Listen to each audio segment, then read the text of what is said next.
starting. Let's get it started. We're about to do some streaming, baby. Doing some streaming. We're streaming. You're live. Okay, cool, awesome, love it. How is everyone? How are you? Am I good? Is my voice fine? Is everything amazing?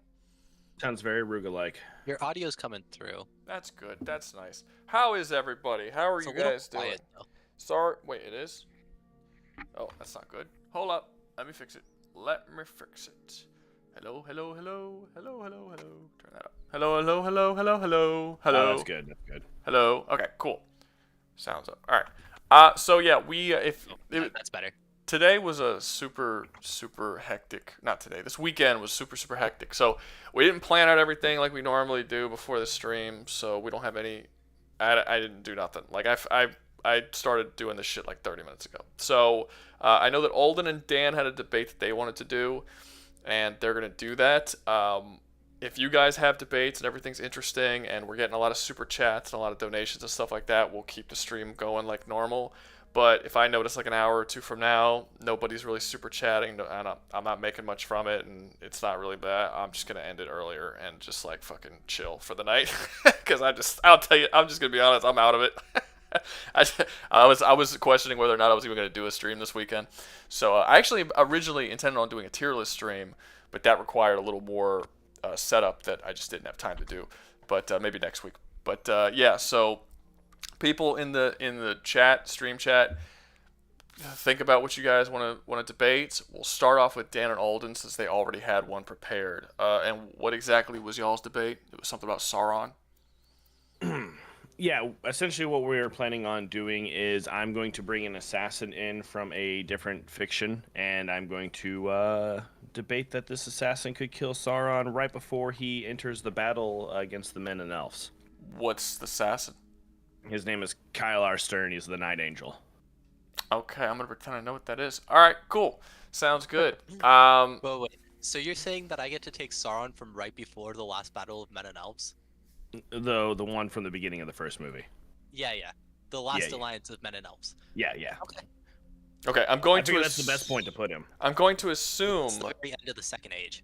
Hold up. I'm going to assume that people who are actually watching the stream have no idea who the Men and Elves thing are because I've never heard of it. So I'm going to assume they haven't heard of it because obviously I know everything. Does anybody want to come up and Dan? Do you want anyone to assist you? Fuck no. No. You didn't have a good time last time with the assist. and I'm almost 100% certain no one even knows my character. So Yeah, I mean, I don't. I think you just made it. I think you just you made gotta him be up. one of those gay nerds, you say, Ruga. No, you just made him up. You're just like, Yeah, I'm just gonna fabricate a character and no one's gonna notice. Nah, I wouldn't pull a Lord C-Main, man. I'm not like that, man. See, I don't think. Oh, because C-Man tries to use his own like created Yeah. character. Yeah. That's funny. Love you, C-Man. Just joking, man. No pain here. All right. I mean, not really. Technically, that's exactly what he created his own character, and then he wants to use him in a debate. At least, I mean, he's honest about it. So I guess that's in that way, it's not the same. But he did have his own created character that he wants to use in a debate. So yeah. But yeah, okay. I guess you guys get started whenever y'all are ready. All right. Well, Dan, go ahead, man. Talk about the time frame so that people know about the last alliance of the men and elves and roughly what Sauron's like. Well, this is the very end of the second age. So Sauron, at the height of his power, has been basically spreading his darkness from the east outward in all of Middle Earth. And the last alliance of men and elves is pretty much the last chance and the last hope for Middle Earth to survive. Oh wait, And the only I'm sorry, reason I'm that sorry, they Dan. go into the third age. I'm sorry, Yeah? Dan. Let me.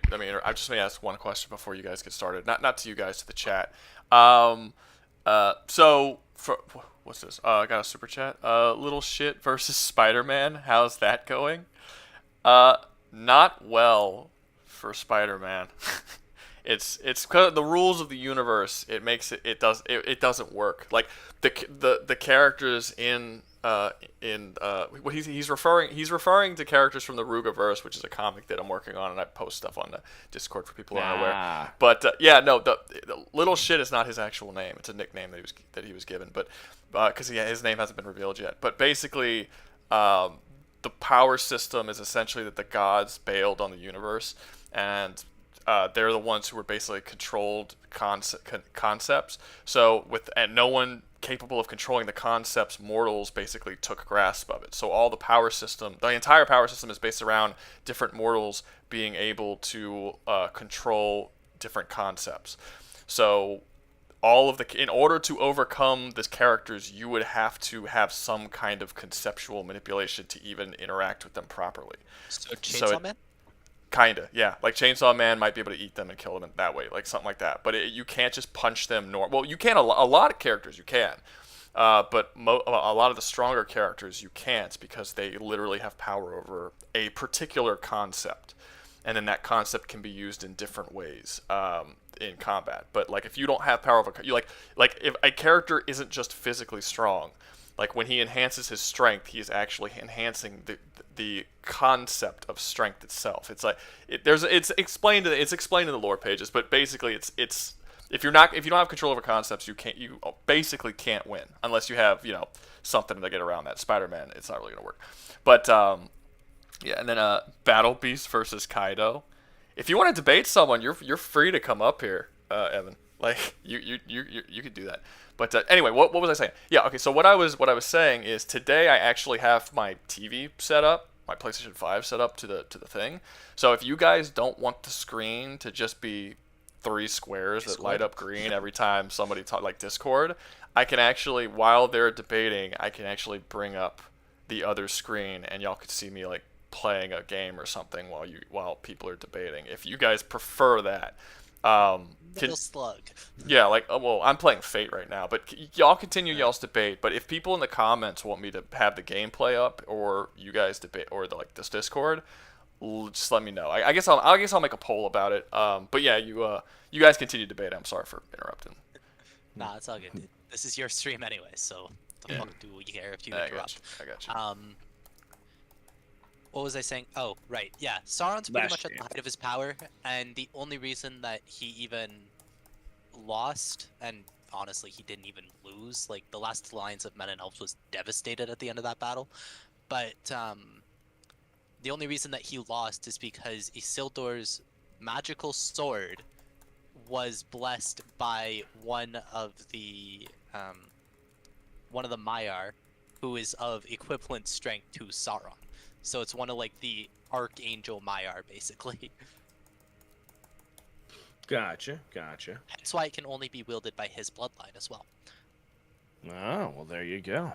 That's a nice little tidbit there at the end. So how strong do we get Sauron going? You just said at the height of his power. That's not really telling me much. I know in the lovely opening cinematics of the first movie, he's swinging his big ass hammer and knocking like 15 guys away at a time. But I mean, pretty sure that don't do justice. No, it doesn't. Like his true power is really hard to quantify because like the skill we get is from the Silmarillion, which has very flowery language and is purposefully embellished. But he would probably sit somewhere like he can devastate mountains easily, and he can reshape the earth with a thought, basically, as long as he has that ring. Oh, so he needs the ring. That's okay. That's fun. All right. He needs the ring, but the ring also has a mind of its own. So you want to go after that, and I've got answers. But as Rouga likes to always say, yeah, in your universe, the ring can only be destroyed one way, but that doesn't mean that's the only way it can be destroyed if you have other universes. Yes, but you already said, like, he's trying to assassinate Sauron in his own universe. Oh, I know, but it doesn't mean I can't, step in and cocksmack it. Oh, you're playing that Fate. Oh, nice. Hey, focus here. Focus. We're in a debate. We can't be watching. We can't be watching him. You like Fate? Yeah, I have all 3 of the.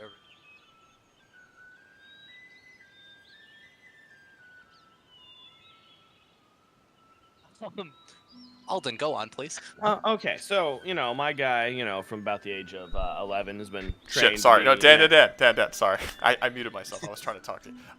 Can you guys hear the game over the stream? Because I want it to be muted. Hold on, let me. Oh, yeah. Yes, the game is playing audio. Okay, so I'm trying to see how I would turn that off. Y'all hear it now? Go to options. Y'all hear it now? Do y'all still hear it? Nope, it's No, off. it's off. Okay, but you can hear Had yourself. to wait for it to catch up. All Yeah. right, cool. Oh. All right, cool. All right, I'll mute myself. Continue, guys. You can enjoy me failing at fate while everyone is debating. All right. Yeah, go ahead. All right. So essentially, you know, before he ever got any of his powers, he was just a basic, street rat, if you will. They have street guilds where all the kids go until they turn, I think 16. They're allowed to do if they have enough money, they can buy their way into a proper guild and get some apprentice stuff. Well, he basically gets a deal where he gets, they're like, hey, he wants to train under the best. They're called wet boys. Haha. To get that out of the way. Basically, assassins have targets. Targets can be missed. Wet boys have debtors. You're just living on borrowed time. And all they are is basically magical assassins, for lack of a better way of putting it. But they can enhance their strength, they can enhance their speed, they can go completely, they can wrap themselves completely in shadows, and this is just the basic kit that these particular guys get.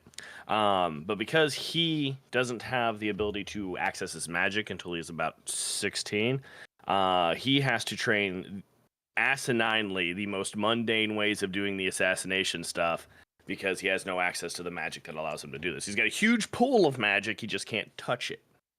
And he is able to, even just at this part, you know, he'd be on par with most of the baseline elves in your in Lord of the Rings. A college fund for for magic. Well, he's able to, like, you know, he broke a dude's sternum with holding back just to stop him. He's punched through solid freaking 8x8 wood pillars and cracked them in half and stuff. And this, again, no powers whatsoever. Beyond what an elf can do, at least physically. I was given, because they could slide down elephant trunks and shoot 800 people in the face, machine gun fire style. I was giving him something. The elf in particular, and that's with an enchanted bow. And this is just before he gets his abilities. Once he gets his abilities, he actually has, most of the wet boys can wrap themselves in shadows. He goes full invisible against any spectrum. I can't take the fucking name seriously. Can you please call them something else? No. Anyway, so I'm just going to talk about him now. I just had to do one more, reference back to how he was trained. Most of them can wrap themselves in shadows, and basically, if you're in a dark room, they look like a smear of smoke in the corner, maybe, or can appear behind you. They can alter their body height. They can put illusion masks on, stuff like that. Not much is going to help him with Sauron. However, he can also increase his strength exponentially, he can't die. And not in the same way your Sauron can't die, whereas if someone tosses a piece of fancy jewelry into a volcano, he's gone. You make it sound so simple, but it's really not. Every time he gets killed, and he can die to some very basic stuff if he doesn't have his defenses up. Like, he gets ambushed one time and dies just like a seal door with an arrow. You know, wasn't paying attention, had his illusion up, so it looked like he was taller, got shot in the throat. You know, embarrassing shit for someone who's supposed to be this badass assassin. But by the end of it, he is able to take on freaking gargantuan-sized creatures, probably 7 stories tall or taller. Like they're nothing. He can dance through an army what are called Fire Ants Warriors, which are the strongest, the best martial army that they can have in this particular world. And he not only kills a god king, but he actually kills a goddess and destroys all the power in the universe about that are attached to it. Well, that sounds like fun. And I haven't even given all of his powers. I just gave a nice breakdown for you. Yeah, okay. So, like, you said that he can't die. So how does he keep coming back? Is it, like, similar to what we see in the Shadow of Mordor games? It's different, but similar. Like, there have been times when people have desecrated the body of the person who held. So essentially, in order for him to use magic, he had to call out to, in a time of need situation, his body naturally called out to what was called a Kakari. The particular one he got was the Black Kakari, which is called the Devourer. It can eat magic, it can eat items. It has a sense of humor and eats the crotch out of his clothes. So, essentially, he coats himself in it. He goes completely invisible. He has the face of vengeance when he has it on sometimes, which basically gives him a mild version of the fucking Ghost Rider penance stare. Okay. And it Wouldn't can affect eat. Sauron, but It can eat all. It can eat all magic, except for the sword that he has, because it is a perfectly matrixed diamond. Oh no, Mystriel, with a diamond core and some other shit, and it's like a perfect matrix. So the only thing it can't eat is shit of the absolute most perfect matrix. Anything else, it will devour. okay, define matrix in this scenario. It goes really deep into swordsmithing when they're talking about this. So you know how you got the crystalline matrices inside of steel when Yeah. it's forged? Well, this is like if you had the absolute most perfect diamond that's ever existed that can't be chipped by anything, not even other diamond, and turned it into a sword. And this particular sword has basically anything cut by it can't heal, except for by extreme magical effect, like sacrificing someone's life in order to regenerate like an arm that got cut off, essentially. Or if you get stabbed in a vital area, it basically drains the power from you. And this is how he killed a goddess, is he stabbed basically into her, which was the reservoir for all of the dark magic users in the world. Basically, all of the power was stored in her, and when he stabbed her, it fucking popped it like a giant explosion, and it killed everyone that was attached to that power source. All at the same time. Alright. Like millions of people across the world just dropped dead. All right. So w- are you saying like he could just stab Sauron and it'd be game over? I know that part of Sauron's soul's attached to the ring. And I don't. He can. Like, he knows when things are magical due to some of this stuff. But I don't know if he would have initially know that it is. However, Kylar, being the type of assassin he is, does a lot of research on his targets. Like he'll figure out their strengths, their weeknesses, their So routine. are you saying he'd have like a Gandalf moment and go to the secret libraries beneath Gondor? Gandalf had to do that to figure out what the ring was at that point. Like, I'm pretty sure a lot of people figured out, the ring was special, especially when, Isildur and fucking, I went brain dead, Rivendell's dude, Elrond? Elrond, when they were, sitting there talking about tossing it. At that point, it seemed to be common knowledge, toss the ring into the fucking volcano, it's game over. Well, no, it's not common knowledge. The reason Elrond knows that is because he is an elf, which in Lord of the Rings are completely immortal beings. Motherfucking Um, half-elf's what he is. Elrond is not a half elf. Him and his brother were both half-elven. He chose to go with his elven side. His brother chose to go with his human side. No, where are you getting that? From the lore. No, Elrond is a full elf. Anyway, go on. But anyway, elves in Lord of the Rings have been present since the First Age. So all of the elves you see are elves that came from the Undying Lands to settle on Middle Earth, and then eventually you will return to the Undying Lands when their time is up, which is what we see at the end of the Third Age, because the Age of Magic is done and the Age of Men is beginning. Now, the Fucking thing boring. is, No. the reason that the reason that Elrond is able to say cast the ring into the fire is because he knows of the rings of power. In fact, Elrond is a carrier of a ring of power. He, Gandalf, and Galadriel carry the three rings of power for the elves. Now, why Gandalf has one is a whole other story, but Gandalf holds one of the three rings of power for the elves. And that is how Elrond knows that the ring that Sauron is holding is, or that Sauron was holding before it was cut off from his hand, is a conduit to his is a conduit for his immortal soul to just constantly reappear. So Dan, what? I'm a dick. What? I pulled a C main. Oh, you sent me a DM. Third title. No, Yeah. you also use the fucking Google AI, so no, that's just wrong. No, But it's not. But he's not anyway, elven. He and Gilgalad are not fucking half elven, but whatever. Where was anyway, I? Wait. I'm frustrating you. Let's go. I feel like we Yes. got another debate going on with this. Yeah, debate. Started some shit. Let's get some more. Let's get some more people up here, man. We gotta. Yeah.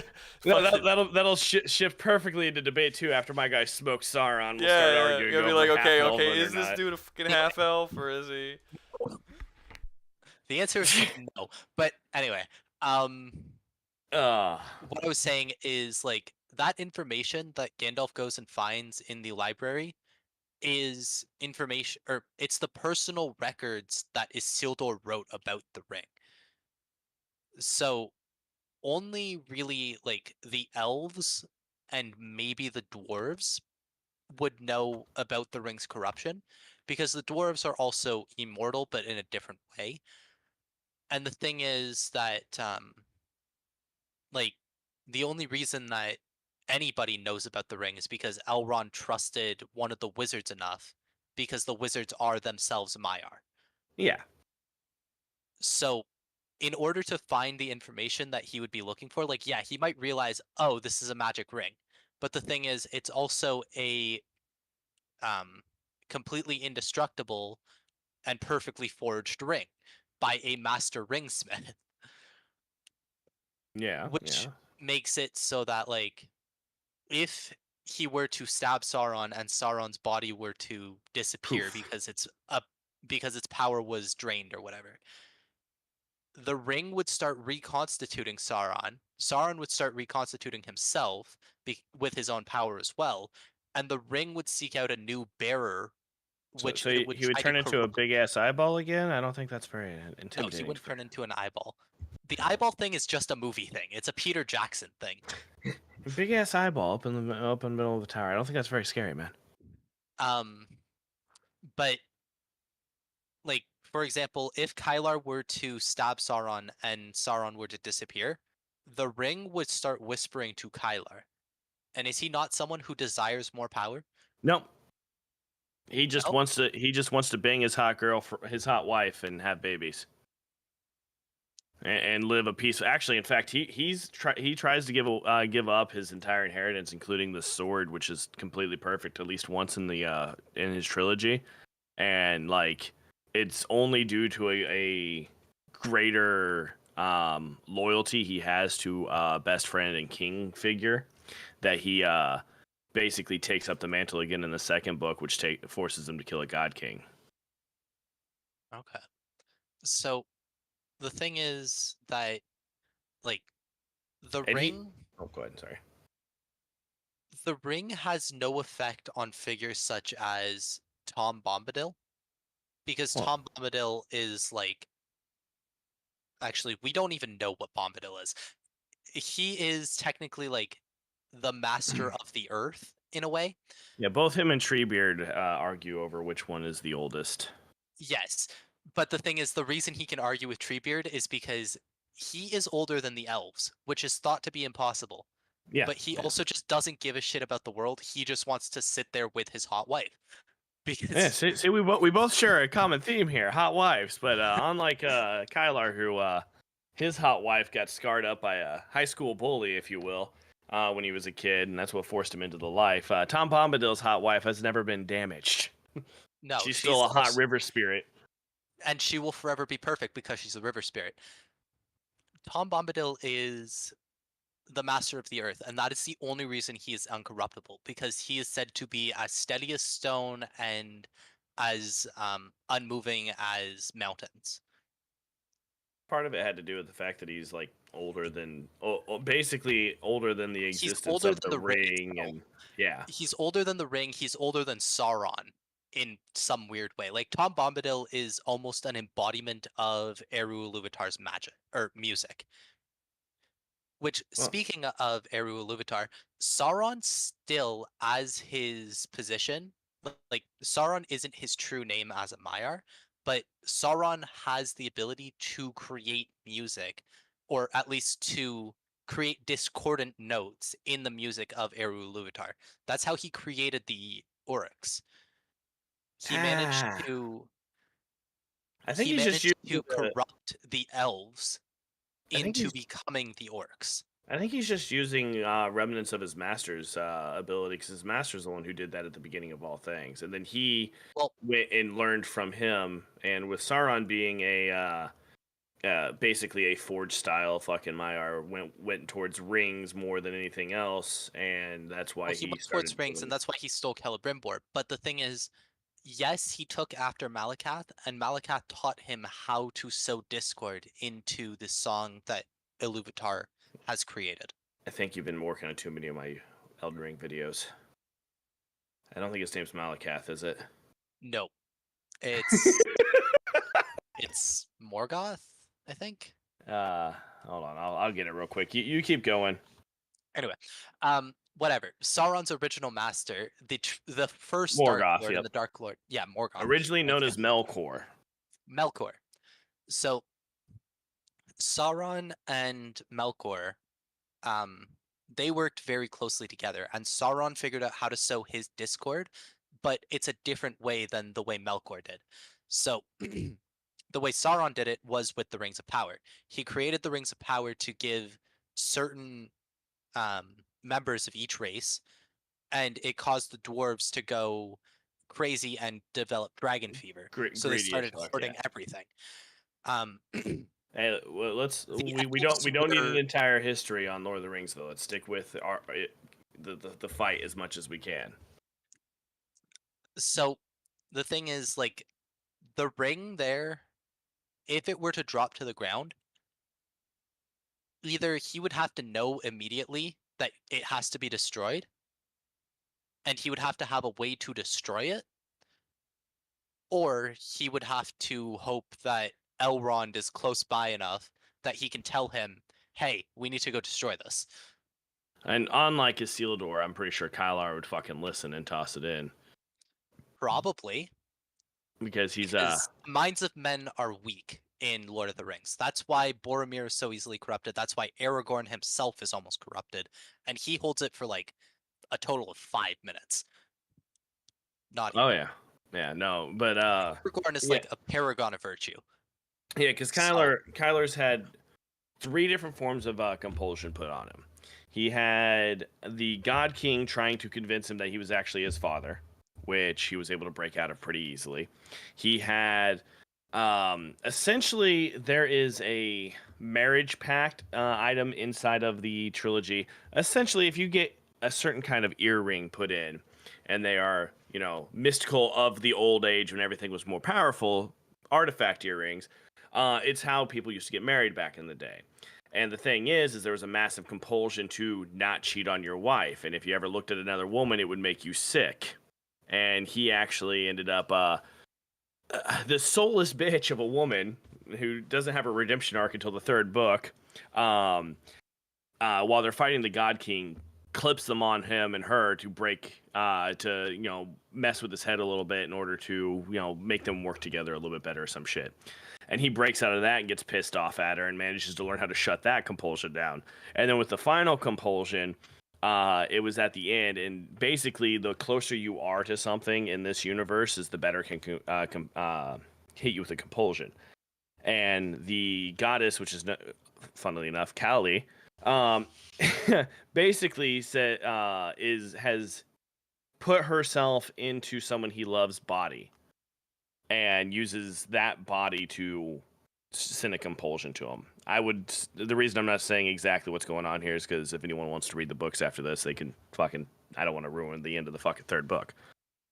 And basically fucking through a tug of war system and someone finally letting go, he's able to break through that compulsion completely too. So like, I don't think the ring would have enough time to actually, even in the 5 minutes. I know Sauron is known as the Deceiver in the books and everything is one of his titles, but I don't think he would be able to compulse him not to toss it in the lava pit. Well, I mean, the thing there is very much like he managed to break out, but he was affected by the God King. He was affected by that woman.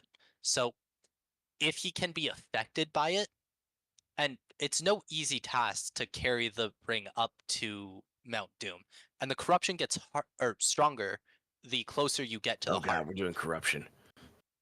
So if he were to carry the ring inside and be standing at the lava, the way that Isildur was, there is a chance that the ring manages to get enough of a hold of him that it makes him walk away, only for him to break out. But the ring is now loose in Middle Earth because it has a mind of its own. As soon as it senses that its owner is going to destroy it or get rid of it or not take care of it in a way that it needs to be, it will run away. It will cause itself to move. It does a piss poor job at that throughout the entire series. Like, it stayed in a mountain with Smeagol for fucking, 200 years, and then got picked up by a hobbit, and then a hobbit, and then a hobbit, and then its last 3 owners led directly to its demise. It was really bad with that mind of its own. No, the hobbits are a complete unknown in Lord of the Rings. Hobbits represent untapped potential and just unknown variables. So hobbits are not even a race that is addressed until like midway through the first age, because they were thought not to exist. Iluvatar didn't know who created them, what Maiar is responsible. So you're doing a big history thing again, man. We get it. I am, but it's because it's important. The reason that the hobbits are able to bear the ring as long as they do without being corrupted, and even Smeagol was corrupted, Bilbo was corrupted, Frodo was corrupted. The reason the hobbits can take it as far as they did, though, is because they themselves, in the lore of Lord of the Rings, are folks who want for pretty much nothing. And Smeagol was a greedy hobbit. Yeah. And it took him very quickly. He was a filthy, stupid hobbit. Yes, he was. Well, he was a river folk, slightly different. But no. So let's swing around to it. Do you think I could? Do you think Kylar could at least kill him in that battle? If not completely finish him, but kill him with everything I've given you. I think if Kylar were replacing Isildur with like his perfect magic sword, he can do damage to Sauron's physical form. I don't see a way that he would be able to destroy the ring with the Devourer's ability, but it would be feasible because of his feats that he would be able to either overcome the ring or at least break out of its control and realize what he was about to do. And with two things to add on to it. One, the only thing that's more powerful than the black Kakari is his sword, which could actually kill the spirit inside the black Kakari. And two, when the black Kakari is fully with Kylar, like inside of him and enveloping him, he is able to it's able to actually pull a Naruto slap my friend out of Genjutsu fucking effect on him when people are trying to compel him. So you can use that also as a way to stop the ring's power from influencing him. All right, okay, I'll give you that one. What I will give you, though, is that if you were replacing Isildur in that last battle, the Witch King of Angmar and all of the other 8 ring wraiths would not have been an issue at all. Guys, let me interrupt you real quick. We got a super chat. Video idea for Rouga. Would these video game bosses survive dungeon bosses from solo leveling? I've only seen the first season They of just solo want leveling. you to watch solo leveling. It's not a bad one. I get that a lot. A lot of people want me specifically. Like I've had multiple people pay me so that I will, or say that they will pay me, like want to have the desire to pay me specifically so that I will watch some series that they want or read some series they want me to read so that I can then turn it into a like Would You Survive challenge. And See, I still haven't watched Solo Leveling because like I saw I'm season waiting 1. for it to be finished. I'm waiting for it to be finished because like I read the manga or the manhwa and I loved it. And I know that the anime is changing things, so I want to watch it, but I don't want to like get super invested in the storyline and not see it finished. Oh, Right that now, would Well, just if watched the Sister Leveling Bridged. if the anime's doing its own thing anyway, and they're going down a different storyline anyway, if the guy dies, they're still gonna finish the anime. Now, whether or not that anime will be good, I mean, I guess that would depend on if people think that the changes that they made so far are good, you know. Hence But why I'm going to just let it like I'm just gonna let it play out. So And pulling if- Game of Thrones. Yeah. Yeah. But I'm just gonna let it play out, and like once it's done, I'll go watch it because I have Crunchyroll and I love watching anime and just watching the whole series all at once. Like I Yeah. did it with Mashal, and Mashal was really fun as an Oh anime. man, Mashal needs to keep going. It should not have stopped where it did, man. No, I agree with you. To answer the guy's question in the comments who did the super chat, I've only seen the first season of Solo Leveling. I am not about to read the whole series. I don't know how long it is, and I'm not about to continue up with it. So, best case scenario, I'll watch season 2, and I might make a survival challenge based on the anime specifically and the 2 seasons that are out. But I'm not about to go and read the whole thing. That's not happening. Because it's not just reading it and then being finished with it. It's an ongoing series. So not only will I read it, but it's going to be something that I have to keep up with every week or however long. Maybe it's a monthly. I don't know. I don't know much about it. But Oh, Ragnarok? Solo Leveling. Yeah, it's not still releasing under Solo Leveling. It's releasing under a new subtitle. I think it's Ragnarok. Is it Let's see Solo what's on- Leveling Ragnarok or is it just called Ragnarok? It's Solo Leveling Ragnarok. Okay, so What's Solo on Leveling. Crunchyroll is still just releasing the Solo Leveling stuff, though. At least Oh, the no, at least the Crunchyroll is only at like the Jeju Island arc, I think. Yeah, it's only in season 2, and it ended with the exchange, and that was it. So it's not quite at the final arc of Sung Jin Woo yet. Yeah. So I mean, I could see something like that. Like, I don't know if I would necessarily do the challenge that he's saying, but maybe something like, I'd have to see the seasons and see what it is. But like, could these dungeon crawling heroes get through these dungeons in Solo Leveling, or like put a bunch of maybe fantasy what's it called, like isekai heroes almost, or like fantasy anime heroes into different dungeons that are like video game dungeons. as long as you don't try to put anybody in the Fate world, because that world is just Never different. seen it. I don't know anything about it. Never seen it. So No, yours, probably what you're not. playing right now. what you're playing, dude. Oh, I thought you meant That world is Fate. just I thought you fucking meant different. anime Fate. No. The anime Fate. Well, Watching Fate Stay I- Night, it's not good. well, as of I'm right. sorry. Wait, what's not good?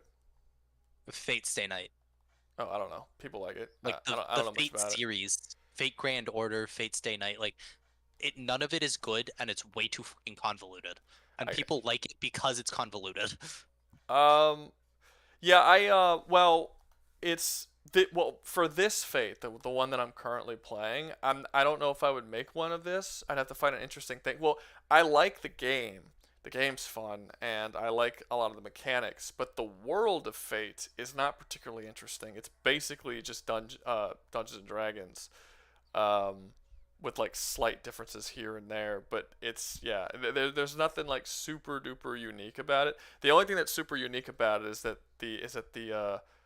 it's not possible to get through the dungeon in one person's lifetime. Like they say that they say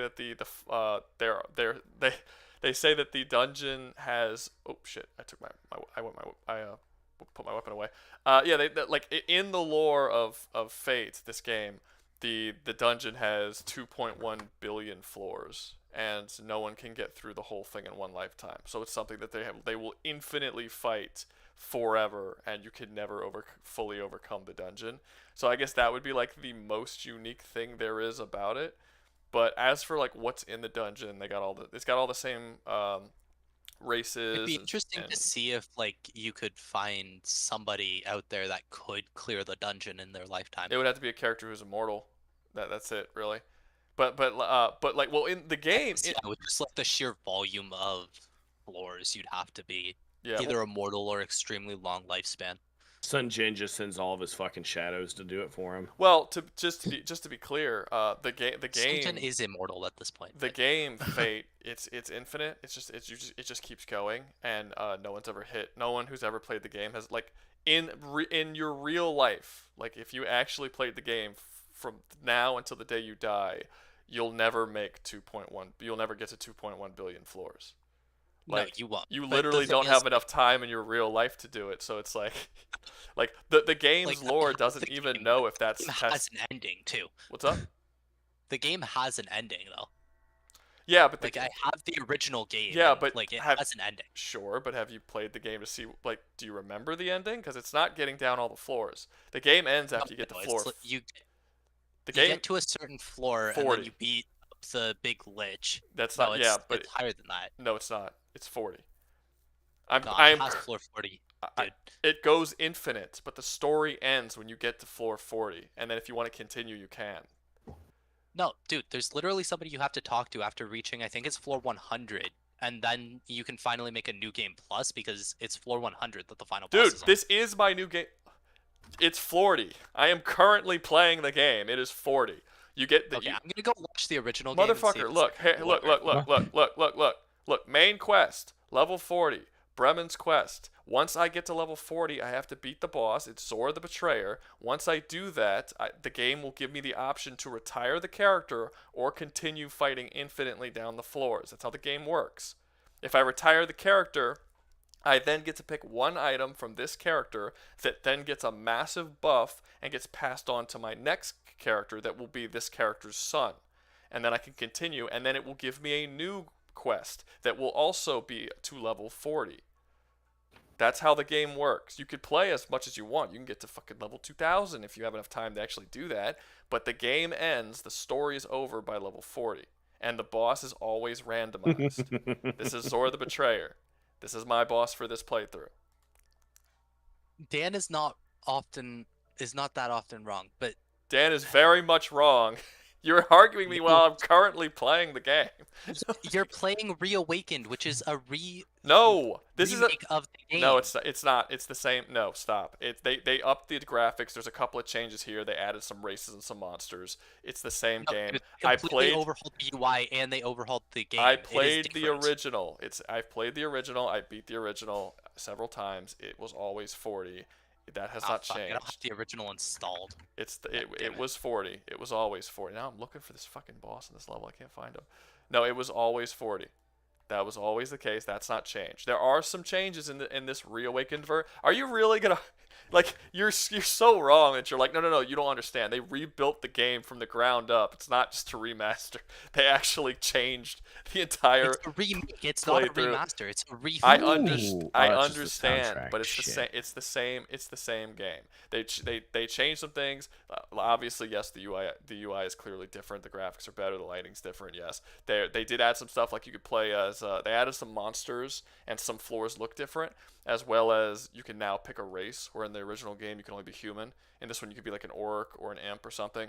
And those Oh, that's cool. and based on what race you pick, it alters your stats barely. Like the orc has 5 more strength than the other classes does and stuff like that. But at the start, other than that, no. The game's basically the same game, and then the story plays out the same way.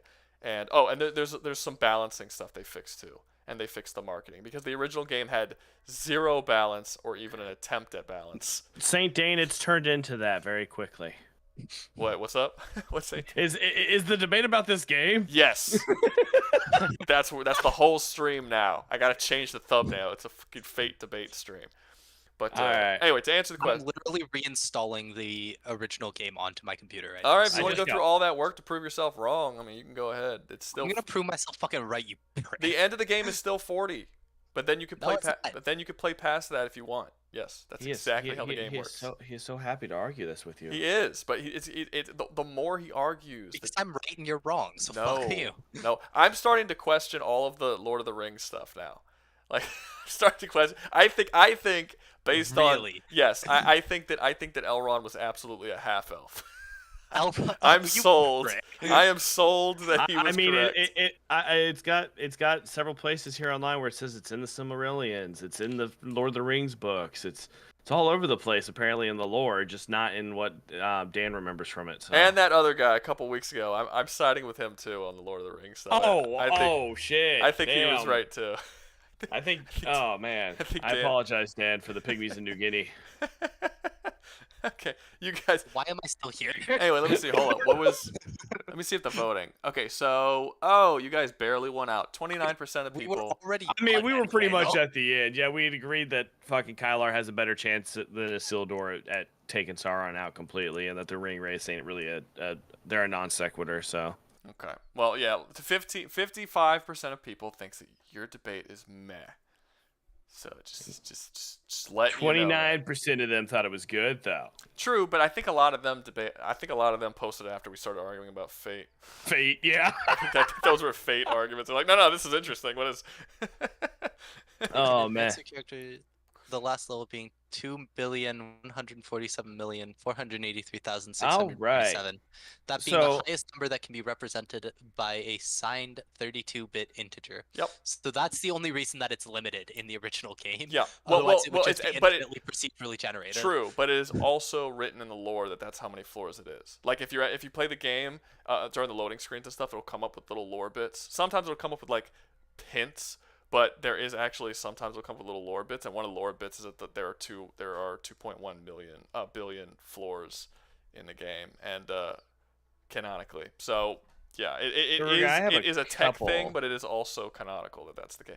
I can't find this fucking boss, and it's I got a couple for you. You've got Luke Young and Crazy Nano wanting to do some kind of fucking Pokemon debate. I was trying to keep looking over here while you were playing and we were doing our debate at the same time, so Pokemon and who? Fucking I'm trying to find it again. I think I saw Arceus versus Amaterasu at some point. Amaterasu? Jesus. Yeah. Terasu? Amaterasu. Okay. What? I have to cancel this because I can't find this dude anywhere. All right. I'm trying to find what you guys have written, guys.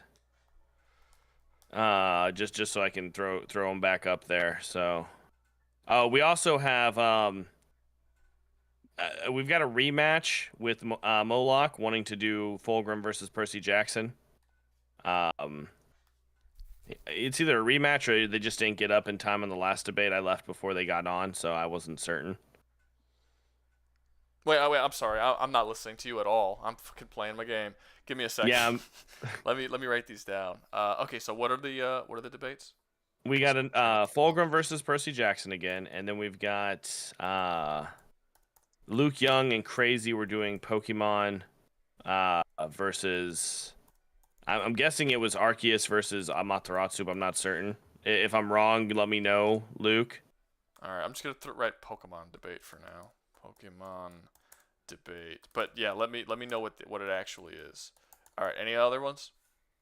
Doug Rumper is angry that the last guy didn't take his Bayverse versus Titanfall argument properly. So Doug Rumper and Crazy were also the guys who were supposed to be doing that last time, and then C-Main stepped in because Crazy was out of commission at the time. Oh, okay. So, what is it? Is it just Bayverse versus Bayverse versus Titanfall Titans? There's no specific. The Decepticons versus the Titans. Oh, it's Decepticons. Specifically. All right. Yeah. Decepticons versus. Oh, I was wrong. It's Pokemon versus the Jura Tempest Federation I don't from even know what that is. time I got reincarnated as a slime. Versus slime. Okay. I'm a much lower level than I remember. Okay. All right. Okay. All right. We're gonna make a. Is that good for now? Oh wait, no. We have 3. Is there another one, or is that it? Fucking C-Main wanted to debate me, with me being Illidan from World of Warcraft versus Sasuke from fucking Naruto. Is that a one-sided bullshit debate, or? More than likely. Yes. In what That's not even a question. in what direction is it a bullshit debate? Well, he's only using Sasuke from Valley of the from the end of Shippuden, so it could be closer than. C-Main, I'm warning you right now. If this is another fucking joke shit where you're wasting everybody's time and you know that it's going to instantly be a one-hit kill, you will not come up next week at all. Alright, fine, Ruga, you were right. My quest is level 49. I know! 40 to 50. You didn't. I am very well aware that I am correct. I am currently playing the game. So that would be Ruga 55,000, Dan 10. Alden, move to audience. Name the 10, please. Every time he's had to help you with tech. Oh, well. Okay. Fair enough. All right, let's see. Let's Move to audience. Ruga, move to audience. Daniel's taking over this fucking stream. Screw you. All right, next debate. Let's see what we got. We're gonna have them vote. They're gonna vote on it. So it's gonna be. God damn it. Asshole. Okay, Decepticons versus Titans. Decepticons. Love you, Dan. Sorry. Yeah. All right, and then we got Sasuke versus what was it? I don't remember. Illidan. I'm just putting Lord of the Rings. No. Illidan is from WoW, World of Warcraft. All right, I'll just put WoW. I don't know. Wow. All this nerd shit. Let me see. All right, Pokemon versus Slime. Time I got reincarnated by a slime, by the way, if you just jumped in. And Fulcrum versus Percy Jackson, which if this doesn't get any votes, I'm just taking it off because last week it didn't get anything. Like, no one cared about it. But I'll try it one time. Fulcrum versus Percy Throwing out some anger here. Jackson. All right. Here's the new debates. Vote. Just so you know, C-Man, I never vote for the one that I'm part of. Don't vote at all. Just don't vote. Yeah, you can just close the debate and you can still see the results. Damn, there for a minute, fucking Fulcrum and Percy Jackson was It's because pretty high. It's because I said I wasn't gonna do it. Usually, when I say that this is your last chance, people will vote for it who didn't even try because they don't like the idea that they lose the opportunity. Oh man, we got 19 votes in here out of 42 people, guys, right now. That's fine. I mean, if they don't care or they don't know any of the characters, that's fine. It's a two-way tie at the moment between the Decepticons versus Titans and Sasuke versus WoW. Nice. Come on, man. I'm trying to find a good quest. Give me a good quest. Oh man, I was not expecting to do a second debate immediately. This is going to be hilarious if ours wins. I mean, the first was pretty short. I've had debates on here that went on for over an hour. Oh yeah, hell, your political debate last fucking week went on for an hour and a half. Yeah. And had 3 votes to see if people wanted to keep going. Well, no, because people kept saying they wanted to do it, and then it never got like the Rouga lore. And then it was always like second in the Rouga lore. What are you talking about? My dumb ass just kept saying, "Hey guys, we're getting some Rouga lore here." I said it at the first one, and everyone's like, "Fucking Rouga lore." I was like, "Oh God, what did I do?" Wonderful. I'll kill Minotaurs for my mission. For sure, why not? Minotaur death sounds right. I don't think I have anything to sell. I didn't do anything. All right. Have you actually, Dan? You while we're waiting for the votes, we'll give it a little more time. When you were playing Fate, did you ever like pass your weapon to the next person and then import the character into the next game? Yes, That's that's like, actually what I was working on because I'm trying to get all the achievements. So I have a character that is like, he's only 10 hours old, and I have another one who is like, I think, on level 30, but I can't launch that file anymore because old game file corruption. yeah. Well, So I tried to launch the level 30, and the game just goes, no, closes. So I launched the 10-hour-old, and it's like, oh fuck, I'm only on level like 13, and I'm angry. I'm conflicted because a part of me wants to play all 4 of the games with the same character, and just be like, nah, I'm the biggest beast. I just go through all the 4 games. But then I'll miss out on like passing the weapon down in the next generation, sort of thing. So maybe the first game, I'll pass the weapon down like 4 times, and then in the sequels I'll just be like, no, I'm sticking with this one dude for all 4 games. Well, the thing is, you actually get alternate cutscenes. Interesting. With passing the weapons down. So it's worth it to do. And it's just you become legacy dungeon crawlers instead. So What it's do you still mean, a badass legacy story dungeon because crawlers? well, it's still a badass story because it's like this one family has been going through this dungeon for generations. Or you can And have they keep one passing down immortal these god, insane weapons. one immortal god who has gone through all 4 games by himself over the I mean, you course of could. hundreds of years. It's like no, but I do like the passing down the weapon and it upgrading every time. Although I do think it's fucked up that that like so for people who've never played, when you pass down the weapon, it gets like a massive buff, and you could do it an infinite number of times. If you beat the game 70 times, you could pass the weapon down 70 times. It'll keep getting buffed, and the numbers never stop going up. So you can make it like unbelievably broken. But one thing about the weapons is that they never the requirements for the weapon never go up. So no matter how many times you do it.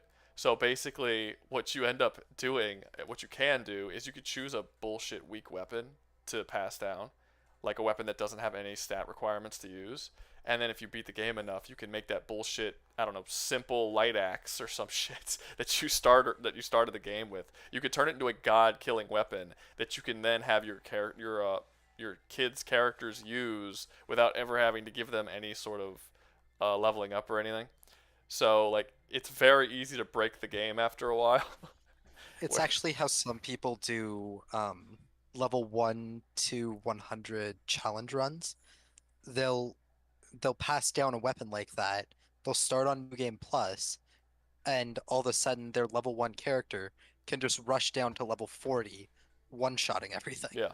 Well, I know what a lot of people do is they don't even do it to a weapon. They'll pass down like an earring, or a necklace, and not even one that has like any powers or abilities. Just a bullshit regular like asshole necklace that doesn't do anything because it doesn't have any stat requirements at all, and they could just keep buffing it forever. So like your dude it's like your dude's about to go into, you don't have any skills or nothing, and then you just like put a little earring on, all of a sudden you become god, and then you just like slaughter through with all your shitty starter stuff. It's very funny. But you can also break future games as well, because you can import your character from the previous game. So you can import. So not only are you importing a character that's busted because he'll be like way higher level, but you'll be importing all of the weapons and shit that you keep passing down, and become like god weapons. So it just becomes ridiculous, and the game is perfectly okay with the fact that you could break it. So it's fun. It's before games decided to have all kind of stupid rules because they wanted to make it all fair. I wasn't even paying attention. I wasn't paying attention to my health at all. Fuck. Okay, I died. Let's see. You'll full strength and transport back to the grove. Hell no. Will heal you to full strength and transport you to a nearby. Yeah, let's do that. Anyway, but no, it's a fun game. Anyway, let's see. Where are the votes at? Looks like they're Decepticons versus Titans 1. Who wants to do who's doing Decepticons versus Titans? That was Doug Rupper and Crazy Nano. All right. Okay, so Crazy Nano, invite to speak. Doug. Where you at, Doug? Doug, where you at? I see you, Doug. Invite to speak. Okay, they have both been invited. Do either of you want partners in crime? Yes. By the way, it's Doug Pumper, not Rumper. He said I Rupper. like Romper better. I think he knows what it was. Sorry, mustache. I apologize. No, you're good. You're good. Mustache. Oh, god damn it. It's the other way around. Fucking long ass thing. Okay, where's what's his face? Crazy. I don't know. Did he go to the bathroom? Because that's unfortunate timing. Because Very. He went to take a shit. No, actually, he hasn't even talked in chat in a while, but we have been arguing over that's not how fast characters are. and whether or not Fate is a fucking can it get to level 40 or not. No, level 40 bullshit. It's level 40. Well, he's got his hand up, so I'm gonna hit the invite to speak right here. I already did invite him. That's no, that the green hand means he's already been invited. Oh, there he is. Okay. What the hell? Crazy. You can't do AFK that, for man. a minute. Oh, he's gone. So, sorry, Doug. E-Main, he does not want you up there with him on that, dude. This has been a bit difficult to make this one happen. Yeah. Well, it's Crazy's fault this time. Well, actually, it's Crazy's fault both times, because last week he did not show up for his own debate, and you had to go up against C-Main instead, and he's clearly not showing up now.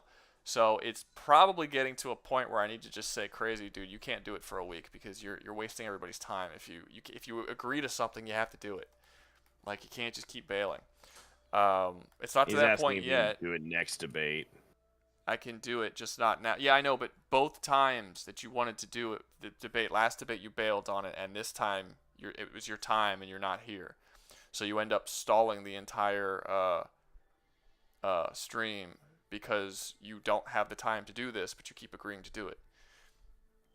So, problem. Anyway, I'm not kicking you or nothing but if it keeps happening, there's going to get to a point where I'm just going to say you can't debate up here for a week or two. So what's in second place? Second place is Sasuke versus WoW. So, yep, that's you, Alden. All right. Doug, while you're up here, do you know anything about Sasuke or WoW? I know that Sasuke kind of gets his ass handed to him a lot, but I don't think I know enough to debate either or. All right. Killer bee stabbing him, turn him into a pincushion. Sorry, I tried, but I gotta send you back down, so Doug, until you're all good. My bad, man. All right. So who were you supposed to go up against, Alden? The C-Main. Where you at? Got him. Where is he? There he goes. All right. No shirtless pictures this time, C-Main. You can't be distracting the crowd. I don't care. I don't think anyone would be distracted, except maybe pedophiles. Pedophiles might be distracted. Yeah. All right. So, who wants to start first? Oh man, you just broke all the rules right off the fucking bat. What the hell, man? We don't ask that question anymore. We don't ask that question anymore. Huh? Just was this a rule? No, it's not a hard and fast rule, but I have said if you're gonna say who's gonna start, just start. Like, you opened your mouth, so just start. Because we've had debates in the past where we had four people wanting to step up. Ooh, cool. Yeah. Get them up. Archmage wants to be on Illidan's team. Oh, I don't know. Archmage, we got to put our animosity for our other fight in the past if you're going to step up and help me with Illidan. But I don't mind as long as you're not going to try to, stab me in the back in this debate. Was there animosity? What happened? Okay, he says it's good. Like, we were just arguing light speed feats in Naruto. Dude, I was enjoying myself. Don't worry about it. I'm having fun. Okay. I'm like, you didn't fuck his wife or something, huh? No, it sounded like it was worse. Sasuke scaling? Or is it going to be Don't 1v2, worry, I have bro? no it's not Sakura. It's Sasuke Lee. Do you know Sasuke instead of Sakura? Because we all know Sakura is really good at punching, but that's about it. And healing, but... I do have a question before we do this. Do you want to include some of Illidan's feats from Heroes of the Storm or no? No, we're only doing him up to Burning Crusade, and if did he reappear in the What If fucking arc? He's in he's a main character in Legion. Okay, so he reappeared in the What If arc. Gotcha. Fucking I can explain the stuff from Legion. Okay. Yeah, that'll be where you can help me supplement my knowledge, because I know I've read his trilogy books. I know him all the way up until he becomes until he takes the Skull of Gul'dan and you fight him in the Black Temple. Yep. In Legion, they retcon some of his stuff in the War of the Ancients to make him even a bit stronger than he was. Gotcha. I just gotta see if Lee is actually going to be able to step up and help, but I'm having issues with my chat over real quick. Where are you at, Lee? Do you see Lee saying he's good with Sasuke? All right. Okay. Invite to speak. He's been invited. All right, let me end this poll. Okay. My mic working? Yeah. Oh. There you go. You good? Yeah. Okay, good. Yeah. Last time I had a bit of trouble. Team I'll let y'all C go main. first. Oh, we're gonna scale first. Okay. So Arch, I'll throw some stuff out, and then you back me and give me the higher feats we got here. Yep. So Illidan is a once in a 1,000-year elf. He was born with of the night elf variety. He was born with golden eyes. This motherfucker comes with a nice set of abilities being a night elf, meaning he can go invisible as long as he's in any kind of woods or shadows. He can cast highborn magic. He also has warlock magic if he had chosen to, but he didn't. He could have went down his brother's path, which was druidic magic. Really powerful shit. He is a full immortal. As long as actually no, after he went to the ether, he can't be killed outside of the ether in his own world. He'll just reform out there if he's killed. Basically, any. Oh, go ahead. Yeah, the twisting nether, the He realm can of do chaos. with You have to kill him in the realm of Is chaos, the- or in a planet that's been corrupted by Titan energies to Could become you kill chaos, his like soul, Argus. or is it? It just goes like, back. It just goes. like- His soul goes back to the twisting nether, and then he can be So if you're reincarnated able to out of his kill his body. soul, No, there you would be able to kill him. there was a sorceress. I can't remember her name right now. But she essentially had the power of all of the magic on the world at her disposal, which has soul destroying powers. And she I'd be wiped able to be a away. Barbara. She wiped for away some one reason- of the strongest demons to ever exist, and he basically just and like I said, soul destroying magic and everything, and he basically just reformed inside of her pregnant stomach. So that was fun. Yep. Sasuke might be able to BFR him if you know Sasuke has the Rinnegan, right? The Rinnegan has the ability where it can swap places. Also, So- we're using end of Naruto Sasuke, right? Not We're doing Boruto Shippuden, or- yeah, not Baruto, just end of. Yeah, I was like, Boruto is Yeah. kind of weak, right? If we were doing Boruto's Boruto, great. I would know nothing about Sasuke because I have not watched Boruto. Yeah. Anyways, He can use shadow clones now if you want to know that. But besides I mean, everyone I can use won't- shadow I'll tell you clones. right It's just now, stupid to do it shadow if you're not clone- Naruto. okay. I'll tell you Anyways, right now, let's keep Shadow continuing on clones would be a Sasuke. huge disadvantage against Illidan because he can see right through that shit. Oh yeah. Does your character have any like mind resistances, like Yes. with the magic and all that? He's Um, How also far does blind. it go? He's also completely Well, blind. He's technically not blind. His eyes got replaced with the swirling nether before he took on the Skull of Gul'dan. It allows him to see in the magical spectrum any life forces. He doesn't see things normally. He sees things as life force, as negative energy, as magic that he can control or manipulate. And that's before he even grabbed the Skull of Gul'dan and got his final massive power up. Oh yeah, and then when he comes back and How leaves, does- he gets even stronger from Gul'dan. you was talking. How far does his speed feats go? Like how fast is he? Blitz. Now, see, know that. I will give Sasuke probably faster because he is quick. He's got hypersonic speeds. Usually, he can fly very quick. But like it's funny watch if you go back and watch some of the cutscenes from Warcraft 3. The motherfucker like goes to shows him running, and it's hilariously slow. What's his name? Okay. Illidan. How So, does what he about do your Amaterasu? skill resistances? Yeah. Oh, Yeah. hold on. I think one of Hey. us should talk at one at a time, please. As I was saying, how does he do it like a Amaterasu and shit?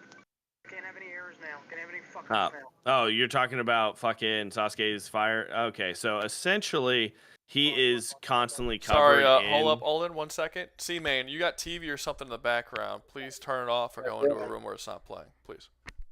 Well, he's stuck in a hospital bed. He's just gonna turn that shit off.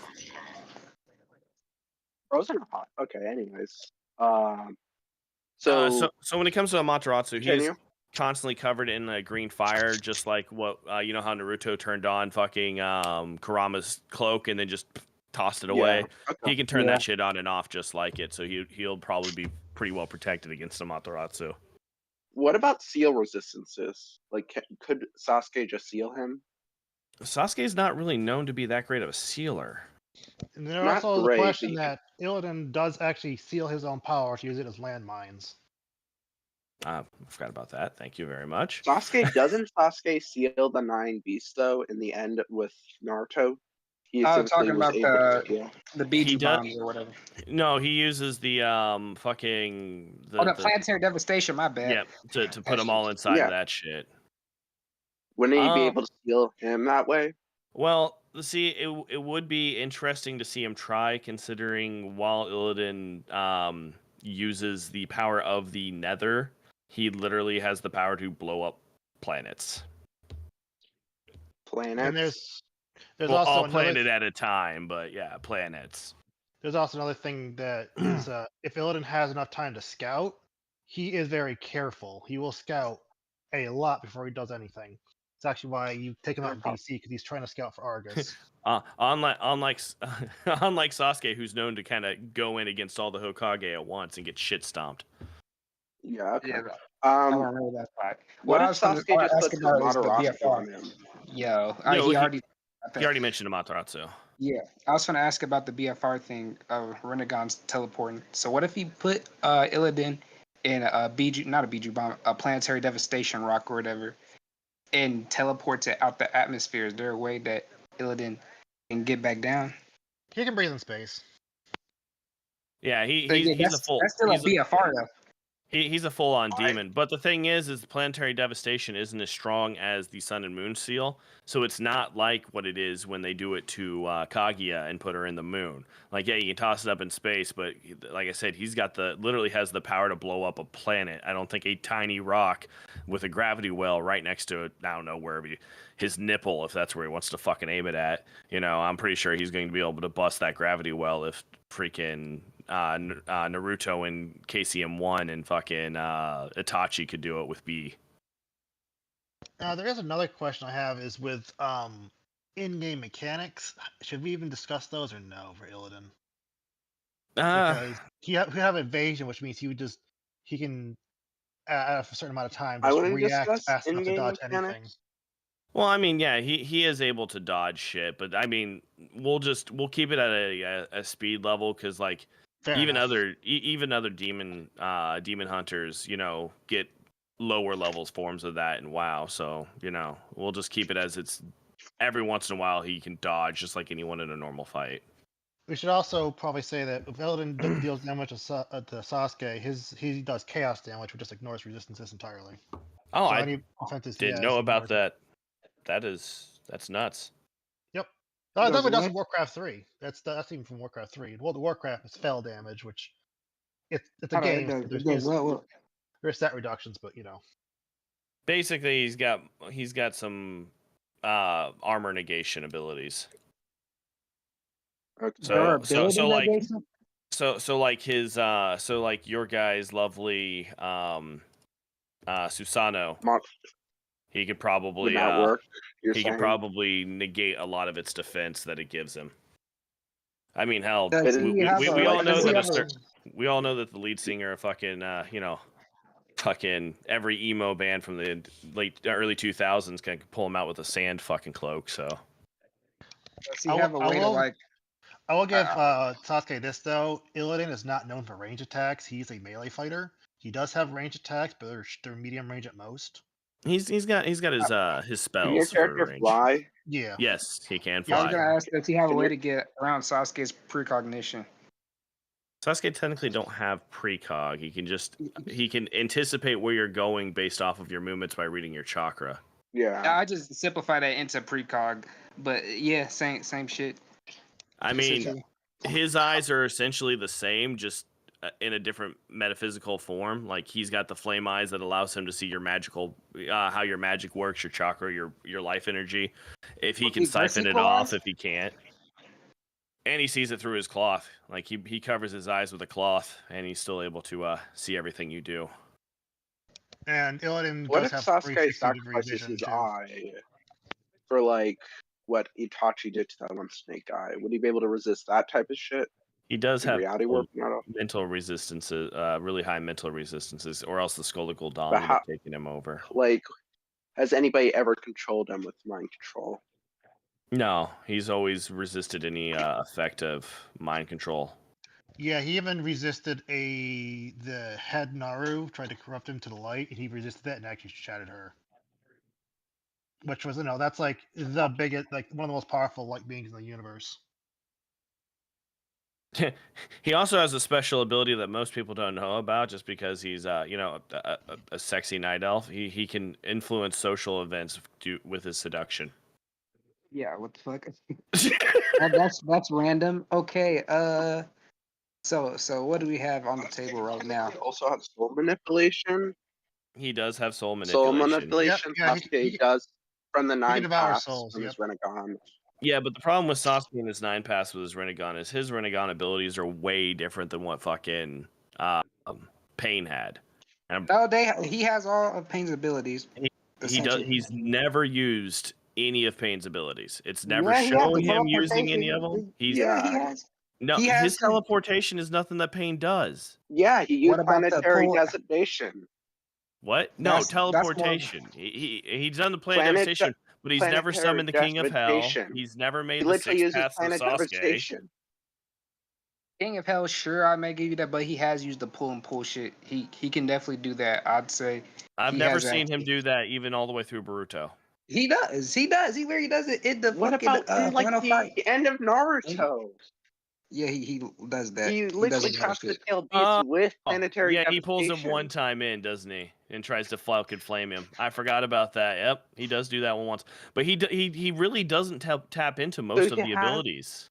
But he can. He does have access to it. Well, it that's doesn't what I'm mean he trying to- doesn't Well, have them. his spatial literally has- replacement is one of his Rinnegan abilities. It's his Rinnegan abilities are similar, Yeah, but like different Madara. enough for Pain's. Because like he can literally replace himself with an inanimate Madara also object. had his own unique ability. Yeah, but I'm just it's saying, like, reasonable to say not that they just all because he's have got a the nine Rinnegan doesn't mean he's got the same powers. Just because he's got a fucking Sharingan, he doesn't have the same powers as anyone else who's got a Sharingan. Yeah, he can see what people are doing a little bit better, but with him, he's got both has the the base Amaterasu and how to powers. control Amaterasu, where his brother had Tsukiyomi and Amaterasu. I don't know if Sasuke has Tsukiyomi. I don't think so. Specifically, I would No, say Sasuke don't have Tsukiyomi. He's got Amaterasu and something. It starts with a K, and it allows him to control Amaterasu's flames. Whereas Itachi's was like a shotgun in your face. He can actually control how the fire is manipulated. yeah. I would say What was you saying? Sasuke would at least have some of the 9 paths, specifically from the pull and push. So that's why you can use planetary devastation. That's fair. That's fair. It's reasonable But- to also say maybe he has 9 paths just because, like, Pain's shown to do it and he's also shown to do it. So it'd be reasonable to say the 9 paths might be just a base ability. But the highest I'm giving you guys, like I'm giving you guys the speed, but I don't give you guys. I'm saying Sasuke just does not have the power to really overwhelm Illidan. Like Illidan's out here, he can channel magic that blows up planets. He can freaking stasis people. He's got soul manipulation. He can soul trap Sasuke technically. He's got darkness manipulation. If you give us some of Pain's hacks, the soul manipulation shit won't work. Because remember, Naruto was able to literally pull his soul back from it getting stole. I don't think Sasuke would let that happen. Well, the difference Illidan between puts him himself- being able to pull Naruto being able to pull his soul back and Sasuke not being able to. Naruto's not a bitch.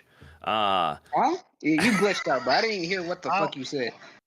I said Naruto's not some bitch like Sasuke who got his ass kicked by Killer Bee 3 times in a row. Oh, okay, bro. Hop off, Sasuke.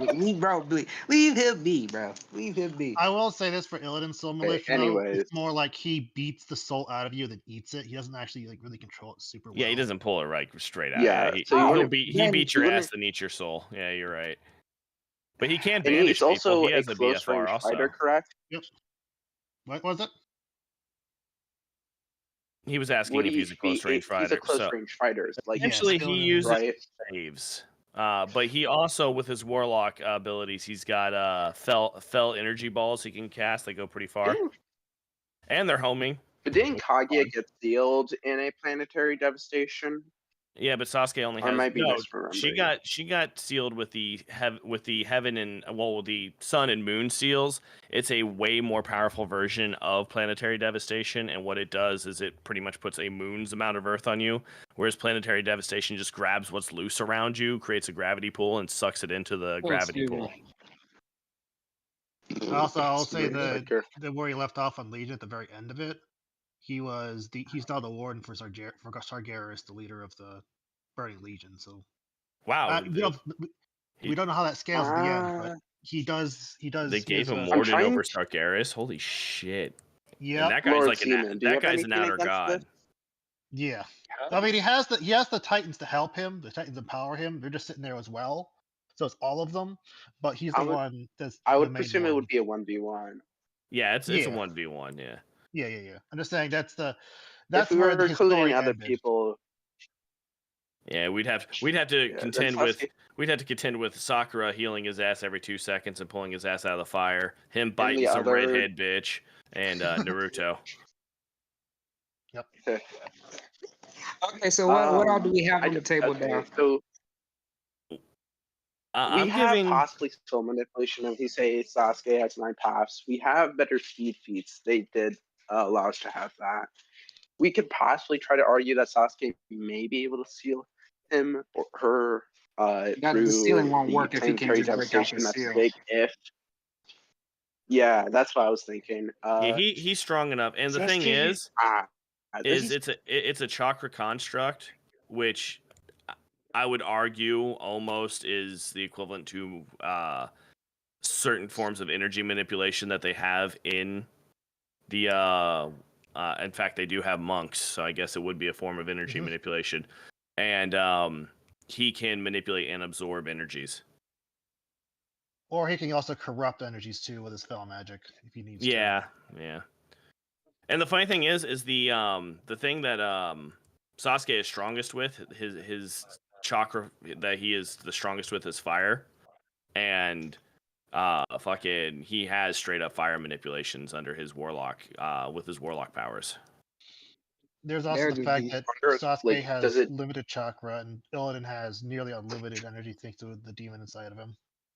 Nearly unlimited. We're saying Sasuke has all the 9 tailed beasts, I will right? point out it's not he can't focus it. It's just that he has good endurance. I should point that out. It says in most sources I found it says it's likely infinite. And no, if you're giving him the 9-tailed beast, then we have to give Illidan the freaking guardians that empower him. I wasn't gonna say the 9-tailed beast. I was gonna say like he could steal energy from Illidan. That's not the realm of possibility. Yeah, that is a possibility. Oh yeah, he definitely could. But I will say if he takes too much from Illidan, he'll get corrupted by the Fel and eventually explode. What the fuck is that? Yes.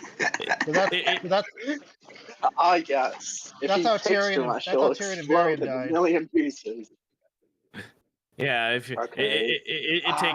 takes doing very certain rituals. It's how Illidan actually became as powerful as he did. It takes a long time and a lot of very specific rituals to empower your body to be strong enough to take on. How fast is his regeneration? You got any idea off the top of your head? I know he comes back pretty quick if he gets killed outside of the. It's weird with him because Gul'dan brought him back, and then the whole point is the characters have to get his soul back into his body. But I don't know how well his regeneration would be. It's probably it's superhuman, but it's not combat regeneration. It's more Naruto. Maybe. So he has to be out of battle in order to regenerate, or does he regenerate mid battle? If he can hit the person and get some of their soul to eat, he'll heal that way. And he has some basic life leech abilities, which we don't know really what that is. So you can't regenerate mid battle. Every time he does shadow magic of any type to an opponent, he actually heals off of that too. Okay. But it's so not as long as he's smacking you, he's healing. But if he's not smacking you, theoretically, Sasuke just flew into the air with a Sukuna or Tsunade or whatever. Susanoo. And just shot arrows at him for a long time. Would that work possibly since he's a close range fighter? Now, see, it's been proven many times over that the Susanoo is unwieldy and slow, and it can't even be used in Boruto because everyone just fucking speed blitzes them out of it.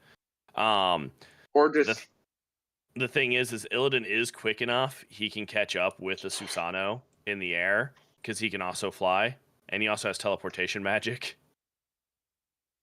So would Sasuke be able to just try to keep his range? Still does have that would be the Sasuke's win condition, keeping his range. Because Illidan is not great at range. He has ranged abilities. He has his eye beams, but they're not. But he's mostly a melee fighter.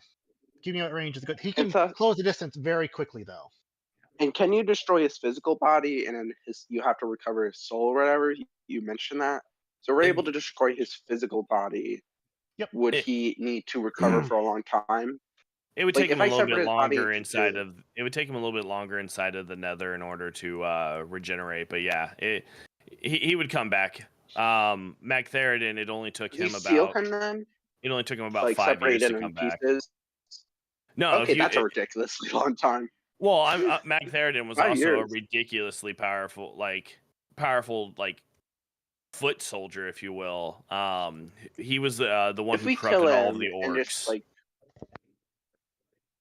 if we're able to destroy his body and then just keep destroying it, like how far can he regenerate his body from, and how long would it take? Like, did his body turn into atoms, or was it dust, or was Well, it just like Magtheridon mangled? exploded into nothing when he was killed, and he had a fully formed, twice as big as it used to be body by the time you make it into fucking the Burning Crusade. What was that time frame? 5 years, you said? He got sealed. Well, see, I don't know if it took him 5 5 years? years to 10 years? regenerate, but he was in. They basically because he pissed off Sargeras, they sealed him in a fucking prison right as soon as he came back, and he'd been in that prison for the entire time inside of the Nether, and you kind of accidentally free him like a dumbass during a raid, and have to fight him. Okay. If we kill him and then seal him with the planetary destruction, would that work? No, How are you because gonna as soon as you seal him? kill him, he goes into the rest. His soul goes into the Nether. Like his You'd soul have to starts. seal him first, like, and if then we do kill that, him. Like you'd have to kill him in like the planetary devastation And or something. Sasuke doesn't really have the power We to could. like blow up his planetary devastation easily after he's formed it. Kurama did, and Sasuke's debatably about as strong as Again, Kurama. if he uses, he could use what's his name, Illidan's own power against him. Pretty sure still take a little bit that he needs enough to blow up the planetary devastation. Excuse me. If he could. Or just hurt him. Yeah. Like, it's not impossible for Sasuke to do that. I'm still on Sasuke. Sasuke's only really got speed on him, dude. Like when it comes to durability, when it comes to like Naruto, I don't give a crap what like half the overarching bullshit scalers like to say. It is at best fucking a moon level universe at the point of the end of Shippuden. And you've got really good though. And you've got Illidan out Like- here blowing up fucking planets, taking on a whole like it's a gameplay mechanic, mind you, but you have to send 40 of the world's greatest fucking people to kill his ass. Like it's not when it comes just to Illidan, bro, but- he's literally never touching Sasuke. Already we have. But the what is speed his advantage. durability? Oh. Like, he can regenerate, but what is his durability? Planetary or just like... Is his output weaker than his input? That one's hard to explain because it's an MMO. A lot of his feats are in, and a lot of his fighting scenes in the MMO, you're not fighting. He's not fighting. He's just in the cutscene after the players beat him. He helps in the fight, and he has so much HP, the raid boss can't take him down. And if you go to Warcraft 3, it's the whole he has life leech and all that. That's why I was asking about Heroes of the Storm, because there he's playable and he is a low HP ADC that does that. If you let him just go into your backline, he will wipe the whole team. But you crowd control him, he goes down pretty quick. Like his life leech is no joke in that game. But But durability, like...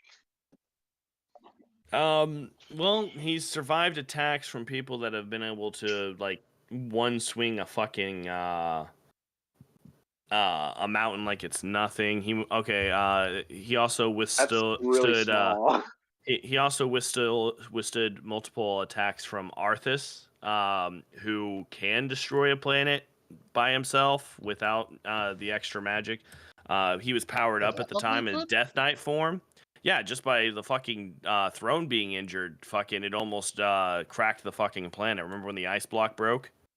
I thought that was Illidan trying to break the ice block and that almost fractured the planet. Hey, and that was when he was still weaker. That was before he even went into the Nether. Wait, does enough. end of hold on, question. Does end of Okay, Supreme Sasuke still have curse mark? No, Does he that still got have sucked out of him by fucking Itachi when he pulled Yeah, Orochimaru into the gourd. Anyways, Okay, good. yeah, So it did. So also, right now so we are you're at you guys saying are his quicker and we're durability stronger. maybe. You're saying your Yo. durability may be weaker than Sasuke's durability, so he would not be able to take as much. Sasuke would be able to hurt him. No, I said he Yeah. was able to take many planet level attacks from an amplified Death Many Knight. planar level attacks. Yeah, and Sasuke at best, and like Would you this say is that's like? this is Naruto's chakra being pulled out of him. Was able to cut the moon in half. And Naruto has more chakra than Sasuke does. So like Sasuke doesn't even have the same potential inside of him in that particular situation. And the whole That's time they were correct. fighting in the Valley of the End, Sasuke was trying to like kill Naruto, and Naruto was just trying to fucking, beat his friend, but make him live. So like he had one guy holding back they both lost an arm, but in the end Naruto got what he wanted, and Sasuke fucking didn't kill him. So Like you said, Is there a they way withstand Illidan many can get level around attacks. planetary devastation? Not planetary devastation. I mean, his pains like pull and pull shit. Like The push Almighty and- push on him. the push and pull stuff, I mean, he might find it as an entertaining thing because he also has gravity manipulation. He'd be interested by it. He's got plant manipulation, plasma, pain manipulation, poison, radiation. Planet manipulation. No, plant. Oh, you said planet. Life manipulation. He's got so many fucking manipulations that get enhanced with just his warlock shit. Like, okay, so he took the skull of a guy named Gul'dan, right? Gul'dan was casually able to raise an entire fucking group of islands up out of the fucking ocean like it was nothing, just by casting his fucking warlock magic. And he took his skull to enhance himself to ridiculously higher levels. Like when he was just a basic bitch night elf, he was out there cutting demon heads off with tendrils of magic that he learned how to fucking cast that the other freaking high guards couldn't figure out. Like and also unlike Sasuke, this guy's had 15,000 years to hone his ability to combat. Fair enough, I guess. So How does he fight? A combination Close of range magic combat. and a combination of magic and fucking his massive fucking glaives that somehow grow with him when he turns into his full demon form. I'm trying to think Okay. of a win Like I said, con. range is probably the best thing you can do against him. You said Is, Monster rain? Ross doing one Staying word. at range, Planetary devastation. It's not Yeah, you're- impossible for Sasuke. Yeah, because Sasuke is primarily a close range Uh, fighter too, with his Chidori, his sword, even his kunai can only get thrown so far. His two best ranged attacks are Kirin, which also he's uses still decently arrows. close with, and when he's using his Susanoo, which I've already said because it's big and clunky, he'd be able to catch up to it. His Susanoo, which shoots the big ass fucking lightning arrows. Sasuke still has Izanagi, right, in the series. Yeah, technically any Uchiha has access to Izanagi and Izanami. Okay, so I don't know That's what I was saying earlier ago. if Illidan lands a good Would he blow. be able? Would he? What you saying, Lee? If Izanagi and Izanagi, they sound very similar. If reality manipulation is equal to just putting someone in like a time loop illusion, would you say that would be able to get through his mental defenses? If it's equal to reality manipulation, basically. Well, I know exactly how that move works, and basically it's got to be put on somebody who has like their mindset that they know that exactly like you have to know what you want them to change, and they have to be able to not realize what needs to be changed in that loop in order to do it. And Illidan has spent an entire like massive fucking lifetime learning the subtleties of any kind of magic, mental manipulation in the works. I'm pretty sure he'd realize But Sasuke could probably get a couple of good hits on him. Don't you? Well, I mean, fucking Kabuto's an idiot, but for one of the smartest fucking people in the show, he couldn't figure out that he was in a fucking time loop. But fucking Sasuke would probably be able to get a couple of good hits on him while he was in it, but it wouldn't take too long for him to either break out of it or just because like I said, he's got mind manipulation, can pull other information from outside of himself while he's in trances and shit. And fucking elves have He'll seal massively him. good. And He's then kill also him he's also in very planetary patient if you have to devastation wait it if out. he gave up his eye. Would he No, be able to kill him and put him in planetary devastation during that time? I don't like he could put him in planetary devastation, but by the time it's done, again, Illidan has the power to break out of it. He would either corrupt the power, and then kill him inside the planetary devastation. Like, well, he doesn't need air to breathe, so you're not killing him just because you put rocks on him. could he? Can he just passively manipulate fire? Could he just put like his fire ability Sasuke said on him pyrokinesis and then in use itself. planetary devastation? Yeah, but he has to be conscious to do that. So you could put Masarastu on him, put him in planetary devastation, and it would kill him, right? So what you're saying is Sasuke, who's just sacrificed his Amaterasu eye, has to use Amaterasu from his Would he be able to do Rinnegan it with eye. his Renegade? Like, I'm pretty sure his Renegade could do it, right? Nah, It's just Amaterasu basically- is the Sharingan ability, and it's in his Sharingan eye. Yeah, that's okay.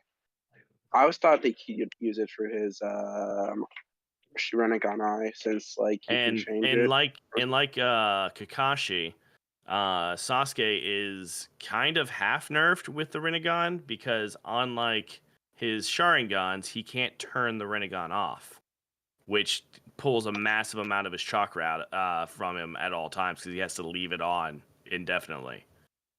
Just like Kakashi with his Sharingan. And that's why Kakashi actually got stronger after the Sharingan was removed from him.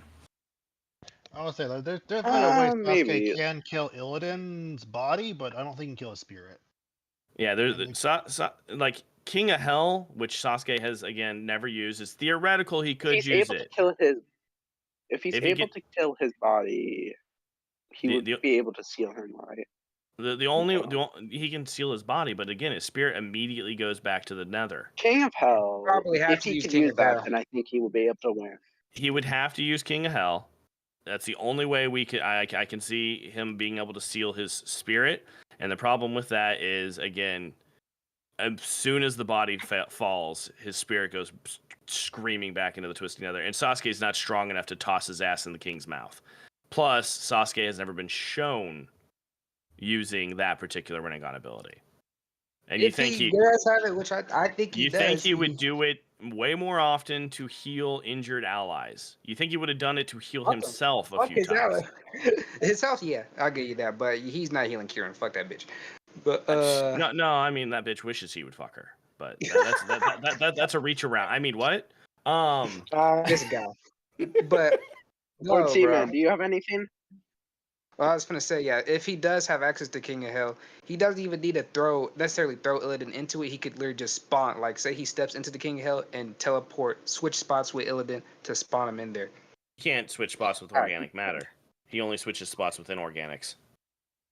You said what? I'm sorry. Sasuke's Rinnegan ability to switch spots only switches spots with inorganic matter, doesn't it? I'm pretty sure he switches himself. Does he? Yes, he does. He uses his ability to teleport. Like I said, Sasuke's your guy. I'm just throwing out things, Wait, I have a question. Yeah, he switches himself. Yeah, he would be able to do it. The King of Hell thing, is that like is he just like sealed in an alternate dimension or something like that? The King of Hell basically can if you're thrown into it, it can suck your soul out, and it can also heal you to full health. I mean, it's a multi-dimensional tool. It's like it seals him in a dimension, right? Yeah, sort of. Like, oddly enough, the Uchiha who has the best chance at fucking taking out Illidan would more likely be fucking Itachi. Probably Itachi, yeah. Edo Itachi with his fucking Tetsegu blade. He's immortal anyways. You Madara can't with kill the Obito would also have a good chance if he was able to suck him in the other dimension. Yeah, you can suck him into the Kamui dimension, but there's nothing stopping him from. Or Kakashi with both eyes. That's also an option. I'll explain the dimension stuff. It really depends on how he's sealed. If he can still move his arms and stuff, he can teleport back. He can teleport back via his own magic or the key of Argus, which lets him just open a portal anywhere. He wouldn't have his body though. The King of Hell would literally just eat your soul, from me remembering. so he wouldn't have his body within the King of Hell. Also, I'm pretty sure you just need Hmm. to touch a person with the 9 paths to steal their soul. I'm pretty sure that's shown by the one paying guy. I don't know in that about one that. scene. Maybe. All right. I was told by a few people over here in the chat that I was definitely definitely wrong on the body transferring shit with Sasuke, but like I said, it's been a while since I've given a shit really about Naruto. The ending got ruined for me. So Yeah. Sasuke could seal him if he has King of Hell. Like, There it's is not one. impossible. There It's is one pretty massive easy with his problem. ship. There is one massive But- problem. If Illidan manages to actually grab Sasuke, not only him with his blade, but actually just straight up grab him, he could just infuse Sasuke with fell energy and make him explode. He's But never he's grabbing fast, though. Sasuke. Sasuke though. is Yeah, fast. I'm saying, dude, you if he can't managed say to do he's that, never going to grab him. With all the manipulations and hacks that Illidan has, he's got a great chance of slowing his ass down. He's got his king. He's got Good his chance, BDSM but- gear that he can fucking wrap him up with. He's got It's his whips and high chains. level. I feel like Sasuke, like without Susanoo, is more agile too. He has straight up teleportation like Illidan, but they probably bouncing around each other a lot. But Sasuke's base. But speed tell is me just- one fight where Sasuke didn't fucking didn't jump in his fucking Susanoo after he fucking unlocked it, man. After he unlocked, I have to rewatch Naruto. I'm not gonna lie to you. There's Time almost to- no fight where until he gets his ass kicked in the Susanoo, right. he's like, well, maybe I should stop using this motherfucker. I don't know, bro. It's really I'll useful. have to look again. I mean, he even tried using it against the Otsutsuki, and I know this is going into Baruto, but he tried to use it against them until he realized, I'm too fucking slow in this thing. All right, well, I'm not gonna lie. I'm sorry. So I will I'm say gonna there say is- is if there is a way to Sasuke has steal King of Illidan. Hell, It's a 40 to 60. but Yeah. it's really weird. yeah, if Sasuke With has King King of of Hell, Hell- then he should win.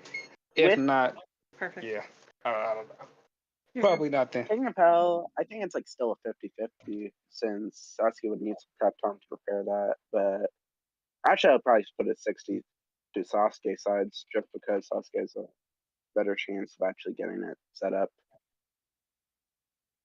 But yeah, I think that's the end of the debate here, right? So we're putting it basically boils down to if he has access to the King of Hell or not. Yes, Essentially. exactly. Fair enough. If he yeah. doesn't, I don't see any way besides maybe killing him inside of planetary devastation, but even that's iffy. That's his only win con if he doesn't. If he does, that's his again, biggest win con. that just doesn't do it. No, if Sasuke had the ability Yeah. to manipulate fell magic himself, he would have a lot more options against Illidan. Yeah. A lot more, but he can't. So Unless he's in World of Warcraft and instantly know. gets the ability. yeah, it has to be like Yeah. demon manipulation, basically. Oh, So- GG's, y'all, bro. I have fun. I'm tired as fuck. I'm not gonna hold you. So it's a Oh, nice okay. little 50-50 then at the moment. We can look into it and talk outside of it, but for the purposes of this, we got Okay, it I to think about a this is- 50-50. Type shit. Yep, I'll like you the Legion cinematic Honestly, moments after for yourself. I thought Sasuke would win. I thought Sasuke would win at the beginning of this, but clearly I was proven wrong. MMO characters are crazy, man. What can you say? Yeah, and this character just had so many weird abilities, like being able to reincarnate his soul and stuff. But that's like, Oh yeah, unless you have big soul manipulation, you're not gonna be able to deal with that. How long's World of Warcraft been out? Almost 20 years. Almost 20 years at this point. That's a lot I of think stuff. it's to work with. 25 years old, dude. Is it 20? Oh my god, I feel old. Yeah, but it's still getting updates. I think. Yeah, I think Rouga's about to talk. I need. Hey, what's up? You guys finished? Okay, You guys. did the thing? Did you think? Yeah, we're done. We're done. Yeah. Groovy. All right. XSL You got- just posted. Do mine later. How does Guts versus Penitent one? Come on, XSL. You know how this works. If you want to debate on one side, you get someone else to debate the other side. You can come up, but we're not gonna like be stand-ins for you. Let's see, Doug Poker. Hey, Rouga, did you see my idea for the Rougaverse siphons or any of my writing on Discord? I'd appreciate feedback. Also, Crazy Nano 14 says he can debate. Okay, yeah, I'll let them up. For everybody else, Lee guys, thanks for coming up. I gotta send y'all back down. Okay. All right, check out Spirit. Thank you. I'll be back down. Shit. that was fun. Wait. No. Fuck. Lee, don't accept that. God damn it. Get the fuck out. All right. Okay. I kicked him as soon as he popped back. Crazy is crazy. You still have the invite from earlier. You just haven't accepted it yet. And invite Doug. So Crazy, get up here. Okay. So to answer Doug's about to come up here, so I can just talk to him. Yes. Yeah. Hey, what's up, man? Hi. Yep. No siphons. Maybe. How long ago did you write it? It's been probably a couple months now. If it's been a couple months, I probably wrote it at some point. If you did it in the last couple weeks, then no, because I haven't actually looked at it in a while. But yeah, I probably did because I've read pretty much all of them at some point or another. Well, whether I remember exactly what it was or whatnot, that's a different situation. But Okay. yeah, I probably read it. As for, let me see, there was another half of your question. Any writings on Discord? I appreciate feedback. No, but we could definitely talk about it off stream. I can if you could send me something, I could read it. I mean, given that it's short and not a novel, because people like to send me novels that they've written, or like hey, you should check out this 200 chapter manga. I'm like, I'm not doing that, but yeah, if you want to give me something and I can read it, we can talk about it. Yeah, I don't have any issues with that. I'm hoping to get a series of anthologies going on your Discord, so I'll show you some of that stuff before I start really posting it. Yeah, go for it. Yeah, we could do that. I don't have an issue. I mean, that's what the writing corner is for. You know, different people who want to write, they want to make comics or books or whatever, go in there and do whatever. You know, that's why it exists. But yeah, y'all. So what was y'all's debate? Was this the Bayverse versus Titan thing again, or something else? Yes. Okay, cool. Yes. So who's got Bay and who's got Titan? I got Bay. You got And Bay. I'm Titanfall. Doug's got Titan. All right. Do y'all want people to come up and help y'all assist? I wouldn't mind it if anyone wants to jump up here. All right. Does anybody we should give them an does anybody in the YouTube stream, do y'all know Bayverse or Titanfall really, really well? Well, fuck, sorry. Wait, I know these about goods. Okay, we'll wait a couple seconds, see if anybody says they're up. If not, we'll get started because there's like a fucking 8-second delay or something in the stream. So, how are you guys doing, huh? Y'all are good? Doing swell. Yeah, I just smacked my knee this so is hard perfect. walking in my room. That's fun. That's lovely. I died in Minecraft, That's not good. Don't die in Minecraft. but I got jumped by skeletons. That's not good. Let me see. It's really not. You got boned pretty hard, huh? I mean, that sounds good. Okay, I don't see anyone saying. No idea about. Yeah, I don't see anyone saying they could do it. Okay, so yep, this is gonna be a 1v1. You guys get started. Do whatever you want. Talk about it. You know. All right, so the Titanfall universe definitely got this. To my understanding, we were taking this setting for the Bayverse, Decepticons versus the Titanfall Titans and pilots. The Titanfall universe has more technology that would be to their advantage. And where did he go? Where did who go? Bro, Nano. you're never gonna be able to do this debate. Just keep talking. You just no, not if you can't hear it, because he just gets to repeat himself. He's not in the actual thing anymore. Well, Crazy. I keep telling you, man. I know this probably isn't your fault. Something probably happened, but like if it keeps becoming a problem that you can't schedule properly and do it, then you're not gonna be allowed up here. Cyborg just said he got snapped. Dude, I don't even fucking no, because then he would just wouldn't answer. The motherfucker got kicked, bro. He got kicked. This dungeon that I'm running right now in Fate is unbelievably complicated for no reason.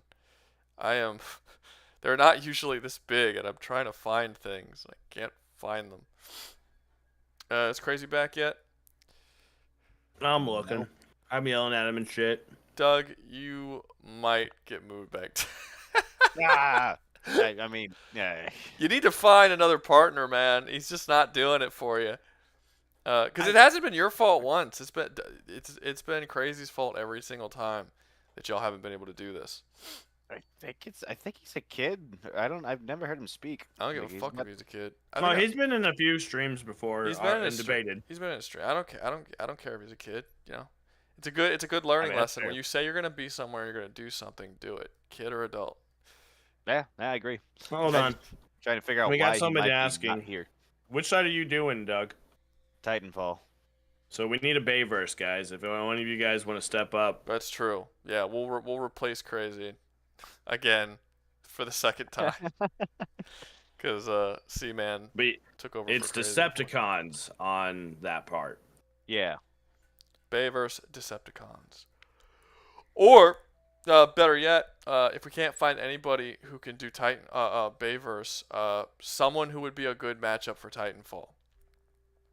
We could just start. Just Titanfall Yeah, in general. just because he's debating for Titanfall. So anyone who thinks there would be a really good And St. opponent for Dane Titanfall. says that he knows a decent amount about Bayverse stuff, but it's been a minute.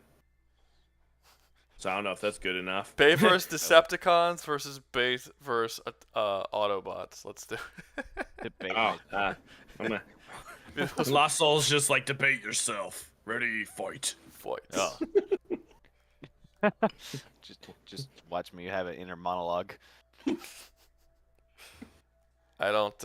Anybody have? I'm so confused. When no one's up, there's all kinds of people being like, "Oh, I want this. Oh, I want this." But now I'm giving people the opportunity to come up and replace Crazy, and nobody is saying that they want to come up. You guys confuse the shit out of me.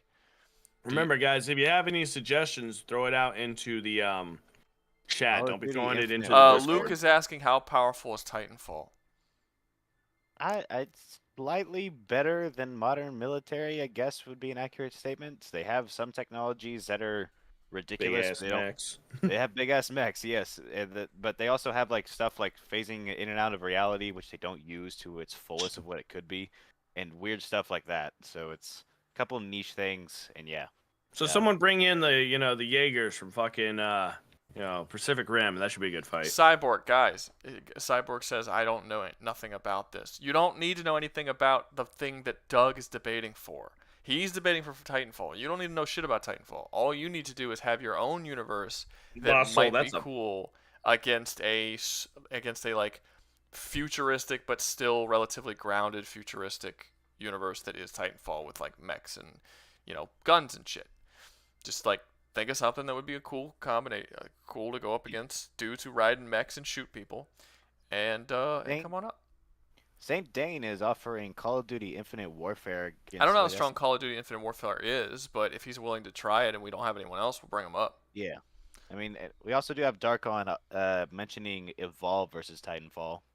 Wait, he said 2, huh?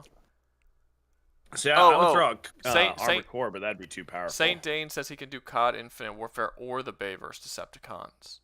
Well, only if you really know the Bayverse Decepticons. Don't take over if you don't really know much about them. Luke, maybe. That could be interesting, especially if it's the Intelligent Oh, Titans. Attack on Titans? Does that sound like a good one, Doug?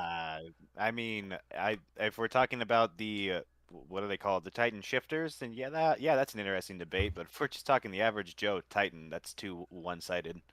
What do you mean the average Joe Titan? Oh, The stupid ones that don't really do anything but eat humans.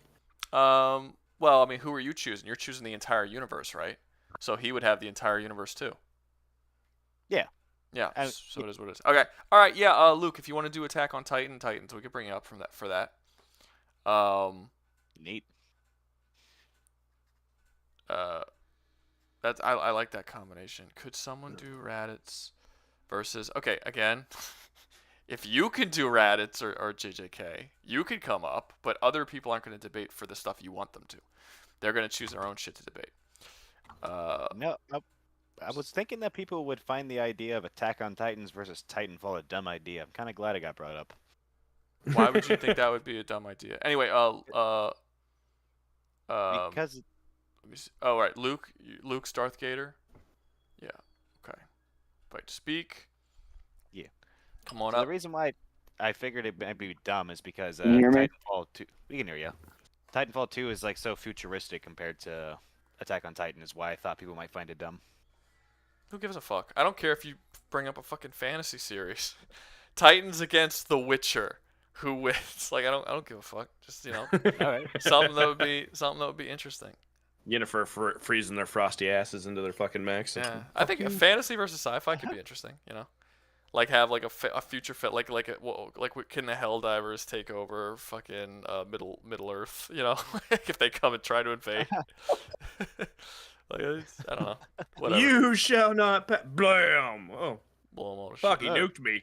Oh yeah, it would just be like if there was aliens, if it was like if one very advanced race left their planet and they came to another planet that was so behind in technology, they were basically still in medieval times. I mean, I'm sure that concept has been done before, like not quite medieval times, but cowboys versus aliens is exactly that concept. It's like, what if aliens invaded, but you're still in the fucking cowboy days? It's like, which Well, by you the had that way, movie called The Outlander, which was the spaceship that landed in Viking times, and they had to fight that really fucking That's true. badass alien. That's true. Yeah. So it's been done. Anyway, do you guys want partners? We want to ask again if y'all want partners. Does anyone want to debate for Attack on Titan or for Titanfall? We can make it a 2v2 instead of a 1v1. Before someone comes up, can I ask you, what exactly is the power level of Titanfall? Like, what's the highest feat? The highest feat. Okay, so I guess if you want to go Nuclear warfare, I would assume. Yeah, that's what I was thinking. They have our technology, but slightly better because they can make mechs and other sci-fi like niche technology. So in terms of Okay. just firepower, yeah, kind of modern, a little less. Well, I was wondering Rouga, I if I DM'd could you maybe- something behind the scenes real quick. Behind Could the I scenes. maybe do the rumbling from Attack on Titan? Oh Like- man, dude, I don't want your dick pic. Come on. I was just Richard. What? Okay. What is happening? No, The go. 3v1. Y'all keep going. I'm gonna see if people want to come and join y'all. I wouldn't mind you. Thank you. I wouldn't mind using the rumbling at all. Using anything. It's just like the most powerful thing that you can use for stuff like this. Right. All right, Lee wants to do Attack on Titan. I'll bring him up. Anybody want to do for Titanfall?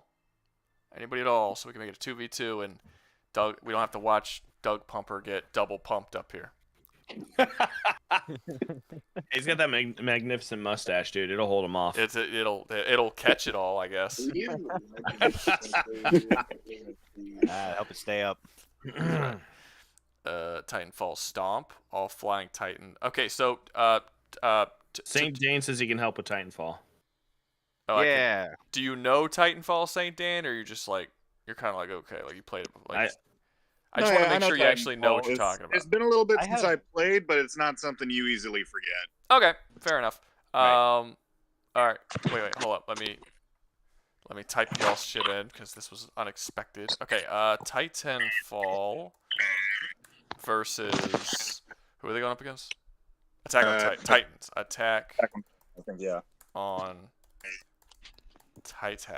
All right, cool. We St. did. Dane, do you have the stream up in the background? I do, yes. Did you mute it? Because it keeps popping up every once in a while. Oh, my bad. Titanfall. Yep, I can hear it. Hang on.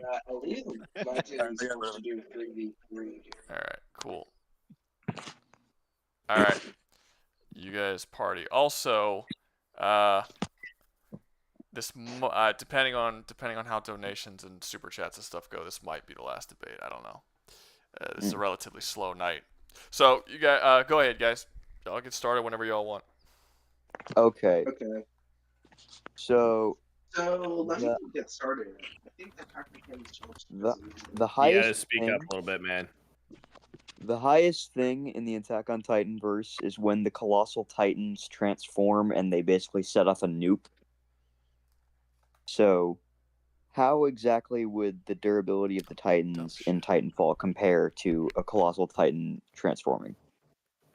Could they survive a nuclear explosion?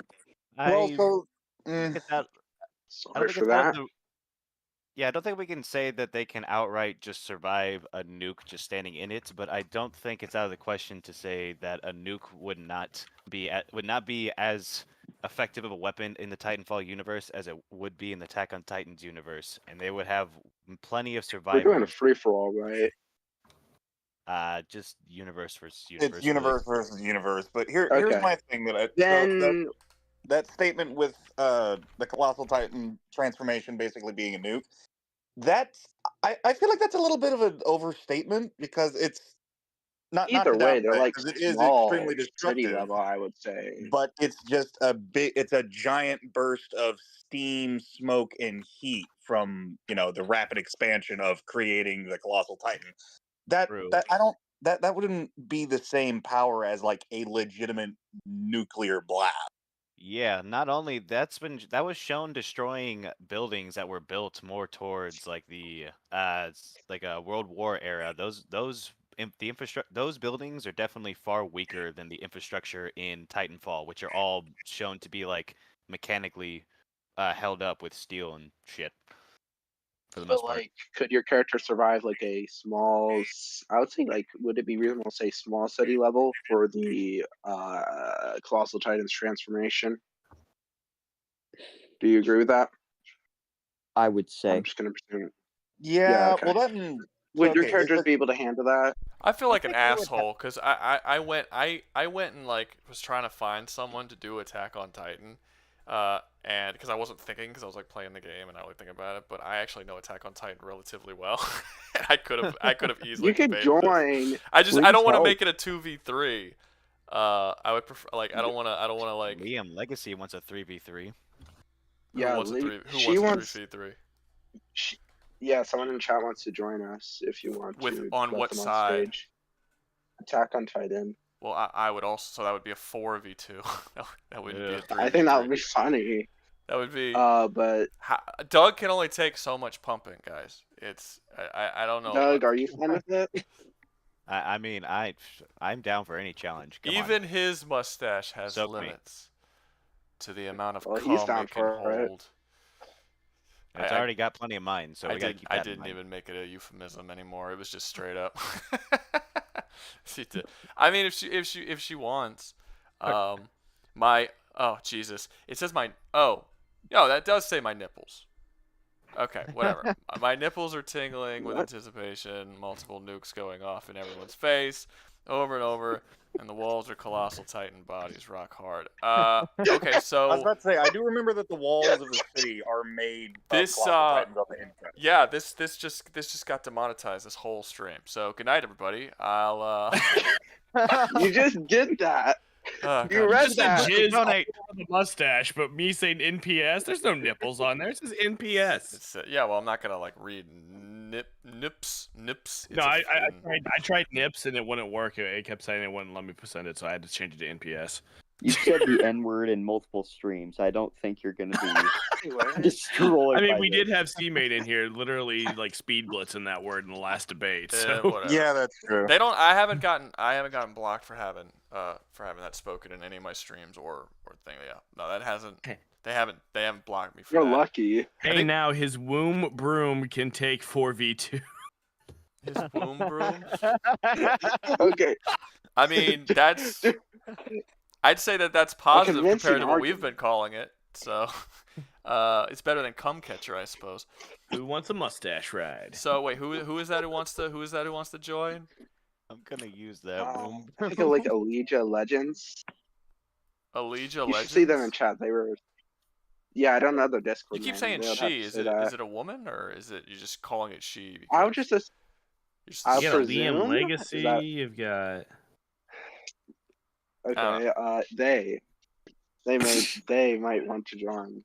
Well, then it'll be 5v2, and then that's too much. That's insane. Yeah, it's a How little. dare you Okay. assume her How gender? This is going from group to orgy real fast. Yeah, it is. Hey, what are you talking about? It's about to be a bukkake. Oh. Titan. Let me see. Did I change the screen? This got off track. It's back to the Discord. Okay. Let me see. So wait, who are they? If they don't say anything, then we're just gonna do it at 2v. Oh, they're in. I think they're in here. Yeah, but They're like, they need to tell me who they are so I could bring them up. If they don't tell me, then it doesn't matter if they're here. I think there are Allegia and MA. Well, they gotta tell me. That might be a guess. They gotta tell me in the stream. Because if they don't tell me, I don't even know if they're listening. You know what I mean? How are they doing this? Violet and Titan. Powerful I don't know. again. Okay, they're not saying anything. So if you guys want to just triple dog pile pumper, we can do that. We'll turn it into a triple pump. Yeah, all right. Okay. So yeah, you guys continue with our talking Do about it. who had a point going. One of you? Okay, anyways. So One for the Colossal mouth and two for Titans the should be mustache. able to harm them, or at least kill most of them, or a single one of them. That's They should implying die that he from a gets Colossal close Titan's enough because. bomb.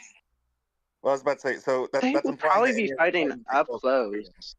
I don't actually agree with the idea that y'all were saying where it's not a nuclear explosion. I mean, yes, it's not a nuclear and it's not going to have nuclear radiation, but they've wiped out whole sections of cities and an entire fleet with the Yeah, colossal that's Titan like explosion. small city And level. yeah, and as far as we can tell, he can do it more than once. As long as Right. I mean, not at when he first becomes colossal Titan. Well, it depends on who we're talking about.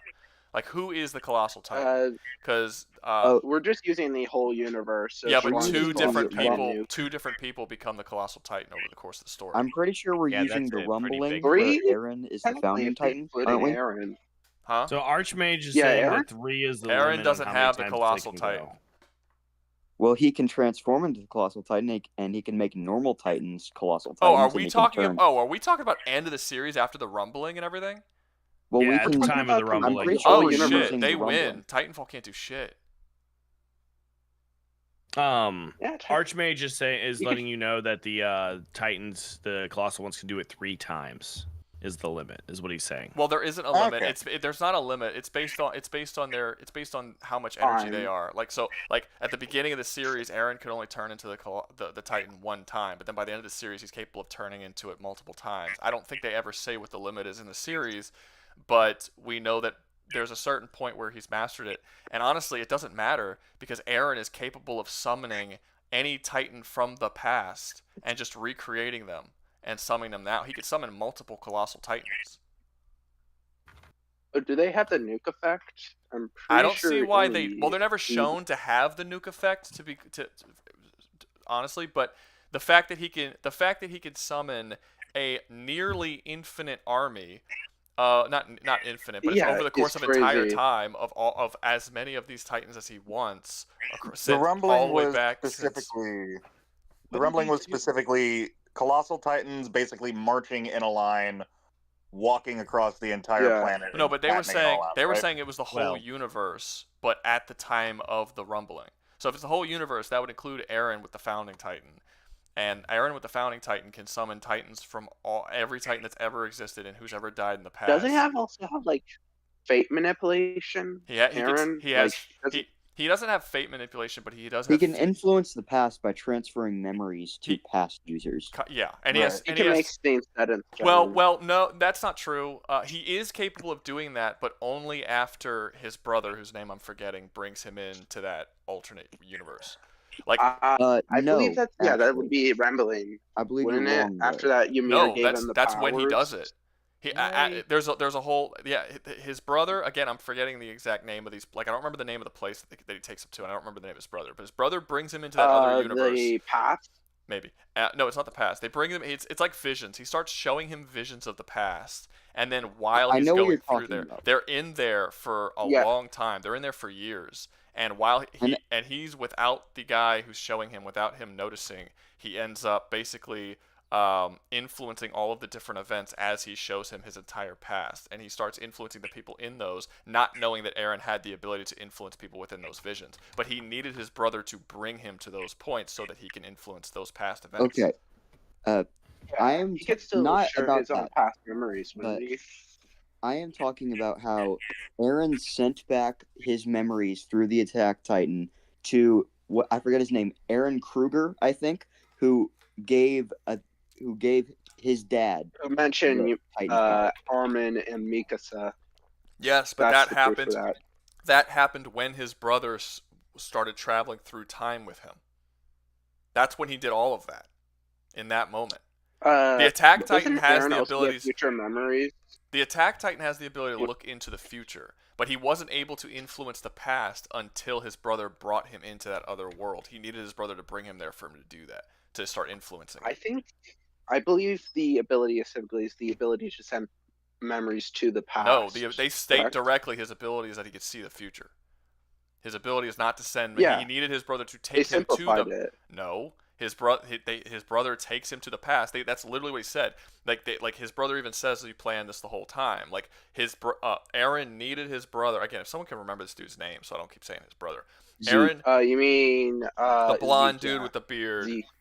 Zeke. Yeah. Zeke. Zeke. Okay. Zeke. Monkey. Aaron needed Aaron. Wait, what? The stupid monkey.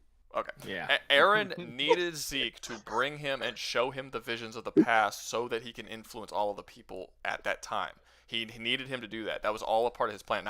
Now Aaron saw that was going to happen and that he was going to bring him into the past. So, but because he could see into the future, and that's like the big reveal that he knew all of this was going to happen already. But he needed Zeke to actually bring him there and show him there first. That's why he played along with it for so many years. And then it's revealed at the end that by the time by the way, the whole time you were showing me all this shit, I've been influencing it and I've changed everything since you did that. And I basically set up all of this emotion because it was actually Zeke's fault as to how everything wound up how it did because he gave Aaron access to the past essentially. Yeah. Yeah. But that's Aaron's the reason why I communicate with. This isn't really relevant to a debate between Attack on Titan and Titanfall, is it? Yeah. It is. Well, no, it is. Well, it is because they're saying that he can influence the past, and normally, and that he could send memories to people in the past, which would probably help them in a war if they could influence the past. But I'm saying he can do can't that when do he has the that powers of without the Founding Zeke. Titan. No, not without Zeke. Yeah, he can only do that with Zeke. He can only communicate people with Zeke. Only with Zeke. Zeke. He needs to actually be able to Aaron talk to said people. in the final arc of Attack on Titan that he influenced the smiling Titan to eat his mom because his memories were all the light. During that point where he was with Zeke and they went through all the visions, that's when he did it. He needed Zeke to do it. Zeke only showed him up to the Crystal Catacombs. Didn't the Crystal Catacombs? No, Zeke showed him his entire history. Zeke went back and showed him his father's history. He showed him how his father's wife was killed, ex-wife was killed. That's when he influenced his dad. He influenced him all the way up to his birth, and then up to the Crystal Catacombs. And then after the Crystal, but the wife eating the mom, that happened before the Crystal Catacombs scene, because he had already influenced all those events to happening. They were following the father. Was the father? They were following the father, and then they switched over after the father. Well, no, they were following the father the whole time. I don't think.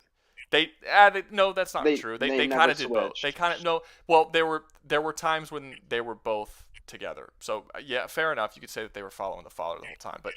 But my point is that I think that's. What's up? Go ahead.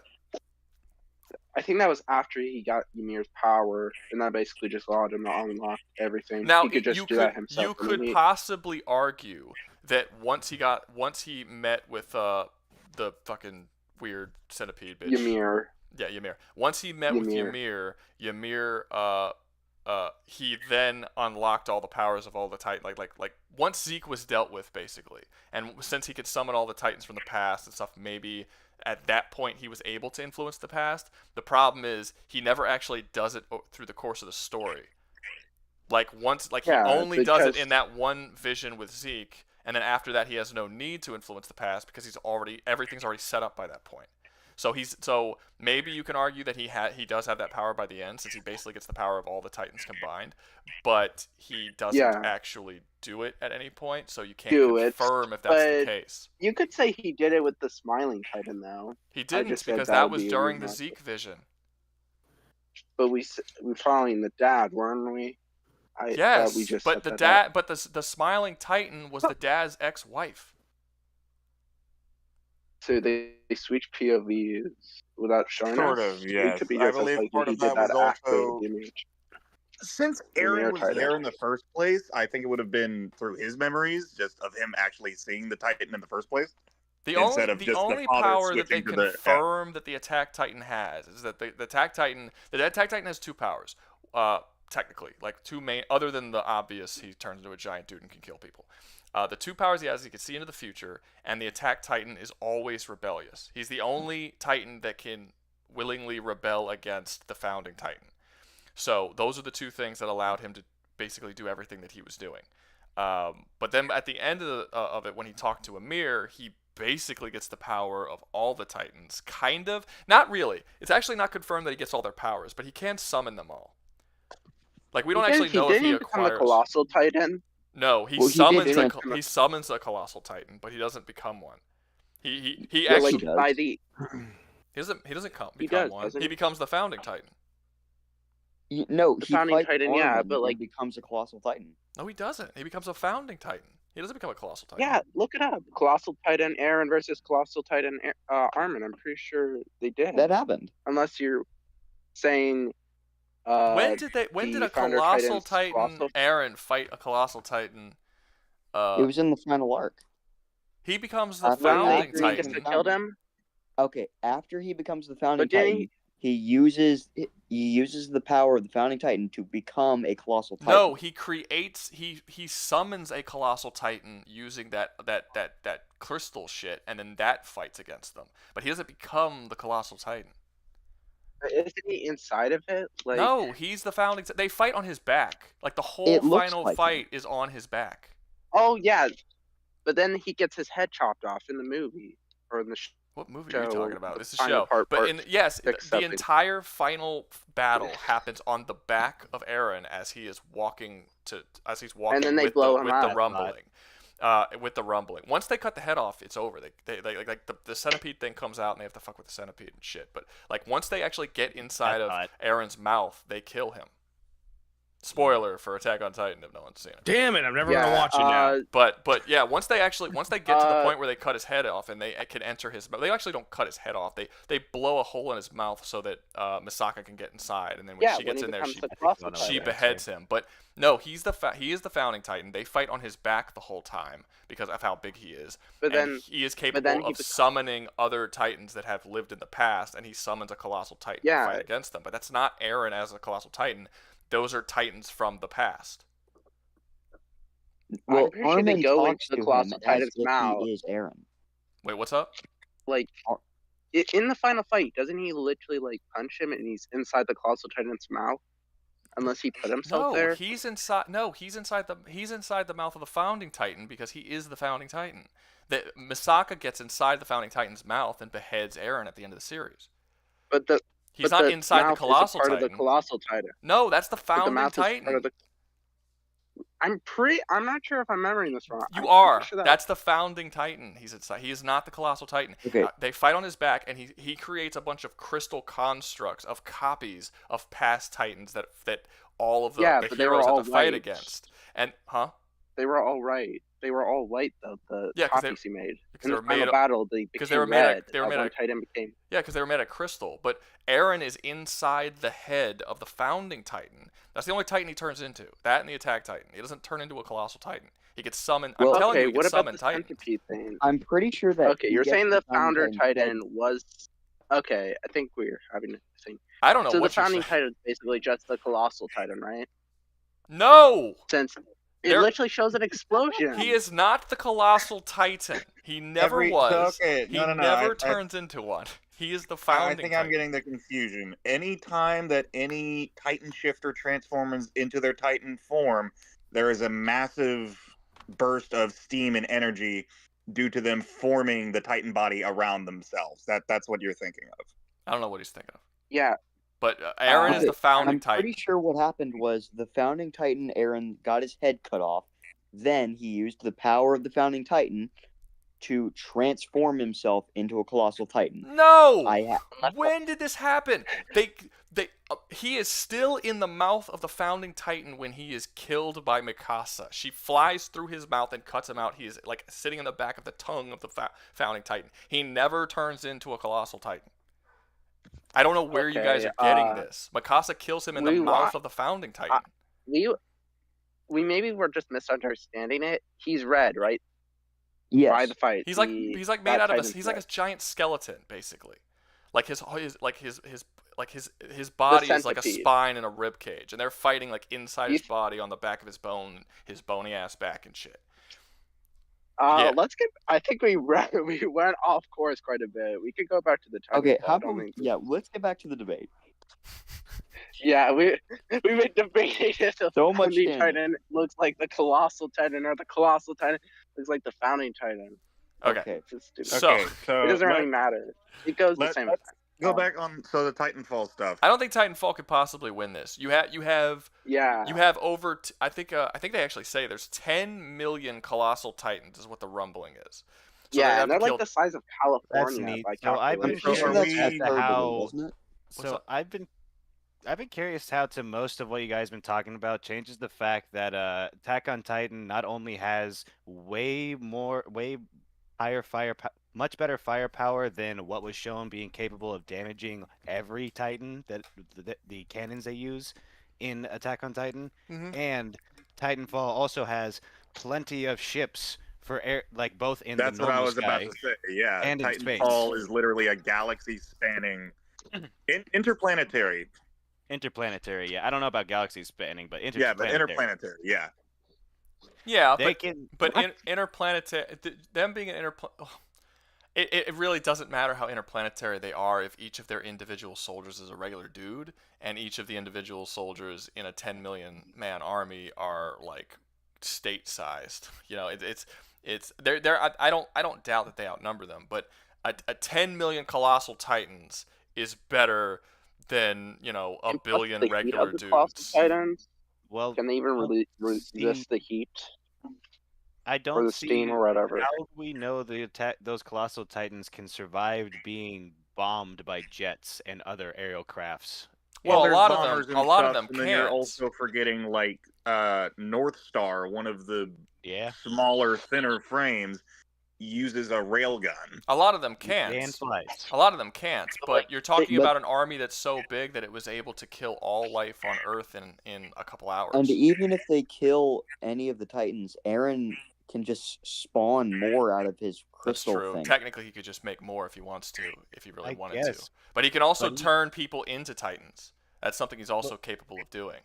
Well, no, I'm sorry, that's not It true. would 'cause take him a sec. you would Oh, have no. to be a Only Ymir descendant of subjects. Ymir. Only Ymir. Yeah, you're right. Yeah, You're that right. was You would have to be a really descendant of Ymir, so he wouldn't be able to do that. But technically, if it's like universe versus universe, the world of Attack on Titan has many people who could become Titans, and he has the ability to turn them all into Titans if he wants Reasonable. to add. Does he to have the his- ability to Yeah. turn So- all of them into colossal titans, or just regular titans? No, No. only Ymir subjects. Only Well- Ymir subjects. Even then, what does this change to the fact that the Titanfall can Titanfall their Titans right onto Eren, and they have far better equipment than the people who chopped his head off and fought the centipede. Like, That's The Well- I was colossal about to titans, say- they only have one weak point. They would have to aim for their necks every time. And would they even know to aim for their necks after? Yeah, they have a it very would take them a they have a bit. very Oh, specific way of killing them, and also you have to remember, well, not remember if you haven't seen the show, but Eren actually specifically states that he has no intention of fighting back during that entire fight because his plan is for him to be killed. That's like a part Yeah, of his after he whole gets plan. the powder He's titan. directly Where does the says to titan Armin he will Fair. not fight back against any of them. And But- There's like a not kill my Ymir is the friends. only one who's fighting back. Eren doesn't even Also- attempt to. I feel like we kind of started off pretty bad because Yeah. we like jumped straight to like end game level shit. Well, We if didn't we're even doing doing start the well, at if we're doing baseline. well, I asked when we first started at what point in time are we placing this, and y'all said the rumbling. So that is immediately, endgame. immediately open with the rumbling. Yeah, That's exactly. that's endgame right there. I mean, Okay. and if they're saying that they have a galaxy spanning army that has space travel that can bomb countries and shit, then you kind of have to use the rumbling because everything before the rumbling is pretty basic. I mean, they actually Yeah. say in a plot point in the series is that people are scared that the Technology is Titans are there. no longer going to be the most useful weapon on planet Earth because technology is getting too far, and their technology is like World War II level. So it's not. Right. So it's like they would if we did it any time before the rumbling, it would be super one-sided and Titanfall would win. But if we did She it did, like, a fuck you during lot. the rumbling, that becomes a much harder. Now, if Titanfall, again, I don't know the universe. If Titanfall has the capability, something like Helldivers, where they could just basically be in outer space and bomb the entire surface of the planet until everything's dead, that would work. They would win. This argument would be over.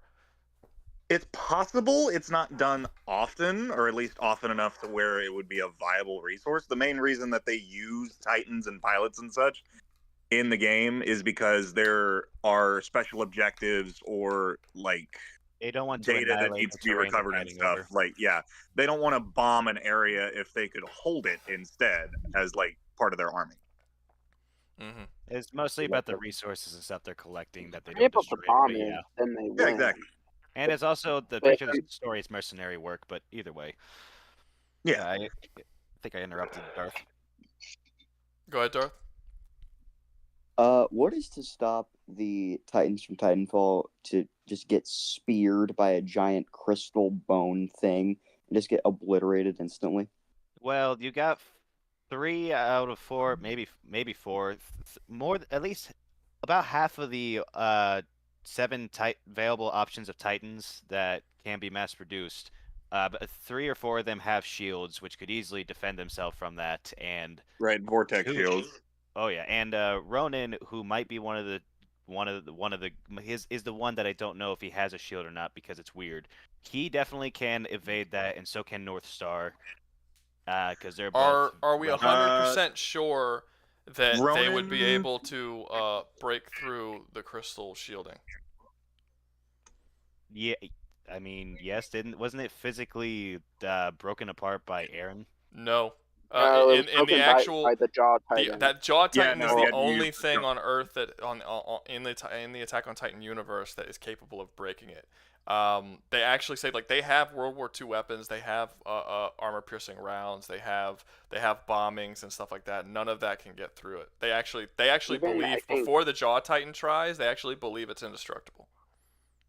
In the Yeah, Colossal the Titan only wouldn't other work instance either, they of said? hardening breaking is when the Attack Titan and Armor Titan fought, and that was because of like weird judo moves, or during the fight with the female Titan where the wall got partially destroyed. Ah, yeah. Is the Armor's Well- Titan's armor even like crystals?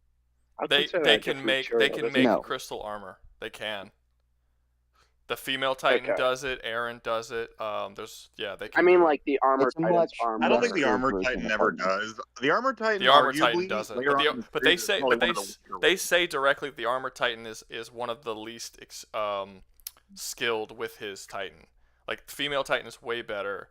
Aaron becomes way better. Aaron beats him in like 3 fights throughout the series. Like, But the Armor Titan has didn't the no idea how Armor to do Titan's that. armor get shot through by a like some tank? By one of their Yes. upgraded rifle or cannons. Yes, something? but that's not the same as the crystal armor. The crystal armor is harder. Okay, that's what I was saying. Yeah, the Something Armor about Titan it does was not just- know how to make that crystal. The Attack Titan and the female Titan and what's the other one that the chick who can Warhammer Titan. yeah, that Right, one. yes. She can make it. She's the best. She can make as much as she wants. It appears. Oh, yeah. She That's can make mainly a who I was giant thinking hammer about or a in this crossbow discussion. or a sword out of it. Aaron. Yeah, I mean, she Well, makes an let me entire ask you- she makes an entire being out of it, and then just has that being fighting for her while she's chilling underground.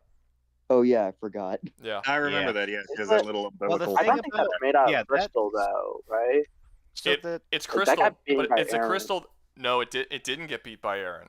It was he essentially took the Jaw Titan and forced the Jaw Titan No, to kill I mean the chick. the crystal Well, he beat Titan. used it as a Titan tool. That counts as part. beating it. No, he beat. But the He didn't point need that the Jaw Titan. the point that I'm saying is that the Jaw Titan is the only thing that's been shown to be able to break the crystal throughout the whole series. That was the So, Jaw Titan was the only this reason is- Aaron Yeah. won.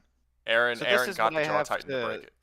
say as a counterpoint. So, 2 things. One, I don't know if the Attack on Titan universe can be declared World War II versus being World War I because we don't know if they show any That's fair. aerial That- guns. They show They have planes. planes. They I have mean, they have blimps. planes and shit. They- well- they can drop bombs on people, but And then I okay, guess maybe- I don't know enough remember. about World War II and World War One, like the difference between the technology It- levels to say.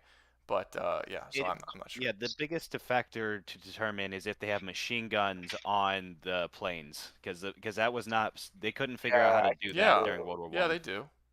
They do. Okay, Yeah, then I think I'm then we can almost say World War positive II. they do. I mean, at the end, they fight the rumbling with planes.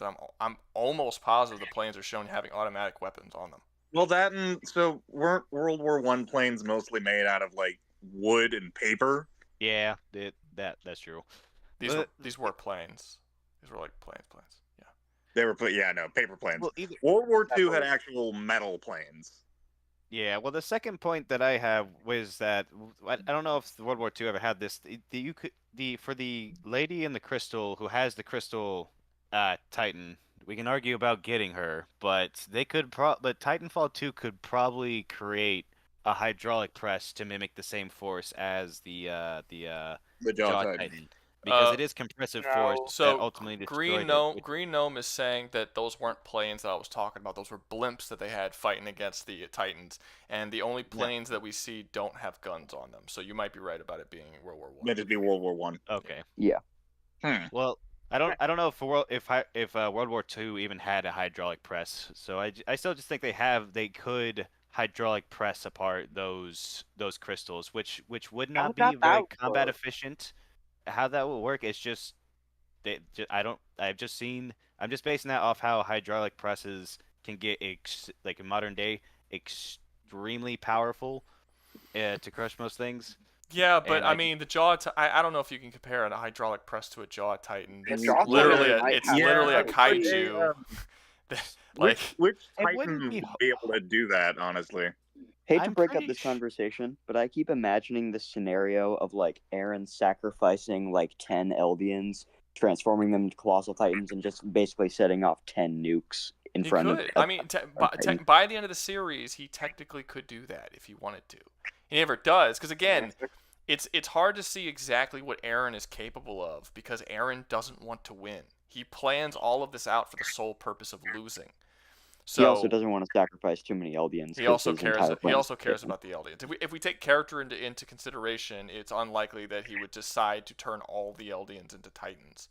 And I don't think we ever see him being capable of turning them back. So it's not even like, can he turn them back? No, He because they might don't be able to. turn back until they kill the fucking centipede. So I'm not sure if Aaron Well, is even capable he of might turning be them able back. to make the normal Titans into Titan shifters and then have them turn back, but I don't know if he could really do that. I can't remember if that's a thing that happened. He can't. That's never been done. There's only 9, I believe. There's only 9 Titan shifters, and everybody else are mindless Titans. However, he does have the power to control all of the Titans, including the mindless Titans. So you know, it doesn't matter that they're mindless, basically, because they can be controlled by It one Would be a dude. hive mind. Yeah, not exactly a hive mind, but they obey his will. It's not like Okay. everything they see he sees and their thoughts are their thoughts, but yeah, no, it's like he just wants giving them them to do directions, things and they basically. do it for him. Oh right. Now I Yeah. see. Yeah. Yeah. It's sort of like a bewilderbeast from How to Train Your Dragon. Kind of, yeah. Really love that movie. It is a good one, yeah. Semi-dumb question. How do Titans... So I know the Titans have, like, crazy powerful healing factors, right? Not even, Yeah. like, Titan shifters, like, just basic-ass dumb Titans, right? In the first couple of episodes, they try to blow one's face off with a cannon, instantly regenerates. Yeah. Well, Right. You can only kill them by so sucking off the there's the Not Titan. instant, but Well, like there's the in Titan a couple minutes. regeneration, and then there's the Titan shifters regeneration. The Titan regeneration is stupidly fast. It depends on how skilled the person is, but like the more skilled Titans are shown to be able to be like blown to pieces and heal in seconds. Aaron does this a couple of times. But the Titan shifters themselves, like their bodies inside, their healing factor isn't nearly as fast. So like when they get wounded, they can heal, like they have their whole limbs come back, but it's only after like hours. It really depends on Okay. it depends on a lot of factors. Like it took Aaron a couple of hours to regenerate his arms, but then when he got a bit pissy, it regenerated in Not the seconds. Titan. Yeah. Well, I also what was that his arms? I'm trying to think. Well, he had already been waiting for hours Titan. though. At That was point. when he was in human form. Yeah, but That was it the wasn't human form, I believe. previous to that That's after moment. he His shifted. arms had been regenerating like very, very, very slowly, and they were coming off steam. But then, when he was really mad because he saw the smiling Titan, his fist like instantly regrew. Like even his cellulars, even his. You also what was it called? you also have the fact that it doesn't really matter how much the body of the Titans get damaged because Aaron and If the other next one characters gets- have been shown to literally bail out of their Titan if it's getting too fucked up and just create a whole new one. I remember Yeah, that. they Yeah. say that up to 3 Yes. times. That is And limited. normal though. Titans just Not keep coming as it's long as they're limit still it's alive. limited before Eren becomes the founding Titan. But once he's the founding Titan, we see he can create a whole army of Titans without any trouble. Yeah, so So there's do no your there's no reason characters to have believe that anything he can't against just keep that? making new ones. Because he How do Titans react to like cauterizing and burning? Does that stop the healing at all or no? That doesn't Nothing stop will them. stop a Just have to Titan blow from apart getting their at you unless The you kill colossal them. titans Nothing. are hot as fuck. And To my nothing understanding, happens. they They can have like still- fire they still- resistance. If you still destroy, cause them damage, it's not instantaneous healing. They still have Not to like get up and wait a instantaneous, couple but- seconds Well- before their shit comes back together. Unless you transform. If you My point transform, is, then it's way faster, but like- its best example can see at the end of season 3. There's this like pudgy little baby Titan that can barely move, but it spent years just trying to crawl to the humans so it can eat them. There is absolutely nothing that will stop a Titan from trying to eat humans unless you kill them. Yeah, they don't Fair. they There are don't no sleep. such command well, They don't kind- stop. They it have doesn't hibernation. at night. It's it weird. doesn't apply. It doesn't apply by the end of the series. But the dumb Retcon. Titans they only move during the day. I think at night they're nocturnal or they're not Well, there are nocturnal. Never certain really explained Titans. why. Yeah, There's if you certain take the Titans sunlight that off them, move. they can't move. They go. Yeah, sleep but that's paralysis. again that's before they are actually controlled by If a Aaron person. Once commanded Aaron can them, control yeah. them, that's not the What case happened? anymore. Okay. so that- Actually, in a canon comic, literally all the Titans move at night. Moonlight. There's a lot of theories as to why that is. I won't get into that, but it's Pretty sure weird. As far as the Some Titans series move at night, as some far don't. as the series tells us, it is safer for the scouts to move at night because the Titans don't. The Titans stand still and wait for the sun to come up before they start moving Yeah. again. Some do, so some don't. Does your universe have anything against Attack on Titan? Well, Aside from just being able to do orbital stuff, so Yeah. my thing is And, Titans, destroy you from the their ground. regeneration weaponry. skills are like incredibly powerful, right? Like they can take Yeah. cannons, Yeah. bombs, all kinds of shit. yeah. So long as Well, it it's doesn't hard, hit actually. the base of their neck or their regeneration spot, they just get back up perfectly fine. And There- there's a lot more than just the regeneration. I mean, the generation's good, but they're also They're also very durable. Like we don't really go over this, but they're not being cut. Not by, the they're normal not. Titans, because the normal Titans get injured by normal swords. No, or because they cannon. specifically state that the swords are not normal. Like at one They point, get hit by at one point, Mikasa loses her swords and she tries to use something. I forgot what arc this was, Axe. but she tries to use a normal bladed weapon. Oh no, Sasha. Sasha tries to kill a Titan, a very small dumb Titan with Like an 9 feet with an tall, axe. With an axe that was cutting down a tree, and it just it shattered across its neck. They have very specific swords, very specific weapons that are capable of doing it. Those are the only weapons they can use. Legion. Well, a cannonball was able to do the trick if they hit it in the nape. So I don't see why most of the 40 millimeter weaponries at the Titan. Well, it's not. carry Well, a wouldn't cannonball be the same. couldn't. Cannonballs couldn't Well, do. they could couldn't harden do it. it. They They had. could It was harden very specifically after a certain. I think it was like season 3 or 4 when they got up. It wasn't just a cannon. It was. I mean, it wasn't just a cannonball. Thunder spears. It was like They it was like they an were basically upgraded. handheld missile. Yeah, it was an upgraded version of that was finally able to damage them, and they had to it was like new technology that hadn't existed before, and yeah, and it was specifically designed to kill Titans. It's like a handheld missile. It's called the Thunder Spear. It's like I was about to say, I know, yeah, the Thunder Spear. That's what I was. Yeah. the thunder spears are literally giant armor-piercing rods that like are meant to pierce like iron and shit, and then explode after they hit. Like that's what they're designed to do. And then the cannons were like larger versions of that. That wouldn't be too hard of a feat to replicate. Iron's not. I'm not that saying it's durable. not a hard feat to replicate, but I mean, Oh, yeah, do they but have it? yeah.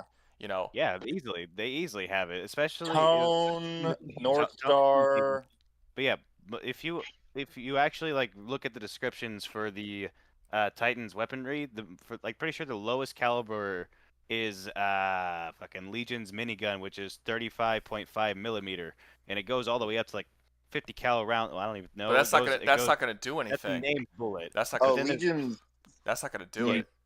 Because it's going to be too small of a damaged area. I mean, to a Titan, a 50 cal is gonna be like if I poked you with a fucking needle. It's not gonna be enough to take him down. Okay, well, so again, that's the thing. Yeah, probably, but you have also more than that. Wait, you guys are both talking at the same time. I can't understand either. All right, sorry, go ahead. Sorry, my bad. Go ahead, Doug. Okay, so the 50 caliber is like the smaller round, not the smaller rounds, but in the named bullets, the 50 caliber is the biggest round. They have other ways of attacking. Like Scorch has massive fireball shots, which incinerate like metal. Yes, thermite too. Thermite, yeah, and you have Ronin's shotgun, which is I don't know what it shoots. It's not normal bullets, and it shreds shit. And you have the railgun from North Star, and Ion uses nothing but laser weaponry. And I'm pretty sure Ions would have a field day against all the Titans. Give me a sec. Someone said something in the He said cannonballs can affect the normal Titans. They do, but they're very ineffective.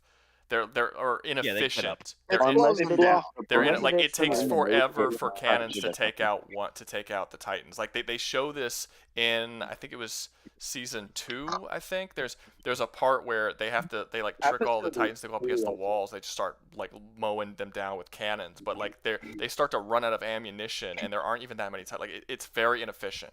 It doesn't get through them. It has to hit the nape for it to work. And it also has to hit the nape. And even so, it takes a bit. Like the cannons that they made that came out, and again, I don't remember if it was 3 or 4.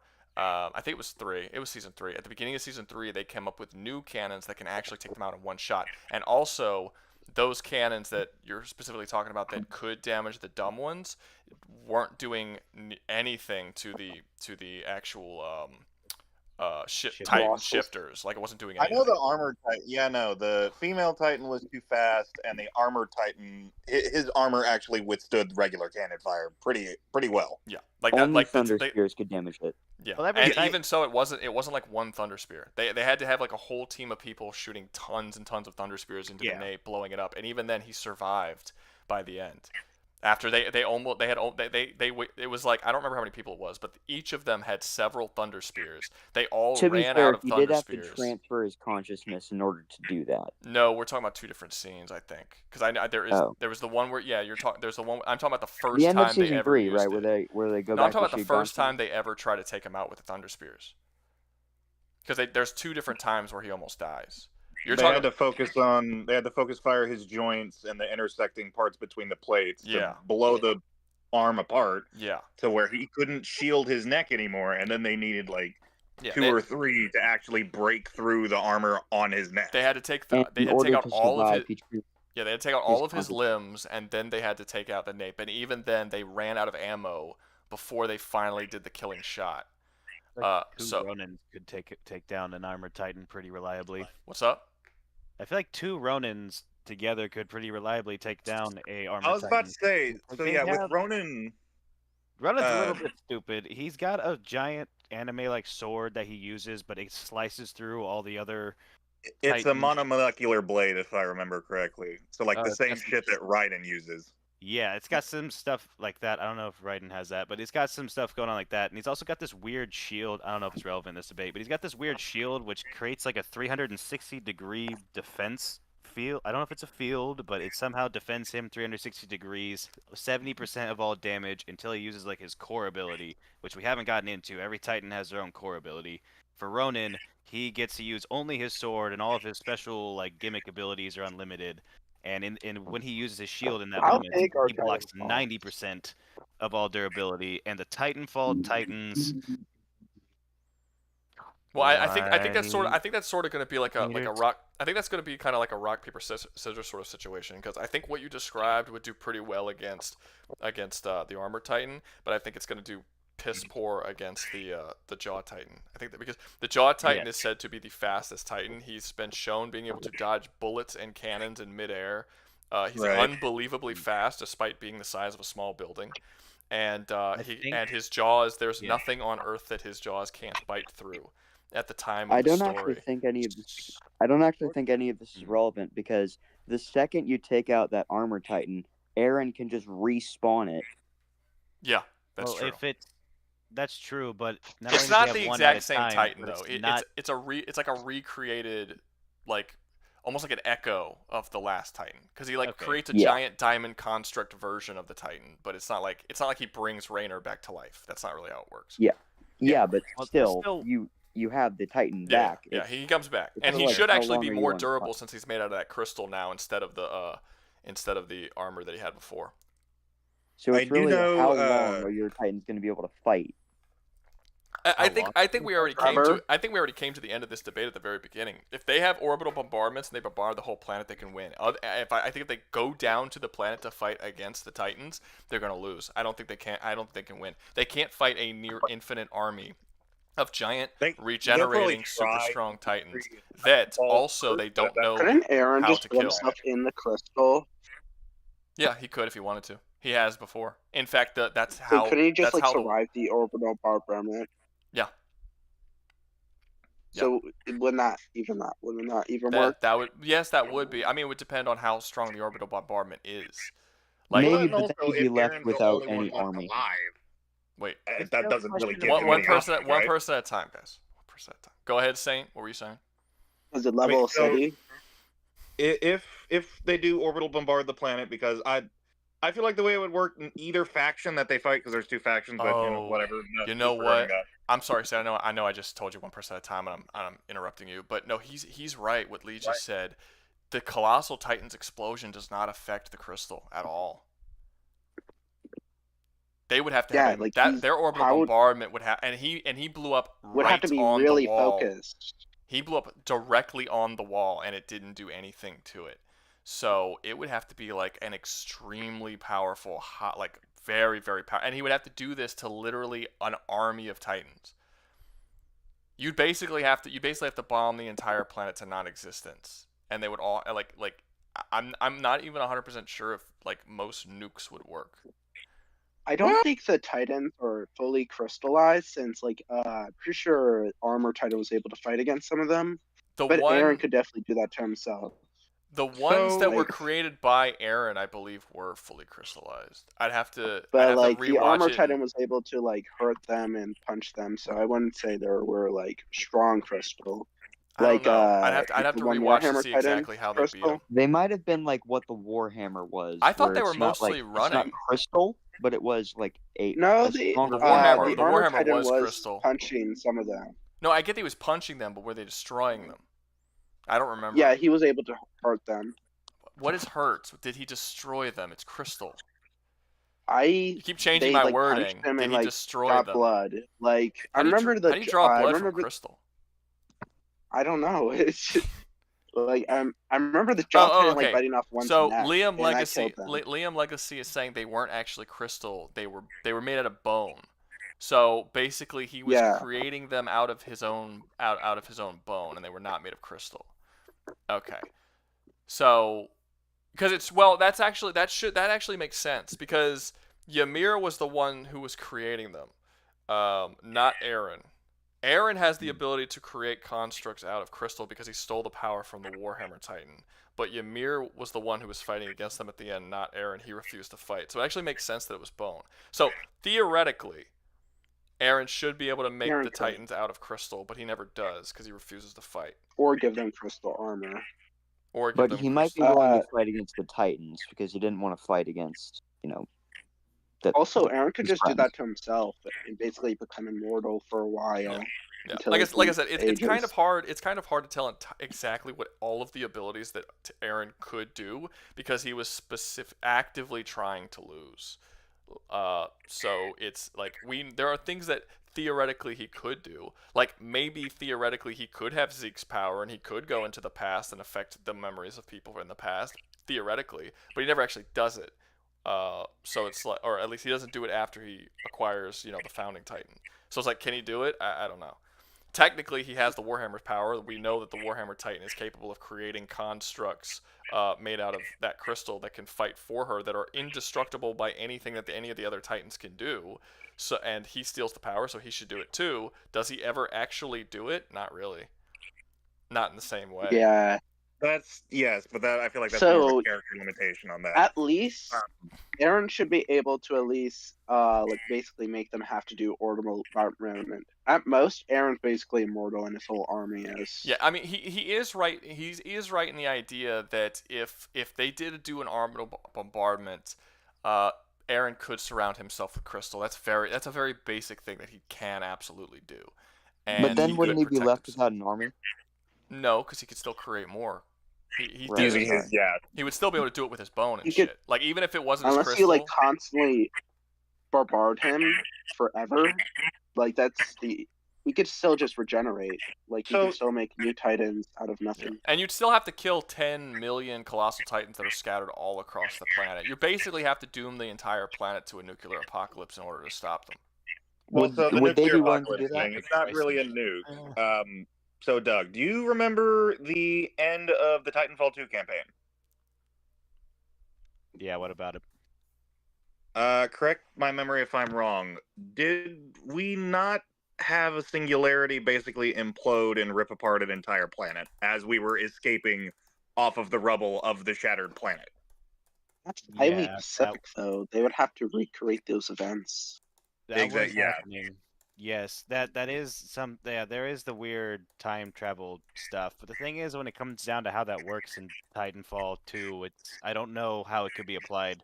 Not to mention, I don't remember all Intentionally the onto details the of it. yeah. So I was about to say, I You would remember be- that happening to the planet. I don't exactly remember how they did it. I'm pretty sure the game never actually like explains the process of them creating and or capturing it. And I do remember that the only reason that it happened in the first place was because of some malfunction due to the two factions Even fighting then, over like, it, and eventually it just sort of you would- self-imploded and shredded the planet that it was on. You would have That to would mean place that the Aaron fight on that itself planet caused to it kill him. explode. Yes. If the fight itself caused it to explode, then if the fight takes anywhere near that thing, that planet's gonna go kaboom. Whole thing's gone. Yeah. Yeah. So basically, the Either conclusion way, that we like, come to is an orbital bombardment. They win. Surface no, fight. possibly No, because win, of the crystal. maybe. Yeah, because of the crystal thing.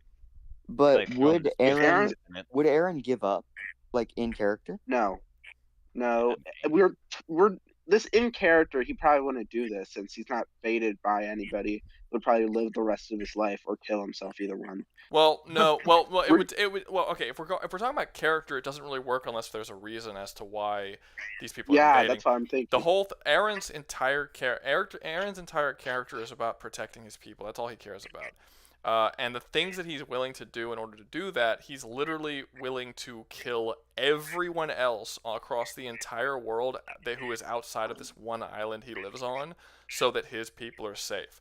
So if he feels a threat from the Titanfall universe in any way, his sole goal will be to wipe out basically everyone in Titanfall universe, so that his one planet would be safe.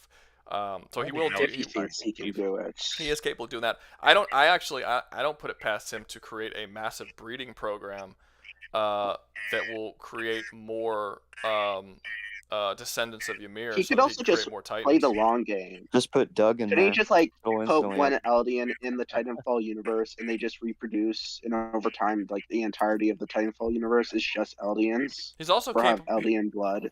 He's also capable. He's also been shown to adapt technology. He adapts a lot of technology from outside of the thing. So it's not like Helldivers level adaptation. No, that was more like Sasha, wasn't it? Like that was more of the I don't collective, think not they just would Aaron. Sasha. Hanji? And no, It's not Sasha. Sanji, yeah. Well, no, Sanji. I'm not saying Aaron himself did it. I'm saying that this is an army against an army. His Oh, yeah. people, the island of Paradis, are shown adapting technology and even evolving technology. I mean, their technology was specifically designed to fight Titans, and they adapted it so that they can invade. Forgetting the country they invaded in season 4, but they altered their technology so it would be better suited to killing humans, and then they went and attacked that other country, and they took technology from them and adapted their own. So I don't know how easy that would end up being for Titanfall. Really hard. Yeah, But- that's the problem. But When we're if they can get their hands on the technology, they should be able to figure out how it works and utilize it.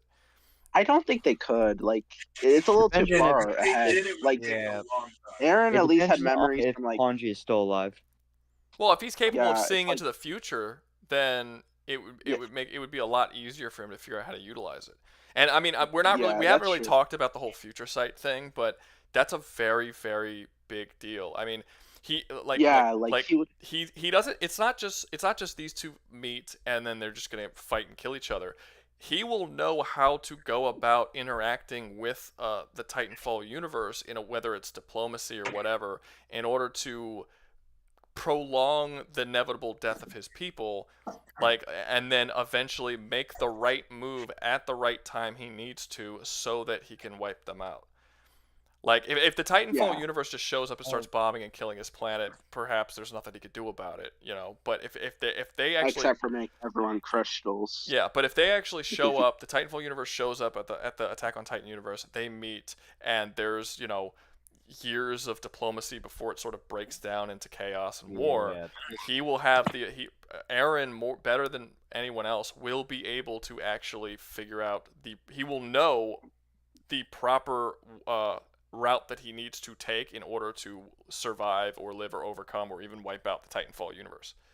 He'll definitely know what he needs to do, but it's questionable if he could even pull that off. Because if the Titanfall 2 universe does get up to the point of a galactic civilization, I mean, are they a galactic civilization? You said there was a multiplanetary. That doesn't mean galactic. So they have faster than the light travel, or of sorts. Well, that doesn't mean they're a galactic civilization. Well, either planetary or either way, they have colonies that take place outside of Earth. They expand across planets and across solar systems. Yeah, multiple. Yeah, I don't know what would be the acceptable range, because I don't want to say full galactic, because they don't tell us the full range of it. We also don't know their politics. Well, we know the solar system is a good bit, but like, still, you haven't really stated how they could exactly beat Aaron. Like, we already set up, like, unless they use the singularity. I think bombing the entire planet would more or less work. I mean, he may survive. With the crystals, though? What's up? He may. I mean, how much crystals would he have to make in order to protect an entire army? Like, he could protect himself, and he could probably make a lot. I mean, that takes time. It's not like he can instantly create 10 million troops just with a thought. Like, that would take time for him to do. He can protect himself and maybe some people in his vicinity very quickly as bombs are falling. But I mean, is that going to be enough? How long is it going to take him to rebuild his army with bone? He can see into the future. That's true. That's true. He will see the bombing before it comes up. Would he be able to prepare for it? He will. Yeah. He had like days of preparation. I mean, technically, if he wants to, he could start creating underground bunkers, like years before the conflict even starts, and then hide. He can also maybe have Jaegerists infiltrate into their society. Yeah, I mean, when we bring in the future sight into it, so like the only way this really works is if we have, like, okay, it's a war. Aaron and these people are going to, and the Titanfall people are going. They're already in the war, and we're not even going to register the fact that Aaron knew this war was coming years before it actually did. Like, if we do this war, any way this war would happen, you would have to take into account that Aaron could prepare way ahead of time before it ever even starts, because he could literally see the entirety of his future. He's even been shown seeing the future of other people and future of things that have nothing to do with him. So, like, he should know it's coming. He has his entire lifetime to prepare, pretty much. And if we're talking about him at the Rumbling, he's had, 21 years to prepare. He's had a long time to prepare.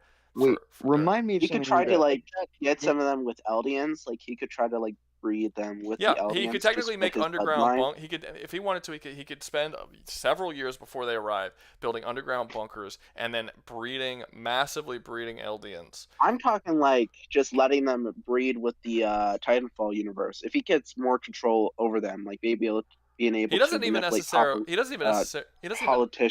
doesn't even necessarily have to. If he could start, because in Attack on Titan, he actually gets spies from Paradis to pretend to be living in the other country with them, and they just sort of Marley. blend in. Marley, thank you. So problem. if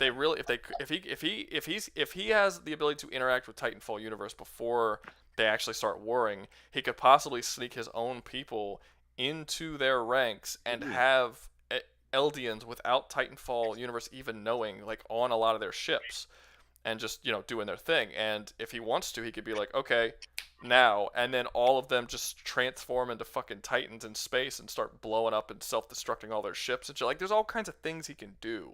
It's not like he's Wait, dead. Ruga, remind These me of are something. very viable options, but the only issue is that for when Eren used all these tactics and stuff in his own storyline, he was going up against people who were only the next step in technology ahead of him. The He can Titanfall see universe into the can future. see into the future, but he doesn't have people that he's working with who can do the same, who can suddenly just evolve their entire way of He can society share to match that information of the through Titan. path. But have you not seen, like, in how human civilization works, how drastically differently we are today from just a couple of decades ago, and we're now gonna take a couple 100 years ago and then go a couple extra 100 years into the future and just say that the Eldians can somehow blend in and not stick out like a sore thumb? Like, he can You could see say his culture possible could be options. different, but like the Titanfall universe is just like more advanced technology. The culture hasn't really changed, I believe, from what I know. No, even There you isn't no human. Well, first they base it more towards modern. I'm not even. I guess you could.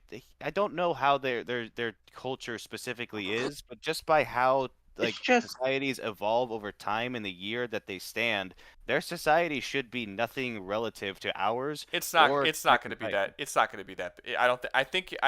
You're right, but I think you're thinking it's going to be a bigger deal than it Overall. is. Like It's like, yeah, like- nitpicking a little. Like, I didn't really heavily start using the internet until a couple of months ago, and people think it's weird when I don't know things, you know? And I'm like, wait, what's this? What's that? What's that? I don't know how this this obvious technology. Like, I didn't have a touchscreen phone until about 15 years after touchscreen phones started becoming a thing. So it's like, Rugalore. so it would be odd, like, they would say things, they would be like, oh, what's this, and it would be like, you don't like, it would be weird, but it's not like traitor. Like, it wouldn't. I don't think that people would jump to that conclusion as quickly as you think they would. And you also have the like, not the possibility, they will absolutely prepare. They will absolutely prepare the spies before they go on to exactly what they will be seeing when they're sent there. I mean, Titanfall would have to be looking for the spy. I mean, when Eren became a spy in Marley, he actually, like, ripped his own leg off and then hid, like, went on their battlefield without his leg and just laid among the corpses, and then he was picked up as a wounded soldier and then brought into a on hospital. the battlefield and ripped his leg off in the battlefield. Yeah, he purposely ripped his own leg off, and then they picked him up, not knowing who he was. Like, oh, this is just some nameless soldier, and put him in a hospital, and he was in a hospital for months, and he was just some guy, and he was like, oh, I have amnesia from when this thing happened. I don't know who I am. PTSD. Yeah, and, like, no one could, like, say who, like, I don't know who I am, and he had, like, and he was just able to, like interact with all of these different people because they just knew that he was a guy who was just in war, and he lost his leg, and his head was fucked up, and he was really good at passing off that he had PTSD. Like, he was freaking out and shit, and like yeah. So it's like they can do this. It's not. Their infiltrators are good. They're not bad. Yeah, they're pretty decent. Hey, Ruga, can you remind me of something really quick? What's up?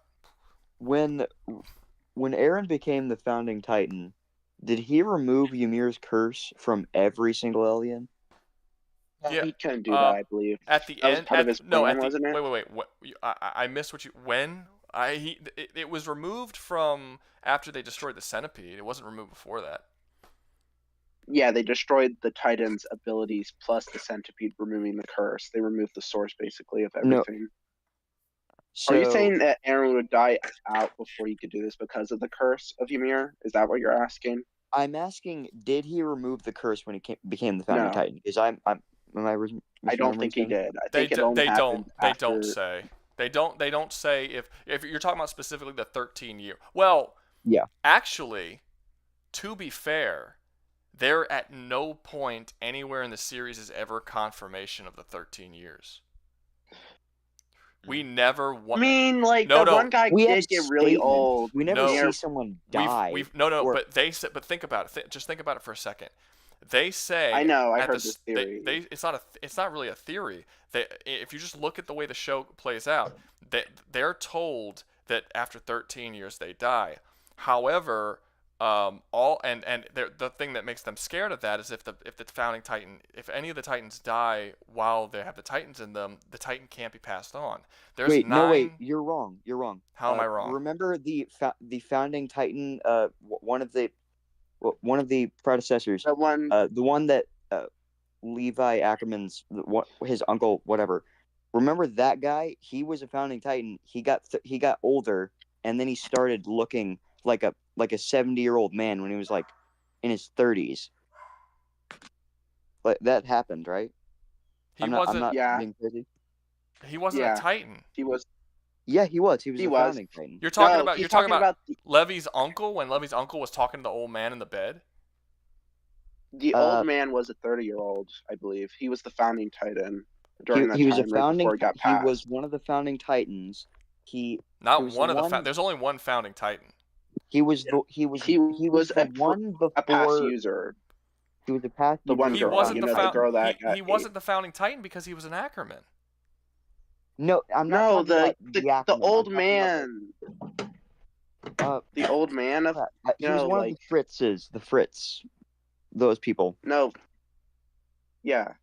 You know Yeah. the old guy that was like. So he talking was related to Levi's the royal uncle, being family like, of Paradis. yeah, and he had the founding Titan. It was shown like he literally transformed. I think like he was like the one before the girl, and he was like 30, but he looked 70. When does he And he was transform? the guy that was like peace. Literally when he grabs Levi's uncle's. He transformed when he partially Levi's transformed. uncle tried to kill him. Kenny. Okay, Look it yeah. up. When he hires Kenny, right before he hires Kenny, he like respects him and all that. Okay. Yeah. Do they ever say how old he is? He was like 30, yeah. Okay. Yeah, he was like in his mid-30s, and he looked like he was 60 and had cancer. Okay, I'm starting to picture. Yeah, 'cause I remember him grabbing Kenny. I remember them having the conversation at his bedside. I guess it didn't click in me that he had aged a lot because I thought he was already relatively old when he met Kenny, and I thought So, he was yeah, just, the I thought he purpose just got is real. sick and The was purpose is dying. I didn't connect the dots that was like a thing that was happening from. Well, I mean, if that's the case, shouldn't Aaron have aged? Because Aaron only had a couple years left by the end of the series. Maybe it's You're a not gonna wrap. I mean, he have- looked pretty old by the end of the movie. Why do you keep saying Aaron movie? was It's only- a show, and he's Maybe only the 21. He can't even grow a mustache by the end of the series. Maybe the Like that rapid guy was 33. in like the last It's couple of relative. years. Or maybe It's he relative. did cancel it out when he became the founding. Because it's like 13 years, right? And then Yeah, 13. Aaron years. goes from Aaron being only like had 7 years. Yeah, so when he was like 4 years time. Yeah, yeah, he had like Something. he went from being like 10 years old to being like 21 by the end of the series. So he only had a couple years left. No, I think he got like the founding Titan when he had like 14 or 13. I don't Like, know how old he was he at looked- the beginning of the series, but he was like he was like up to his dad's waist. That's like a 10, 11-year-old 14? child. I think I don't he was know. like 16. I think he was 16 if I'm remembering correct. Hold up. This In could a be 5-year time Join, skip. probably. he's wait. I'll tell you this: if he is 16, they drew him very, very poorly. No, he was I think he was, 21. like, I think in the, 15 something. he was At the very 13 when he got it. He was 21 by the end of the series. So he only had like 2 years to live or something like that. I think that's Oh, it. yeah, I keep forgetting. He got it. When he got it, his dad took him to the woods while he was a kid. Okay, Yeah. I forgot about that. Yeah. He was Yeah, maybe 10 the years. rapid Yeah, I aging was only right. goes 10. into He's the 10. He fact was that, 10 like, years old. He injected his 10-year-old son with the Titan serum. So he only had 2 years left by the time the end of the series rolled around, and he hadn't aged unusually. He was still he looked like a 21-year-old person. He could Well, not maybe grow it a only full takes effect mustache. in like the last 2 years. Maybe. We don't know how Like it works. it might. Plus, like the 33-year-old man was 33. So it might I be do just, not. like, an I age saw the show. I difference. don't remember them saying he was 33. I don't know where. I'm pretty Well, sure he was pretty he was- young. he was Like I'm pretty sure he younger. aged rapidly. He He definitely looked a lot definitely younger wasn't before he 60. died. He was Like- younger than Kenny. Okay, what's the name of the guy who y'all are talking about? Do y'all know his name? Like, Fritz something. I don't remember. Like it's like remembering different characters. No, I I understand. know it had Fred. Let me see. I'm looking this up because this is like I'm legitimately Just curious. look up founding Titan users, and After it meeting probably and should appear. befriending Yuri Race, is that his name? He worked for the Yeah, Crown. Yuri Race. I think that may be it. Let me see. Is this him? I don't remember. He should have like that weird magical eye look in his eyes, like the weird This doesn't look like a purple I don't see a reddish. magical eye. If someone in the comment section knows, let me see. He was a frail man who usually wore a simple colored robe, eventually gray with age. He also had gray hair, blah, blah, blah. Okay. After inheriting the founding Titan, Yuri's eyes would change between their normal color to the dark violet look, which meant he was bound by the will of the first king. Like his elder brother, he was rather short. There's no age here. I don't think we ever get this guy's age. I think you guys are. I think you. What about his brother? What is his elder brother's age? His elder brother never had the founding Titan. No, but his elder brother should be older than him, right? So if we just know his older brother's age, we know he's younger than that. I don't know. If we know it's older, like he had a brother, I don't think an age older was brother. ever discussed in Attack on No, Titan. no. Yuri was. Oh, yeah. Yuri was the younger brother of Rod Rice, and then Rod Rice was only like well, 40, Rod Rice was a grown-ass man. 40, yeah. Yeah, but he didn't look nearly as old as his brother. But look at him, bro. Like, Yeah, look at the pictures. That's what he looked like. That's just. Either way, I'm not just like. either way, that might be just like Because again. I mean, the fucking how dude. younger we don't know. The dude, like, I think you guys are stretching this because the dude was sick. He was bedridden by the end, like he was dying. Because of the. There's no evidence that it was because of it though. We never see that. It's a 50-50. Okay. We actually see the panel where he gets the founding Titan. He looks like a 16-year-old kid. Again, you guys were saying that Aaron looked like he was 16 too. So I don't. So y'all I don't trust you guys with ages anymore.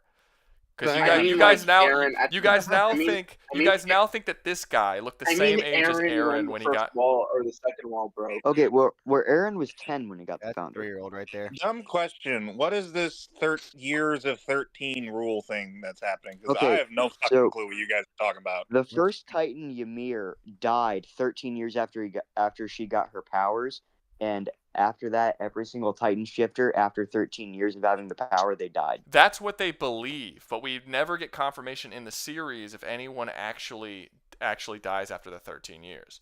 That's what we're debating right now, whether or not it's legitimate or it's just something that people believe might be. Well, no, it does matter because if Aaron only had, especially if we're taking Aaron at the rumbling, dude only has 2 years to live. Either 2 years is good enough. Like it's enough to go to war. It's enough to go to war with an entire galactic empire, apparently, or a multi-planetary empire. All they would have to do is wait him out. Well, even then, just planetary conflict. Because by the time we get to Titanfall 2, the IMC and the Frontier Militia have been fighting for years. I'm not sure. Like, it's possible that there's a 13-year rule because of that one founding Titan user. It's possible that it might be propaganda, either one. But if it isn't, then Aaron wins. Because as I was watching the show, I was waiting for it to confirm whether or not it was propaganda. Because when I first heard of it, they never confirm it. Throughout the whole series, it's never confirmed. We never see a character actually die from it. We never Aaron believes he's gonna die in 2 years, and he thinks this is gonna happen, but we never see on screen a character die from aging out. And apparently, no one throughout the entire history of having the Titans did it because they kept saying if we let them die out beforehand, we'll lose the Titan forever.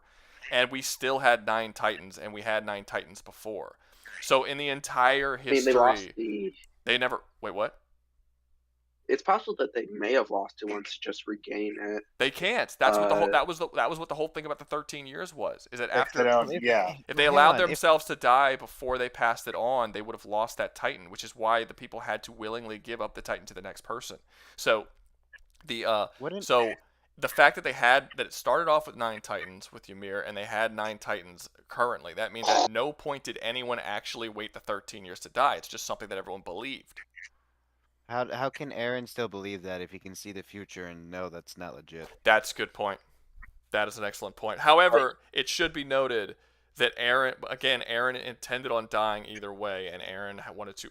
I don't know if Eren still believes it, because Eren learns the entire future in that thing with Zeke, and that's at the end of the series. He said he wanted his friends to live long lives, and that wouldn't be possible in his final speech to Well, no, he said that Armin. would. Well, yeah, but he didn't say that wouldn't be possible because they were Titans. He said that wouldn't be possible because of the war that was going on with Marley. He wanted to end the war. Right. Yeah, It's possible that, I'm not sure why Eren wouldn't mention it, though. Eren would be like, hey, by the way, it was propaganda at 13 because Eren was lying to everyone. Eren made Armin and Mikasa believe that he was a murdering psychopath that was trying to take over the world. But, in the final conversation, he talked to Armin. It doesn't matter because in the final conversation, it's not relevant because in the final conversation, he literally eliminates the existence of Titans from the world. So why would he? It didn't matter. At that point, it didn't matter. Okay. Either way, it's maybe it's just something that's real. never actually. It's just something that's never actually confirmed one way or another. The entirety of the last 2 seasons, mostly the last season, but also a little bit of the last 2 seasons, Eren is not acting like Eren, and he is plotting out essentially posing himself as this great villain that's going to wipe out all life on Earth. He's lying to all of his friends. He's manipulating everyone around him. I mean, even the Jaegerists that show up, there's a whole cult army that shows up that supports Jaeger that wants to take over everything. He allows them and pretends to be their leader and allows them to do basically whatever they want to do, even though nothing they're doing is things that he actually wants to do. He just allows it to happen because he's trying to set himself up as this major villain. Every time Mikasa, especially in this last season, every time Mikasa and Armin try to talk to him, he seems like this unreasonable, monstrous dictator because that's what he wants them to be. So it makes perfect sense to me that he wouldn't stop to tell them, oh, by the way, this thing isn't actually because he's it's not relevant really at that point. He's basically trying to turn himself into Hitler in the eyes of everyone on the planet. Yeah, it's a 50-50, I would say. It's still I don't think there's enough evidence to say it's not real, but there's not enough evidence to say it is real.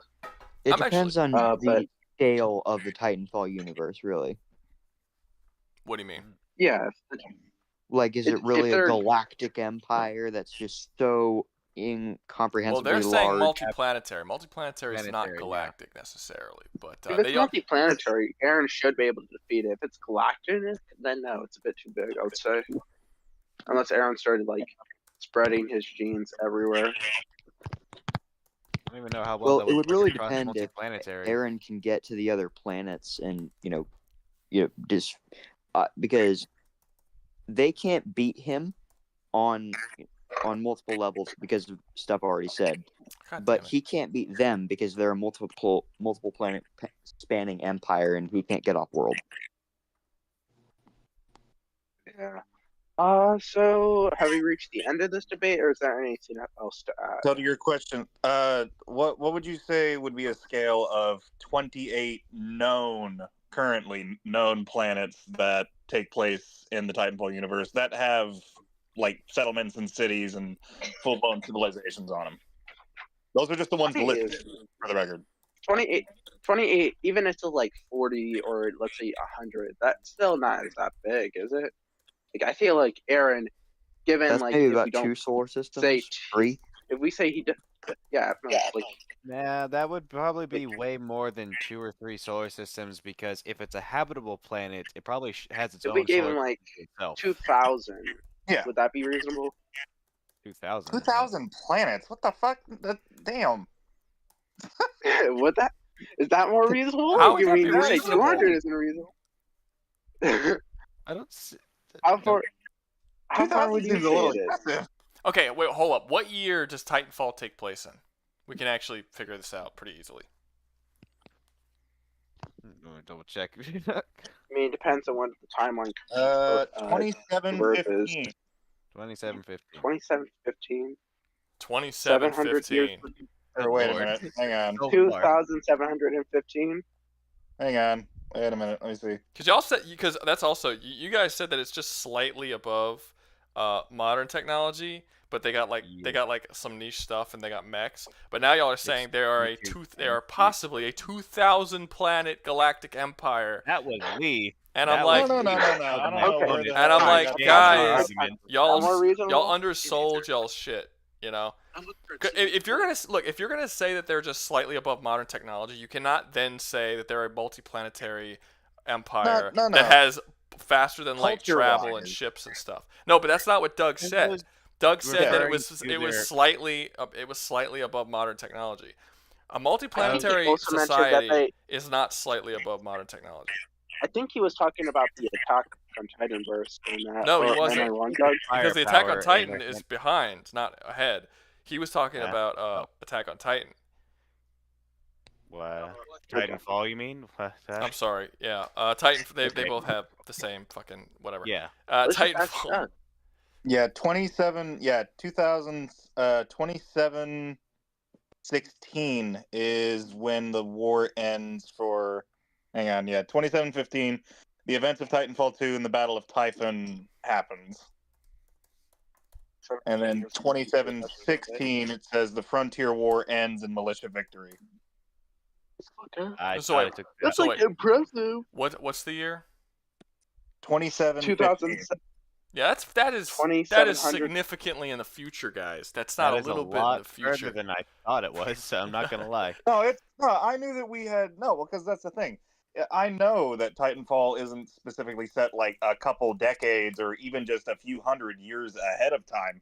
We have phase shifting technology. We have rail guns. We have fucking actual smart AI. We do not which- have an interplanetary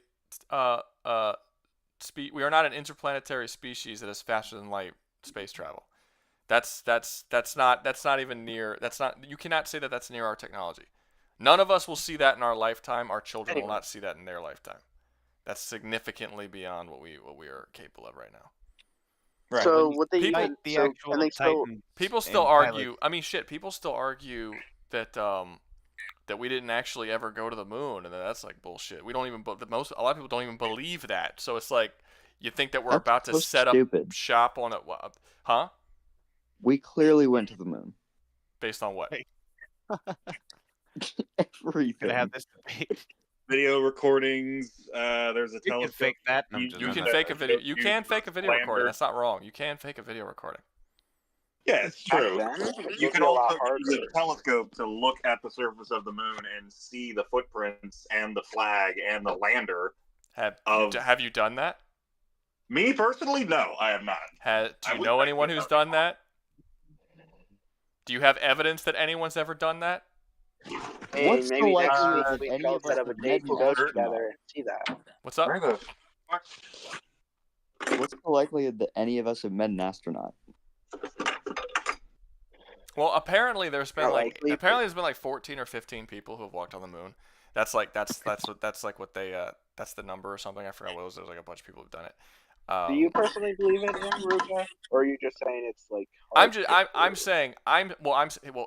I'm just playing devil's advocate because he said like, oh, we clearly have, but him saying that, I know for a fact he doesn't actually know, because none of us do. Regular people don't know that. We don't know anything. Like really. if there wasn't a like a conspiracy against it, like with it being fake, then no one would be arguing. We have no reason to believe it didn't happen, but we don't. But if you really think about it, we don't have any reason to believe it did either. We're just taking people's word for it. I do know that they did actually record. There's a movie coming out recently that's based on this true story. I do remember that in the event that the moon landing did not succeed, like if the Apollo mission did not succeed properly, they did set up a fake area, like a camera recording area, and they did actually like set up what the moon would look like, what the astronauts looked like, so on and so forth, and they had them on like wires and stuff. In the event that it didn't happen. Mm-hmm. Okay, so back on topic, besides moon conspiracies. Yeah, so the does technology of Titanfall. Yeah, let's go back on that topic. Let's stop talking about conspiracies. We got a little Yeah. off topic there. Well, that and we've been talking about Attack on Titan for the last fucking hour. Barely anything on Titan. 2 hours. Well, because Titanfall, I think from the very start we know how this is gonna go. If they bomb the fucking planet, if they ever get the inkling to do that, Titanfall's over. Because again, I was told before we started this that they had slightly advanced more than what we currently have modern technology. That's a fair fight. The moment you said they have interplanetary travel, you just made this a very one-sided debate. Basically the only way that the only way that Attack on Titan can win is if we leave 'em take alone. into account the diplomacy possibilities and that Eren can actually see into the future and somehow get around just going to war directly and possibly overcoming them through tactics along with his future sight. But if we're just like taking character off the list, taking all that stuff, it's a fight versus a fight, and they're just all going all out. Then the moment you said interplanetary species or multiplanetary species, you just ended the argument.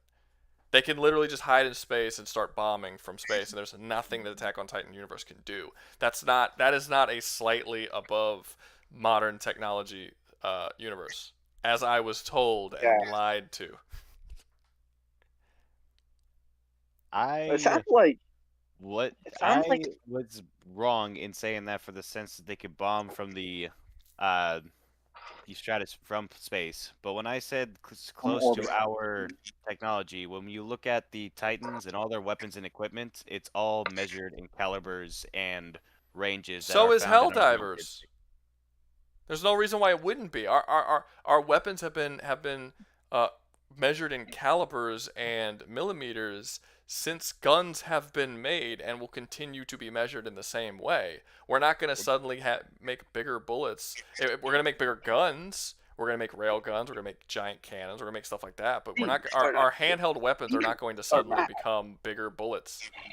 That's never going to happen. You can go in the future 1,000 years, and we're still going to have 45 caliber pistols and shit. Like that's how we measure our bullets. Well, that I know it's not really like a benchmark in science and advancements of technology. Titanfall does have, as mentioned, with like the Titan that has nothing but laser weaponry. There are handheld like plasma and energy-based weapons that are used semi-regularly by both sides of the military. Yeah, that's nowhere near our. I might as well have said that Helldivers is close to our technology. Because they also use like calibered weapons that people can use. They also have arc weapons and plasma weapons, and they could destroy planets and open up black holes. But I'm just gonna leave all that out. But they use caliber bullets, so they're just slightly above. It's like no, they're so far beyond us. Diplomacy and thing with Eren. I do believe from the Titanfall universe, the militia frontier would most likely just if they did find that planet full of Titans and Eren and all that other bullshit happening on there. Honestly, I think they would just leave it the fuck alone because nobody wants to mess with that. Like on a ground level, honestly, I know I sure as shit wouldn't, no matter what Titan I was fucking using. Someone super chatted earlier ago. $1. Yeah, he's trying. Like He's trying. $1. He's trying to get me to not end the stream because I said I was going to end the stream because it's a slow night and there's not a whole lot of super chats and shit. So I've made like $20 in the last 3 hours. It's like that's not worth it. I'm about to end the stream. So he's trying to get it to stop, but nobody. He's trying to get me to keep doing it by giving me $1. No, it's I not. will say. Go ahead. Oh, sorry. No, yeah. The IMC, the Interplanetary Military Corporation or Manufacturing Corporation. My bad. They're the ones that you're constantly fighting who uses like a whole lot of drone tech and are kind of the oppressive dictatorship, sort of like basically just a intergalactic corporation run by dickheads. Mm-hmm. They would most likely try to take over and or attack the planet with Eren and stuff on them. They Mm. It's a debate of whether or not Aaron would try and make peace with or If like Aaron ask gets for prep time like assistance that or man, technology with the militia. Yeah, I'm if glad I Aaron have gets you prep here. I time did like not that know all man, this he stuff. wins. I just played the game If a he lot. doesn't, then Titanfall wins. Right? Hmm? That's basically it. Say again. If Aaron gets prep Diplomacy, time, he wins. diplomacy and subterfuge is the only way that Aaron can win. If Aaron gets prep time, if it's outright war, Titanfall wins. And like I said, maybe you If could Aaron say gets that prep Aaron can time- avoid war since he could see into the future.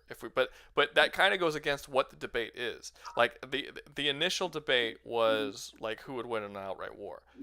So our only argument for how Aaron could survive is avoiding war. So it's sort of like Aaron could survive.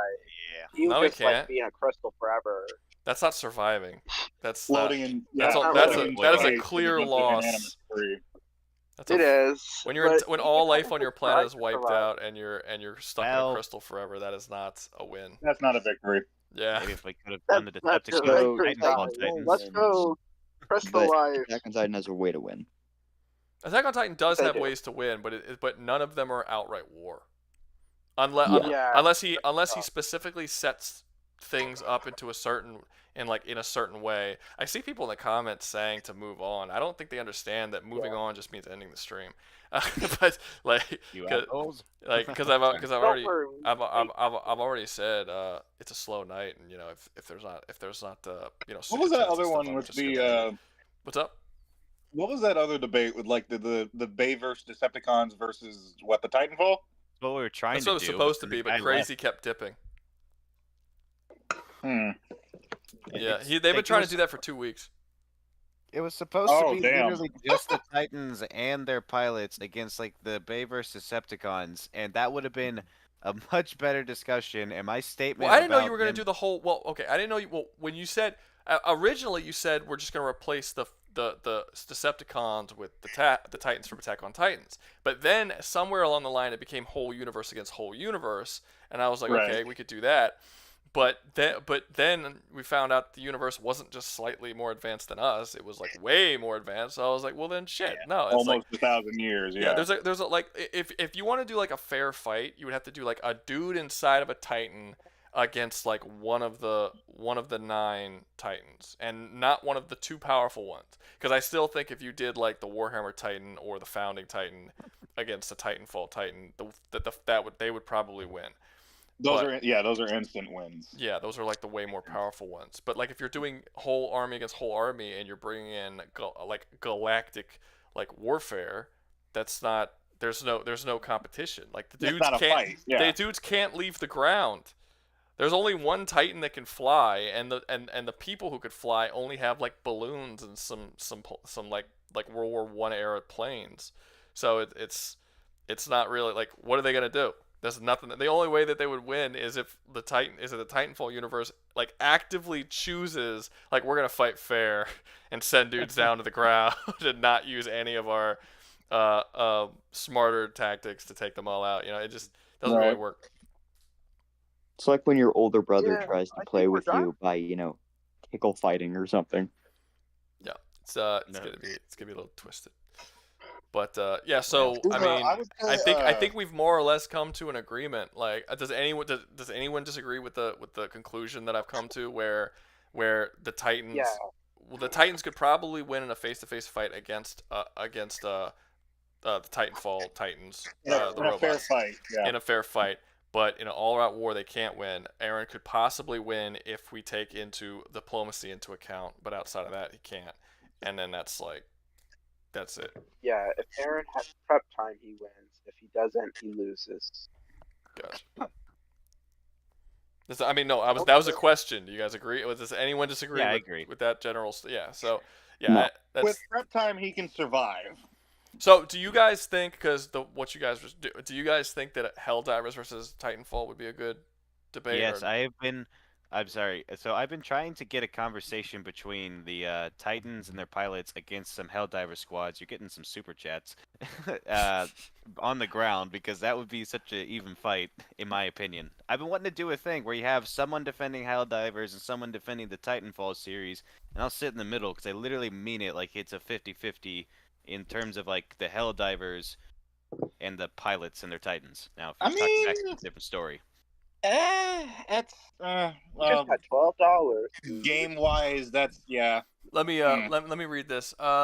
Enigmachina S class commented Armored Core. My eyes are fucking with me. Is that 6 or 5? 6. Rubicon versus a super Earth planetary invasion. I don't know anything about Armored Core. I know about Armored Core. You do? Well, what do you think about that? Versus a super Earth invasion. Is it just the one? Is it Raven or is it like a whole squad of armored cores like the Vespers? He said Rubicon. I don't know what that is. What's Rubicon? Rubicon's a planet. Specifically, it's the only planet that produces coral, which is a super fuel. Coral that kills people. Sorry, go ahead. No, I got you. Yeah. No, it actually does. So not only is it a highly addictive substance that can make you trip fucking balls, it is a super fuel. It is also used as a weapon, and also apparently it can gain consciousness. Other than the gain consciousness part, it basically sounds like it's E710, which is in the Helldivers universe, which is basically a fuel. It's the blood of the Terminids that it also acts as a fuel and can be used for weapons and stuff like that. But the consciousness that's new. So wait, is the most powerful thing in Armored Core the mechs? Is that like specifically it's coral powered mechs or mechs are So how powerful are the mechs in Armored Core? Pretty strong, honestly. They're so outside of combat, they are fast enough to fly into orbit. In combat, it depends on how it's built because the whole thing of Armored Core is like you get to build your own mech. It can be as slow and as tanky or as fast and light as you want it to be. The strongest weapon I think they have available to a mech is either like some 300 millimeter fucking howitzer cannon. You have this electrical railgun you can carry on your shoulder. There's plasma weapons you can use that burn through anything. There's fucking. They have way a lot of the coral weapons. Titanfall are bringing. I think them up right now. I think the chat's right. They're saying they're saying that it doesn't really make the matchup doesn't entirely make sense because Rubicon. Not that there's anything wrong with it, but the Rubicon is a single planet, and if we're doing Rubicon versus the entirety of the Helldivers Empire, that has a damn near limitless number of ships. Yeah. It's even if the Rubicon is way more advanced than the Helldivers, it's just a matter of time before it gets overtaken. I mean, before they get outnumbered, absolutely. It's just way too much. Like you'd have to limit it more than that. You would have to do like the whole Armored Core universe against like the whole of Helldivers universe, or like a certain number of Helldivers can take over this one planet. You can't just because like the Helldivers are willing to send hundreds of millions of ships, not people, ships. to one planet, just to fucking pepper the whole planet like ants. Crawling up the side of a basketball or some shit, just all over the planet, and just start bombing the fuck out of it and sending nukes. Yeah, that's true. And we've seen Armored Cores are pretty big as well. Like, admittedly, 6 is not the biggest that they have. Armored Core 5, I think, has the biggest ones.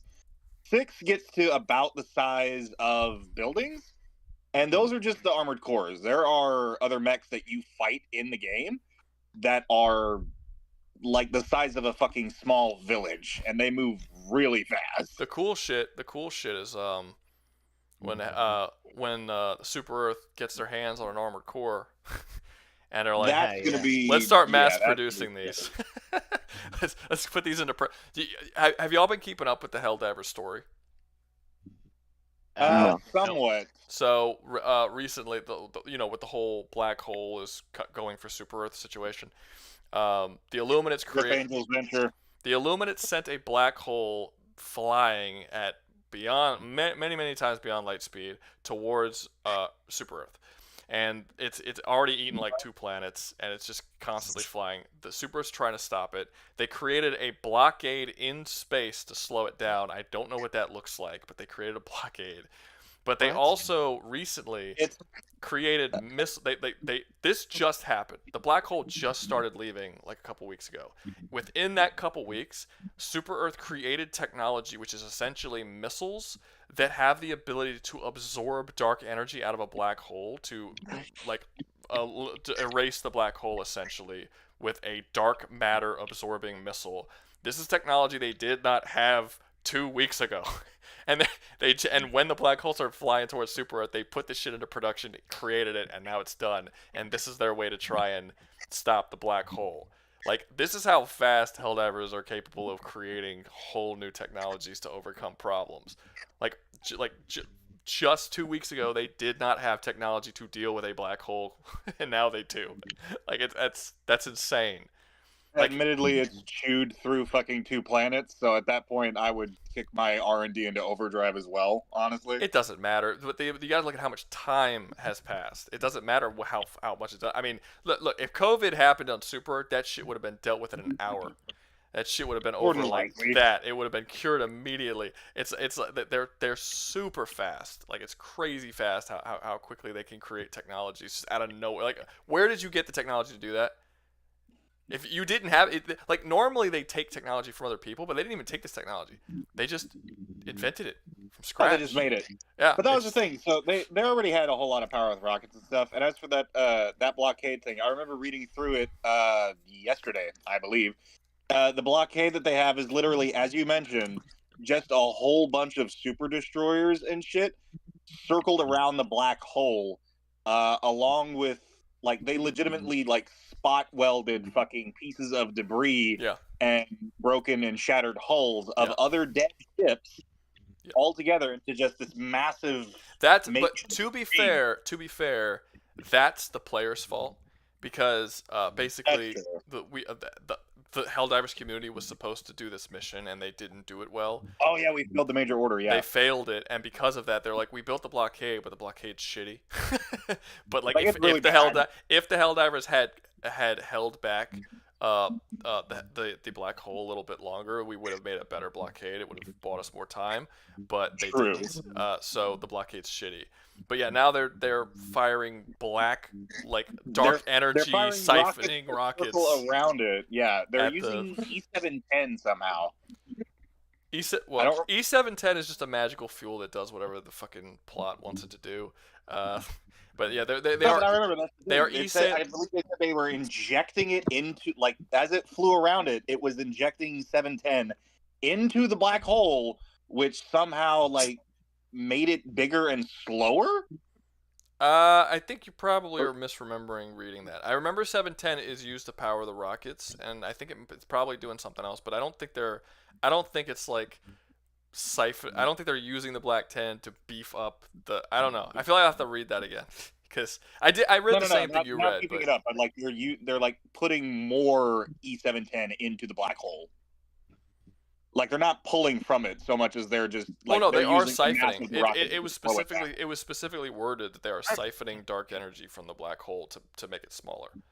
Okay. Yeah, like, because right now, or dark fluid, or whatever you want to call it. Right now, we don't know how they're doing it, but the Illuminates are using dark fluid to essentially empower the black hole to increase its speed and increase its side, and just firing it at things. We don't know what technology they're using to, like, control this shit like Pac-Man, just like sending it at planets. But but we do know they're using dark fluid, and these missiles are supposed to basically siphon off the energy that they're building with the dark fluid. And it's like supposed to weaken the black hole, and eventually it's going to dissipate and disappear if the shit works properly. Right. It's likely the Helldivers had this technology and simply weaponized it, because they themselves can make their own black holes. So if they have the ability to somehow redirect or control its fluid, and all they would really have to do, I mean, it's not as easy as it sounds, but they would just have to stick down a projectile to send near it to start siphoning out the fuel. Well, they're capable of creating their own black holes they inject dark fluid into a planet, and then some sort of process takes place where the black fluid basically forms a black hole on the inside. But I think you can argue creating a black hole using dark fluid that is already dark matter energy that is kind of designed to be a black hole, and like undoing a black hole seems like a more difficult thing in all honesty. So, as you mentioned with the black hole thing, back to that armored core thing specifically, the one of the endings, specifically the true ending of armored core, there is something I believe called coral convergence, if I remember correctly, is what the name is. Coral. Essentially, it's Sorry. But it's essentially so.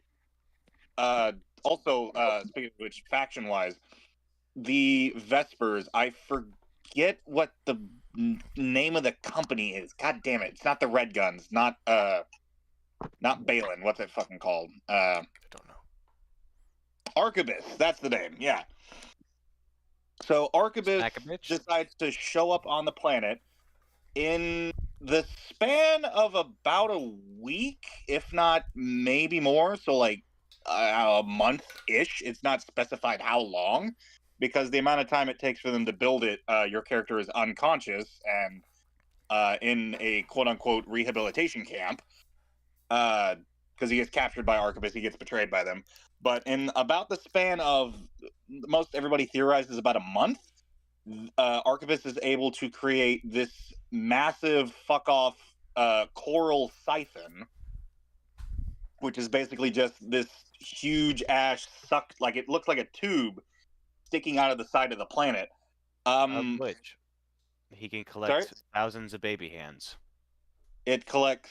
Well, that's the thing. It collects coral. Coral's a terrible name for an energy source. It's an awful name for an energy source. I thought E710 was a terrible name for an energy source, but Coral's worse. Coral's definitely worse. Admittedly, it's an English translation of a Japanese word. Okay. But so at the end of it, after coral convergence, apparently this siphon sucks up enough coral, and more specifically enough sentient coral, that it is then ignited by the player character, defeating one of the strongest sentient AI. Like, she rivals Am with how maniacal and fucking like convoluted her schemes are. I don't want to spoil much of the story because it's a really good fucking game. I'd highly recommend it. But no way she rivals Am. No way. At least not in evil. It's not so much to the point where it's like reality altering wise, but she is able to control multiple armored cores along with coral powered armored cores, which are on an entirely different level, multiple coral weapons that are basically super weapons, along with also taking on expertly skilled pilots simultaneously at the same time. And some of these guys are rumored, at least in the game files, to be nigh unbeatable, save for, you being the main character. She still manages to take them out. But at the end of it, after you defeat her, it's a hard as shit boss fight, the coral either explodes or implodes, and there's so much force behind it that it does in fact create a singularity, or a black hole of sorts.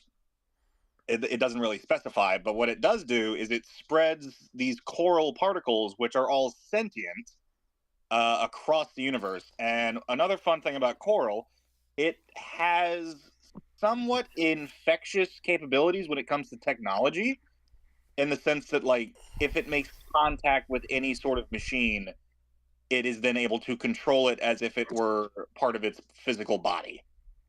I don't mean to interrupt you, but I'm a dumbass because I thought Rouga was making a joke towards llamas with hats, not The Walking Dead. Both. The coral joke. Both. Both? Oh, sweet. Yeah, I blended the two. The coral. That's a meme from Walking Dead, but the second part was from Llamas with Hats.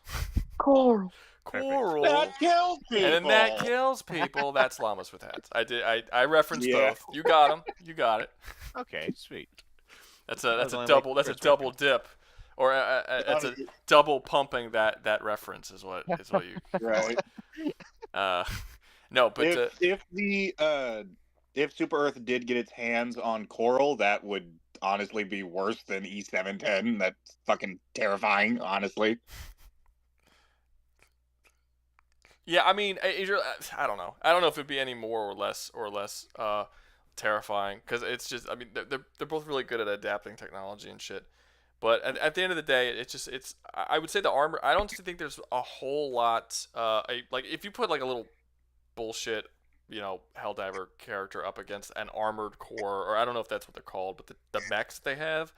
I mean, yeah, armored cores. It doesn't. It's not a. It's a weird war, because like the Helldivers are like designed to be on the ground combatants, and it's like they're on the ground combat. They're gonna have to basically change up their entire strategy of how they war with people if the enemy they're fighting against has giant mechs that can like topple cities. You know what I mean? Like they're gonna have to be. They like, topple cities and they move at like the same speed of fucking fighter jets. Like Yeah. the main component of cores is that they are incredibly fast. Even the heavy one. I played one armored core for the PS2. I don't know what it was called. I played like maybe the first 4 or 5 levels, and that's about all I did. But I mean, it's a fucking giant mech that could blow up ships and shit in space and fly through I get it, but yeah. So they're gonna have to change their entire strategy for combat if they're going to fight against the Rubicons. Or they're just gonna have to be like, all right, we're gonna send Helldivers down to the ground, ignore the fucking mechs completely, and just start putting dark fluid into the planet and just black hole the whole fucking thing, because we don't want to deal with 100-foot tall mechs. I was about to say that would more than likely work, because the cores are, I mean, kind of obviously, highly specialized units that are only used by like you have to be genetically augmented to a degree that some of them are not considered human in order to effectively pilot a core. At least in Armored Core 6, you have to go through so many changes, either through purely synthetic and like electronic stuff, or a lot of the earlier modifications utilized Coral to basically mutate you, which was extremely risky. But yeah, the only way that people are able to pilot a core is if they're genetically modified to be able to do so, to withstand those kind of G-forces. The only thing I can see is the Helldivers would want the technology. They would want the core technology. They would probably want the genetics technology too. They would want the technology. Once they get the technology, they're going to adapt it. Which knowing Super Earth is going to take them like 3 or 4 days, and then they're going to have fucking mechs too, and that's going to be a big mech war. And yeah, True. That's really all it is. And especially if we're just taking one planet of Rubicon, they can't wipe out the Helldivers, all of them, or the Super Earth, before they are capable of getting the technology and utilizing it. There's just way too big of an army. And then at that point, it's more of an even fight. No, because then they're just now they have mechs and they outnumber you. That's not an even fight. Oh, would they mass produce it that much? Of course. Oh yeah, they mass produce the fuck out of shit. I mean, the voteless came into being, and then I think like a month or 2 later, they mass produced a bunch of Helldivers armors that were specifically designed to explode after the Helldiver dies, specifically so that they can't be turned into voteless after death. And they distributed it among all of their Helldivers. So they mass produce shit very, very quickly. Kind of, that's a good point. That makes sense on that end, but also it's not really hard to fit a piece of armor with a bomb collar. No, but we're not talking about necessarily making it as much as distributing it. But I mean, if they get out and stuff. I mean, it took them 2 weeks to create a bunch of missiles that can enough missiles that could shoot around a black hole that's bigger than a planet and siphon all the dark energy from it. So I mean, that's something. You know, that was very quick. That was very quick. And if you think about it, like how long would it take the amount of planets that Helldivers has to mass produce? Like if it were just one planet, fine. But if they're mass producing these robots on all of their planets across all their colonies, of which they have countless planets, I mean, you know, make any number big enough, and the time it takes to do it becomes basically non-existent. Yeah, for that it's. You know, yeah, like if it if it takes, I don't know, 200 people a month to make a fucking mech or something. I don't know. I'm just throwing out random numbers, but you have, Once again, 100 billion people. You can make a whole cores are lot of mechs. ACs are like, again in 6 they're about like not skyscraper size, but definitely like at least 5, maybe 4 stories tall. So they're decently sized mechs, and they're really expensive. I don't know how expensive specifically because there is an in-game currency you use to buy like parts and weapons and stuff. I'm not sure exactly how that translates specifically over to that, but it's still, yeah. Mass producing cores, it's doable, but I don't think to like that. Not to that extent. I think in a couple of months they can make thousands upon thousands of them. I think that would not be that difficult. Not like in a week or anything, but like maybe a month or two, definitely. No, when I said a week, I was doing the opposite of exaggeration on purpose. I don't know what's the opposite of exaggerating. Well, I mean, it took them a couple of weeks to make the missiles. I would, and they had to actually develop technology that they didn't have, that literally didn't exist before. I think the big, and if they have like, they actually can salvage the armored cores and figure out how the technology works. Give them a couple weeks to understand the technology, or a week or 2, 3 weeks, whatever, to understand the technology, and then they immediately put it into mass production. I don't think they would have to wait that long before you start seeing armored cores. I would say that weirdly enough, I am like 90% certain that Armored Core already has like a mech that the Helldivers actually have, or at least something similar to it. You're the exosuits that they have. Yeah, it's nowhere near the Armored Core ones. They're not like flying through space not or Core, nothing. No, there's this enemy type called an MT. A muscle toner is what it's for. Technically, that's what it's called.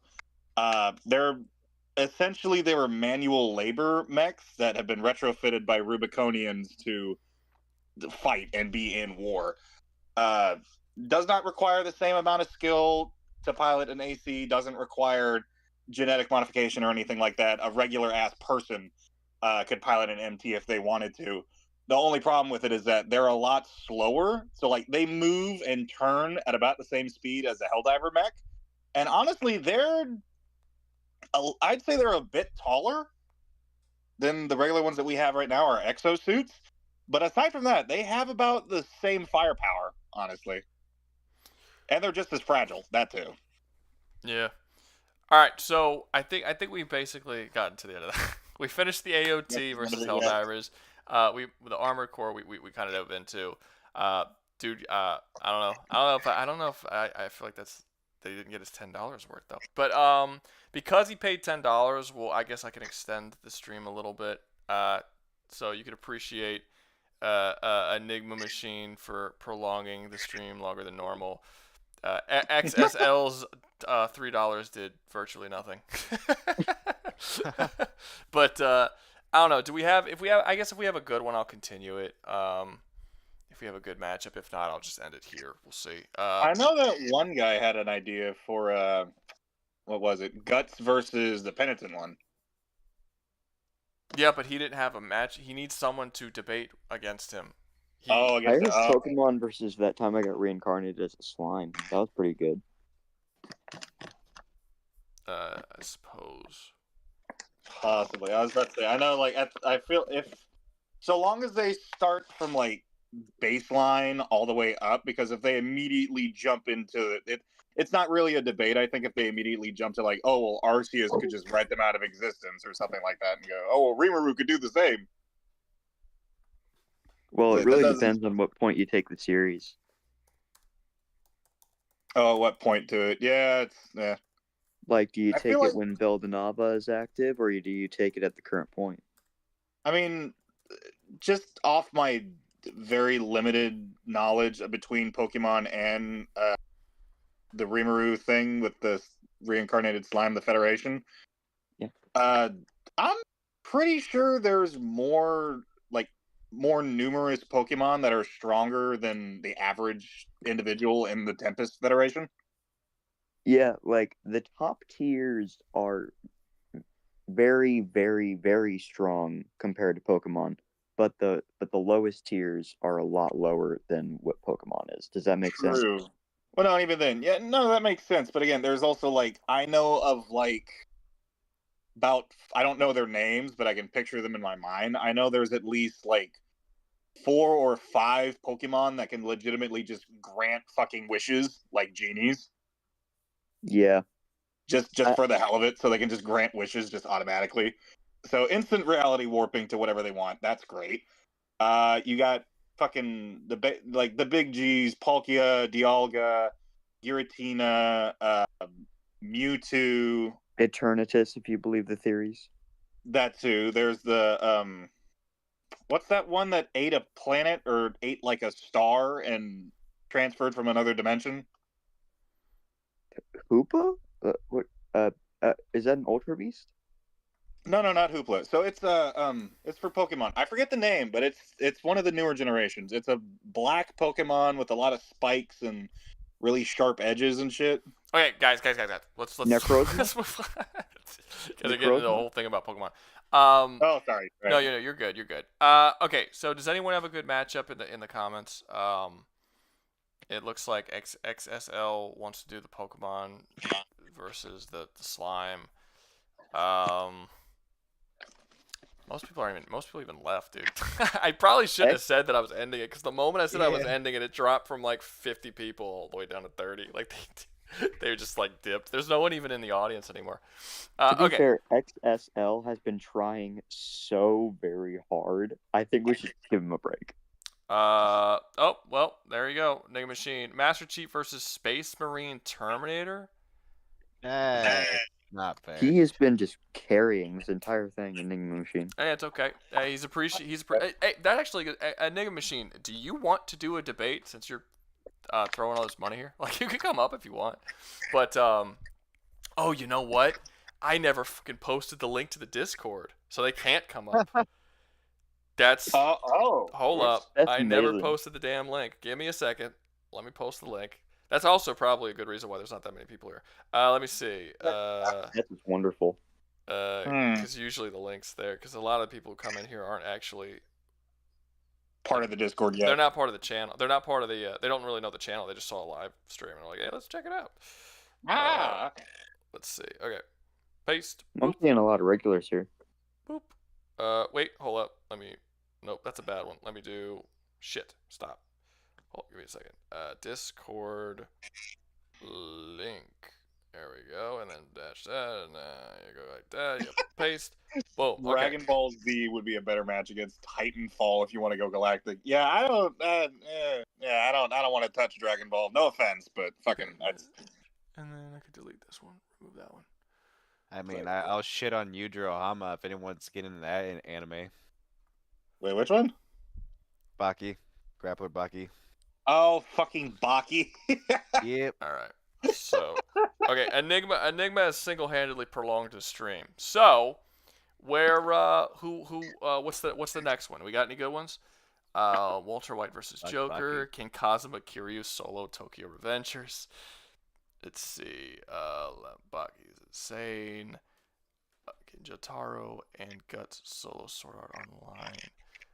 Sword Art Online is busted. They cannot do that. I'm not sure how that. Winning that. It is insanely busted. They can't do it. Sorry. XSL wants to do Guts versus Pentanent 1. Did you get a partner? You need a partner. If you had a partner, What is sure. Pentanent? What? I don't know the The Pentanent one is from Blasphemous. Thank you. Blasphemous. Wait. It's a side-scrolling Dark Souls type game. Yeah. Yeah. I think I know that game, but I know nothing about it. But that's a pretty dope looking game. Heavily based on Catholicism. Yeah, no. Oh, it looks awesome. Yeah, it's good. I played the first one. I never played the second one. It was a fun game. Yeah. I think it might be a little broken. I think it might be kind of one-sided because the Pentanent one has a lot. It's an RPG. So like Guts he has is pretty strong, but it doesn't have that much hacks or very that's very the high thing. peak. I don't. In an Doesn't he- RPG, they have so many powers, like so many powers, Yeah. and so many crazy little hacksy types of abilities. And it's like, in Most of the ones the penitent one has, they're called blessings. I believe he gets them after defeating certain bosses or enemies. And it's admittedly they're all reliant on a mana source or like a mana bar, so he can only use them a limited amount of times. But it's depending on the magic he gets, that can still be very busted. You are correct. okay, so we got Exile. Who's Liam? Is he in the audience? I can't see your name. Which I one? see him. He's Liam MMA. Yeah. So is it the one with all the people on the picture? Yes. Okay. Invite to speak. Invite to speak. There we go. Ooh, sweet. XSL, you thank Enigma Machine because he's the only reason why this is even happening. Sorry, I'm not dropping $20 for a stream. No. I mean, I'm not saying you have to, but I'm just saying, he. Well, we're thanking him for doing I said that. thank him. Yes. All right. Oh, by the way, Saint Dane, Darth Gator, you guys are done. I'm sending you guys back. Okay. Okay. All right. See you guys. Thanks for showing up. Doug, you want to be like last week and kind of stay up here and chill? Hell yeah. Yeah, I don't have anywhere to be tomorrow. All right, cool. So, do you guys want? I don't know if that many people are gonna know them that well, but do you guys want to look for partners so we can make it a 2v2? Yeah, sure. I'll be fine with looking for a partner. Okay. So, does anyone in the chat? Is there anybody in the chat who can debate for Guts or the Penitent one, who's played Blasphemous? We'll give it a couple seconds to let people reply. They're usually pretty slow on the uptake. What's up? Isn't Saint Dane the dude I just removed? Yeah, it's the dude I just removed. Hey, whatever. Kin Invincible Solo Fairy Tale. Power play. Thank you for your time. Okay, no, it doesn't look like anyone is saying. Yeah, no one's saying them. So it's gonna be a 1v1. So you guys, fucking, party or something. Yeah, road sticks. Okay. You can go first. I don't know much about the penitent one. So the penitent one is a hero or kind of hero from a medieval-esque country that has been plagued by a eldritch force that has turned several people and manifested sin into their physical form for any person who has prayed to it. And his entire thing is killing the gods that are controlling him. He has magic, which is prayers, but he has a limit to it due to mana and such, like Rouga was talking about earlier with RPGs. He has a sword. His sword is able to separate faith or divine entities from vessels, and he has dodged lightning and light-based attacks before, and kind of just does this throughout silence with his vow of silence.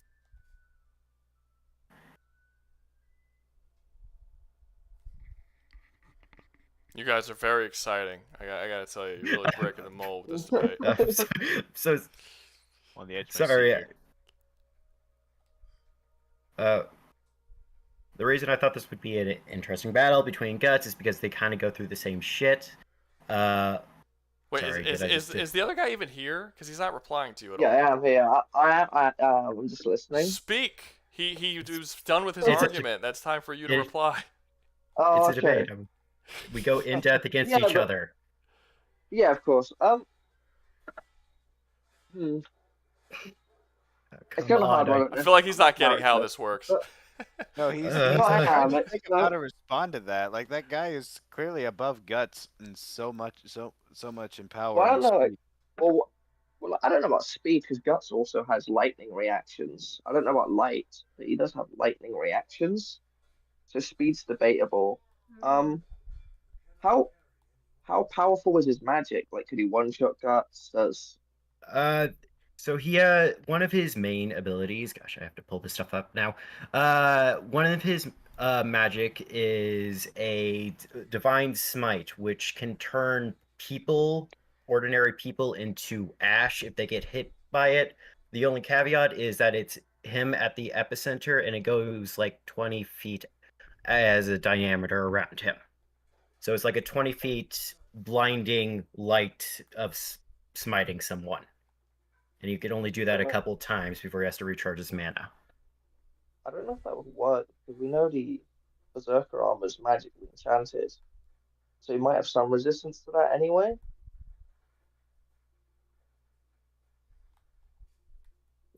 You're not This making...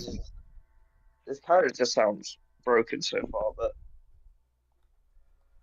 I think it would come down to Guts basically his Berserker armor is just going to allow him to keep fighting infinitely until you actually like completely kill him.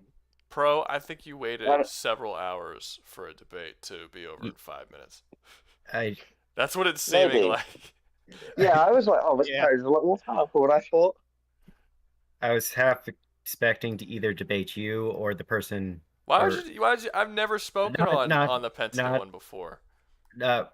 You've talked about Guts numerous times. That's you wanted to, right. You wanted to side with the pen. Well, okay. I mean, yeah, but I haven't like dove into this series enough to debate for it or anything. I like Guts as a character, but I'm not like it's not like that. I haven't dove that deep into the thing. Anyway, let him. Like, do you think? I don't even know your name because your name's blocked out. But Liam, is your like? Do you think that he has a chance of winning? No, I don't see it. I don't see it happening. We can do that crap. Guts is basically just like takes a shit ton of physical damage. Anything magical, he's never really like.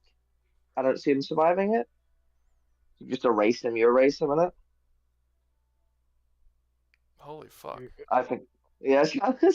No, not that. I'm talking about my game. Ignore me. Yeah. Okay. So do you concede? I concede. Yeah. Jesus Christ. Okay. Well, I hope you liked your your $20 a new machine for your 5-minute debate. No. We'll go on to it. We'll have another one because that was stupidly short. So I kind of figured. I mean, whenever you're doing an RPG, you're gonna you're talking about a nearly countless list of crazy powers and shit that you're putting up. But Guts has a sword and a cannon, and he could like kill ghosts and shit. But it's like that he doesn't have. Oh, and I guess his berserk armor, but he's still just like a dude who could be stabbed or like murdered pretty easily. Yeah, that's kind of the same for the penitent one. He doesn't have as much durability as Guts in berserk armor, though. Well, Guts in berserk armor doesn't have durability. It just holds his pieces together better. Like it basically just injects him full of adrenaline and like just tries to keep him together as much as possible. But it doesn't really increase his durability any more than normal armor. Well, it kind of does, but doesn't, because if you break his it's bones, armor.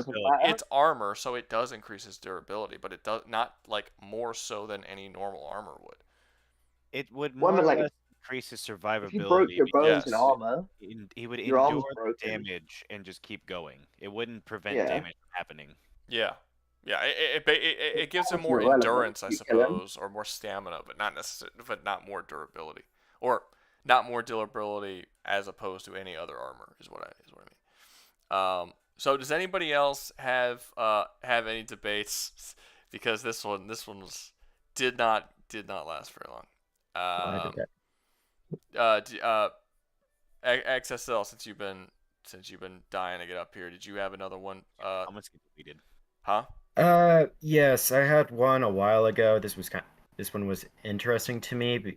It was Helldivers versus murder drones. If someone else wants to debate it. This was just a mention from someone who couldn't do it themselves. I don't care. I don't do that. Yeah, no.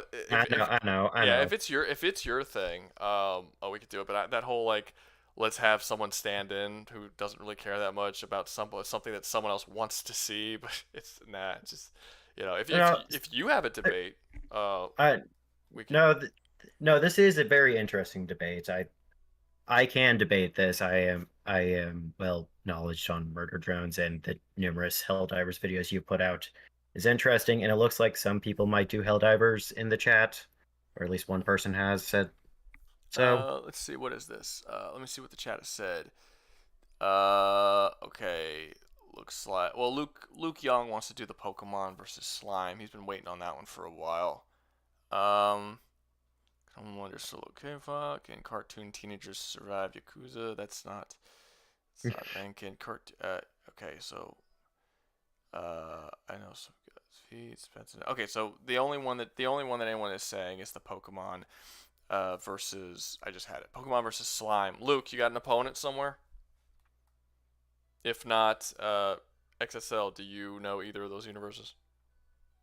I know Pokemon. I don't know much about slime except that the character breaks reality constantly. Can't make the stream tonight, but I look forward to listening to it at work tomorrow. Yay! Thank you, Zach. It's much appreciated, man. Much appreciated. Dude's not even watching the stream, and he's still supporting. Look at that. Okay, let's see. I can do slime. Oh, he doesn't have someone that could do Pokemon. Can you do Pokemon? I can. Yes, I can. Do you know Pokemon, or is it just like, I kind of casually play the games? No, I know Pokemon. I had a small thing to go into it. Okay. Luke, which one are you? Who are you? Again, I always forget who you are.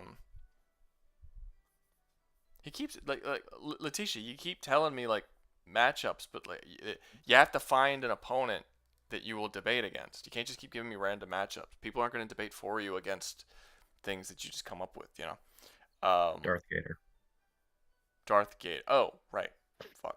I always forget who they are because none of them match their names, you know. To be fair, that name in particular I've been struggling with too. Well, all of them. If your name's different in here than it is in the I'm not gonna remember it because I'm not remember. I gotta remember 2 sets of names for every person who comes up here. That's not happening. Yeah.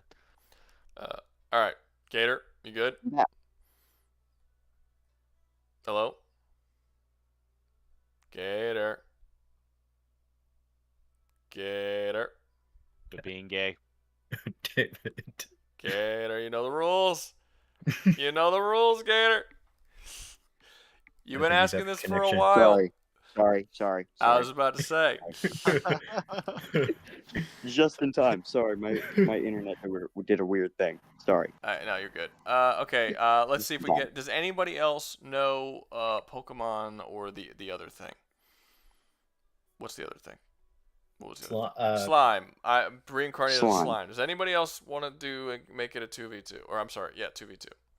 Is that the easy guy from Webtoon? I saw Lee HXI or someone. Huh?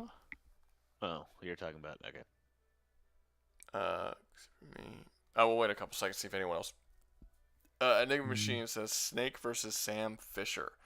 If you can find someone to debate the other side, yeah, you can come up and do that. Really curious as to who he's picking. Who? What? Who's he picking between Snake and Sam Fisher? Usually the first one they name is the one they want to do. So just like psychologically, it's probably Snake. I only know the anime for slime. Is the anime for slime something that, like, is that enough information? Or is there more The information anime for slime is absolutely nothing compared to Pokemon. No, I'm saying compared to the manga. Like, are they totally different? They're not different in story, but in power level, they're just incomparable. Okay, well then that's probably not good enough. All right, well you guys can just start, do your thing. Dutch tips. Yeah. Howdy. Okay. So do you want to do heavy hitter first, or do you want to do baseline, like some Pokemon, or what do you want to do? Why don't we work our way up? Okay. A base and most common Pokemon is a Muckchamp, who are able to move mountains in Pokemon in their Pokédex and in lore. So Do you have characters that can move mountains? We have characters that can move planets easily. That's a baseline character. Most of the important ones, yeah. Okay then. Okay, I'm calling even- bullshit Yeah. on that one. Yeah. I'm sorry. Baseline moving Pikachu is not moving a planet. No Yeah. one No, watching I'm this talking stream slime. right now believes that that's true. I'm talking slime. Exit. Oh, you're slime. Oh, okay. I don't Yeah. know slime. I'm going to assume that's also not true for slime though in terms of baseline power. There's very You few would be wrong there. universes where baseline power is moving planets. Not well, for the important characters, not every single person in the universe can move a planet. Okay, that's not. But Well, most first of off, the let's important establish characters- let's establish what the actual debate is. Are we just doing universe against universe, or y'all want to pick individual characters? I was actually going with like the main country in the universe versus the Pokemon verse, just to make it a bit fair. That's a planet, and then like 3 separate dimensions. So do you want me to pull my heavy hitters first, or do you want me to pull? Yeah, you seem very. If someone's this cocky, just pull out Arceus and call it a day, man. At this point, I'll just like. I'm not saying you're gonna win with. I'm not saying you're gonna win with Arceus. I mean, he might have something that's better, but I'm just saying that like he's very cocky about it right now. So just fucking pull out Arceus. You might as well. Well, actually, there's something that rivals Arceus as well. That's the thing. There's Necrozma, who literally has killed his own Arceus. So okay, I watched the Sun and Moon anime, but I didn't play the games. When did he kill his own Arceus? he When did devoured this happen? all the light in his universe, and has defeated anything that was in his universe, and then came onto ours to search for everything. Okay, Arceus. so assuming that he counts as one of the things he consumed, that's only a fragment of the true Arceus. He's right. Yes. Okay. It's very possible that Arceus, if there even was one, just hopped out. Yeah, it's Okay. it's also I feel like I don't want to dog on anybody, but it's also possible to catch an Arceus in a lot of the games because it's not like the most like he's not normally Arceus. Yes. To be fair, in most of those occasions, he allows you to catch him. Okay, fair enough. Wait, is it that someone told me? I don't know if this is true. Y'all are going to kind of educate me, but someone told me that there is a Pokeball that's literally can catch anything, no matter Yes. what, including Arceus. Yes, that's true. Okay, cool. All right, sorry for interrupting. You guys continue what you guys are doing. So, the main factor in this debate on my side is a character by the name of Rimuru. This guy, I don't really need to explain his origin. You just need to know that he's super busted, to the point where most fans believe he's the reincarnation of the god of the universe. His mainline power he's basically capable. The best way to describe him would be Kirby on steroids. You know, he just eats everything and absorbs the power of pretty much everything he eats.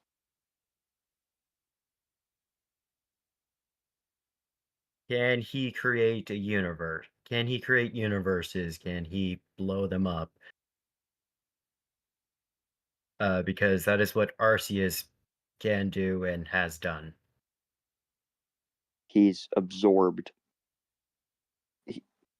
He's resisted being absorbed. That's not That's just boring. Yeah. What? That's not. Okay, that means he can survive. I forgot his name, but fucking a beast that literally has a black hole for his stomach. So, Guzzlord, that's what his name is. Though that's an ultra beast that has an infinite hunger and would literally eat a planet if left to its own devices. Okay, Guzzlord has a black hole in his stomach? That's what the Pokemon description says. Rimuru has a universe that's an infinite prison for anything that comes in contact with it. For a stomach. I was wondering if this would happen to boats. No, don't mind me, sorry. You're not. Guys, y'all gotta talk, man. We gotta move on if no one's gonna talk. Like, Sorry, it just everyone's listening to fucking silence. What's up? I keep thinking my mic is cutting out. Like, what is going on? Just speak. I don't think you're speaking. Sorry. Okay, what do you have to counteract that Arceus can't be just absorbed? Well, the fact that someone would have to be way, way stronger than him, and the fact that two of his sons, literally, all three of his sons attacking him at once couldn't affect him. One is literally antimatter. One is has it. But two of them, all three of them have their own dimensions of infinite space, time, and the other world, which is just the reflection of every universe across it. And none of them could put a dent on him, even when he was weakened, and that was one of the weakest iterations of Arceus as his avatar. So can Rimuru at all destroy dimensions? Yes. Yeah. I'm questioning why the. Huh? What are you saying? Has Rimuru taken any damage at all, or is he just one of those broken isekai characters that cannot be defeated? He's taken damage. He's actually been killed hundreds of thousands upon millions of times. That was large differences. Hundreds of thousands upon millions. It's like, was it hundreds or is it millions? Those are very big different numbers. We don't know the exact number, or if we do, I'm forgetting. But it was somewhere between 10 and 200 trillion. Somewhere between there is definitely the amount of times he's been killed. It's like, Jesus Christ. Yeah. So, one of the main characters in the story is a time traveler who keeps time looping to try to prevent his death. Never can do it. This is the only iteration where it's happened, where he's stayed alive. So he's been capable of dying, but so far in the mainline timeline that we follow, he's never been, seriously injured to the point where he's on the brink of death. Okay, what exactly has killed him? Was it existence eraser? Was it removing space from something? And can he just be trapped in a time loop at that point then? Because there is like 3 Pokemon that actually can do that. So there's this one move in the series called Time Stop. It's not really. Sorry. It's not actually stopping time. It's basically in the slime universe, there are these things called infons. They are basically the DNA of the multiverse. They are the smallest particle of everything. They make up everything. They are outside of space and time. They're just. We don't exactly know where they come from. We just know that they exist and that they're beyond space and time.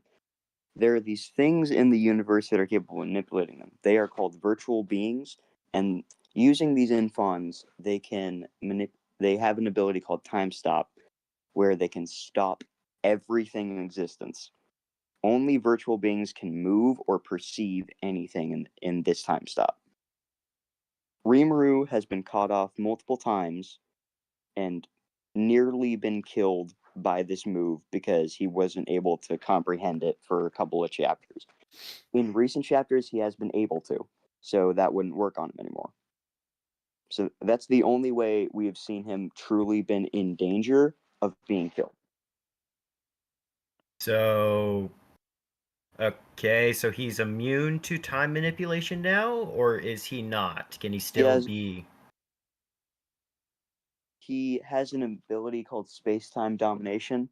It's exactly what it sounds like. So does he like? Okay, can you explain it a bit? Because virtual beings sound something like, do they stop like the concept of time, or do they stop like whatever is happening in that conceptual universe? They basically stop existence itself. And the only thing that's left is them and whoever they're trying to murder. So they erase existence to kill something. So they have their ability is just the ultimate nullifier then. They don't erase it, they just kind of stop.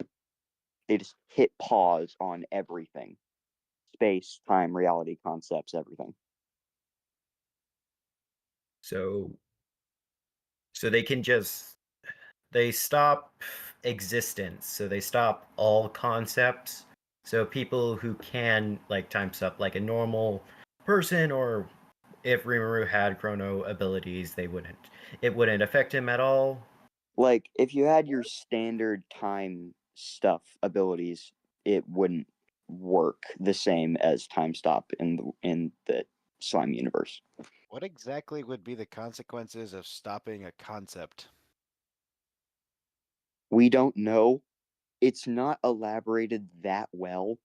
We just know what it does. We never go into detail of what the ramifications of that is. But the concept of death is still something because they actively use it to kill things. Or do they just allow the concept of death to continue to move? That's sort of what's implied. So he isn't. So he can be. That still means he can die. It just means the concept of moving for him is just removed. It's just the concept of him being able to affect the universe is Yes, removed. pretty much. Yeah. So there are Pokemon. Does he have a soul? Can he be? Yes. How many But he people have has tried? immunity. He has immunity to pretty much every single ability that deals with the soul. Like on what scale? Because Yveltal can literally just kill everything on a planet because he was pissed off. So Well, is that like, can he release a wave that yes, sucks the soul of everything it on the planet? kills everything on the planet if he just gets pissed. He has done that numerous times. Strictly the planet. Strictly the planet because that's just how Yveltal was made, since Yveltal is because Pokemon doesn't go to outer space that often, we don't know if it kills anything in space. Okay, so assuming that it does all of that in space as well, which I guess you would have to assume the entire universe, it still wouldn't affect him. Multiple universal to multiversal characters have tried to manipulate his soul, his mind, his body, everything, and it's been unaffected because he basically has a supercomputer in his head that has every single way of nullifying all damage and attacks towards him. So he can be damaged or he can't be damaged, because you're saying kind of contradiction. So it requires someone to stop a concept so he can be damaged. So the supercomputer doesn't protect him when that time existence stuff happens. Because the time stops the supercomputer in his head, or at least it did before that supercomputer evolved into a virtual being who could stop the time stop.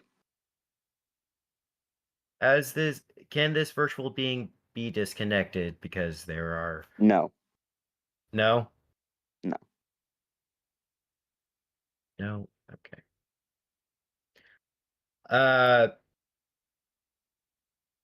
So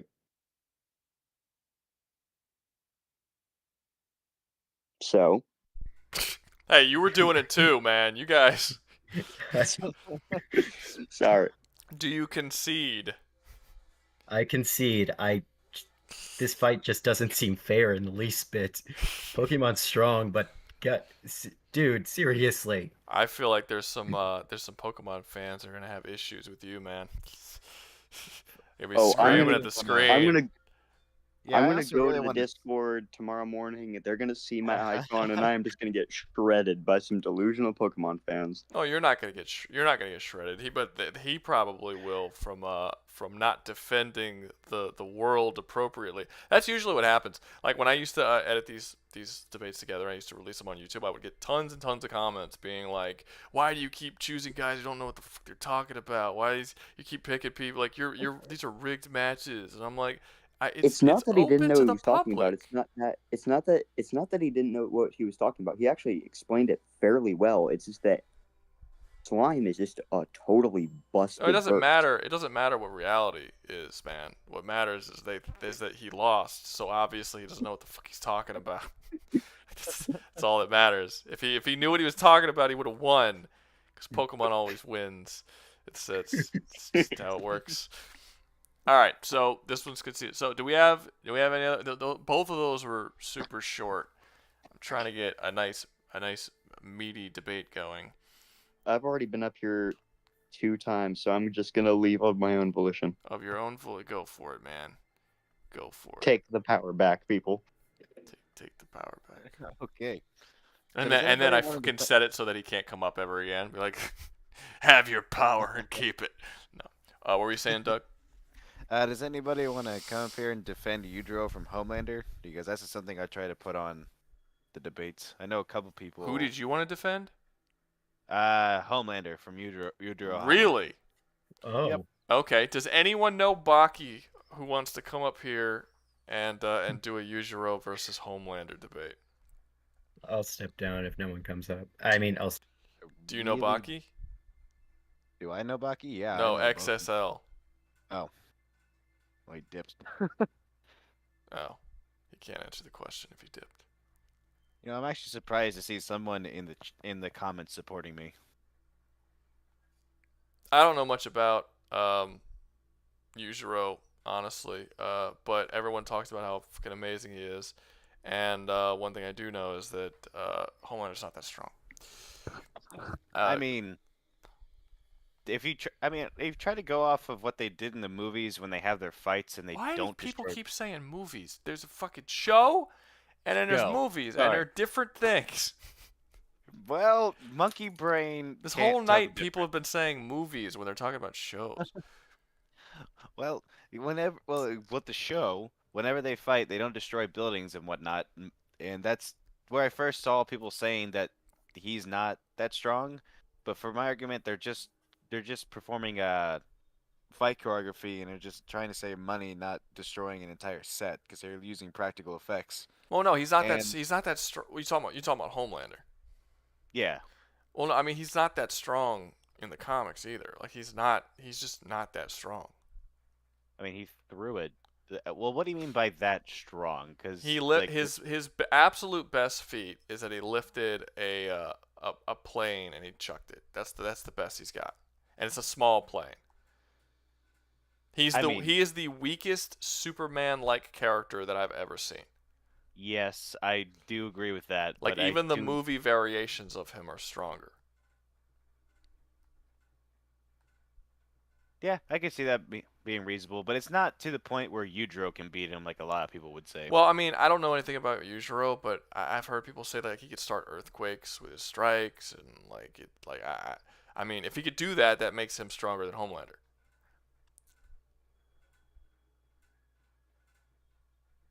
Again, I don't know if that actually happens.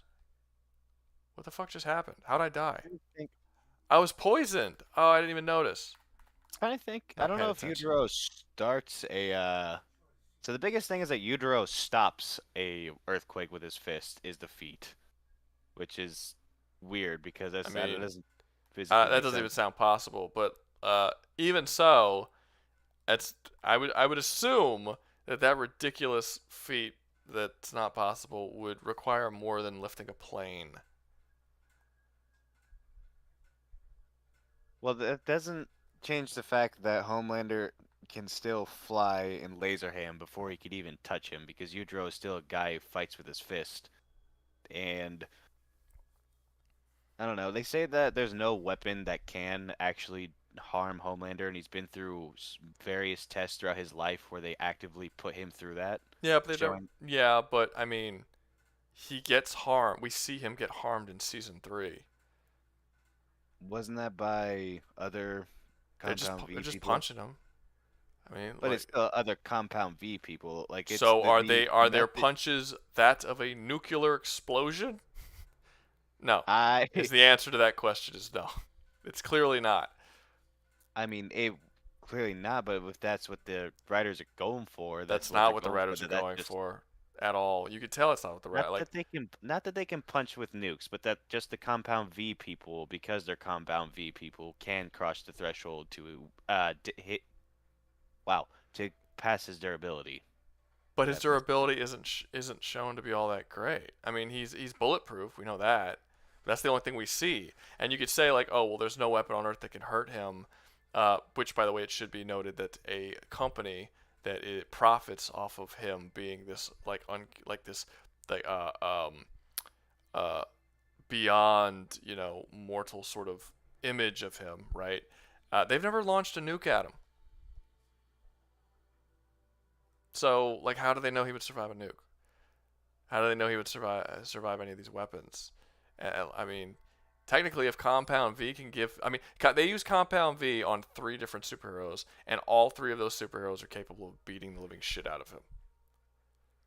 Like Homelander's power is supposed to be super rare. It's like they've been giving Compound V to people for decades upon decades, like since what Vietnam or before Vietnam or something. And out of all of them, Homelander was the strongest. And all of a sudden, they give Compound V to these 3 dudes, and all 3 of them become strong enough to suddenly hurt. Like, I mean, just give Compound V to like 80 people and then just jump them. Like, I honestly think season 3 of the show like really lessened the threat level of Homelander, like as a whole.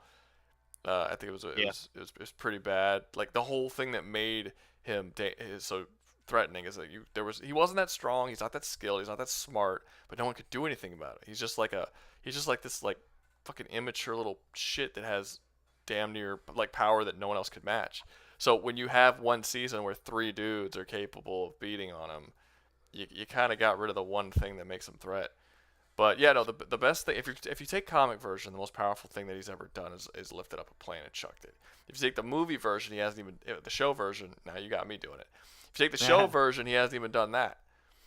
Well, if you take into account the animation that they have of him, he does have a whole build. He does have it sit in an explosion that destroys a power plant all around him, which I did remember as you were. Well, it was going not on one about explosion. It was V. several explosions that triggered that went off. But yeah, sure. I mean, he could survive an explosion. I don't doubt that. I don't doubt that he could survive a rocket launcher.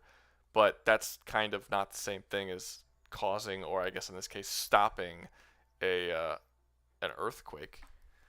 Well, I mean, he didn't manage to damage the ground at all in the process when he did it. I mean, maybe he did have a little dent in the ground with his fist, but like for what damage that Baki characters eventually show, like that's not that just doesn't show anything for what you that feat that he has just doesn't show the same for their like attack feats, because he doesn't destroy anything. That's the point I'm trying to make, but I'm verbulating it terribly.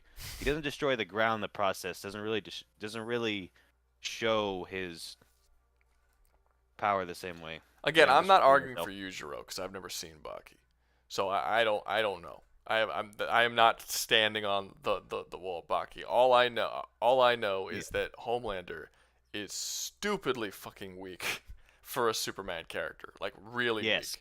And people have told me things about Yujiro, about him causing earthquakes and punching through steel and bending metal bars. Apparently, this is all stuff that's very casual kind of stuff for him. And it's just, I don't know. It just seems, I don't know. I'm not, like I said, I don't know the character enough. I'm not going to defend him. But in my mind, most people with superpowers would probably be able to overcome Homelander. I don't see Homelander. If you took him out of his universe, if you put him in One Piece, he would lose.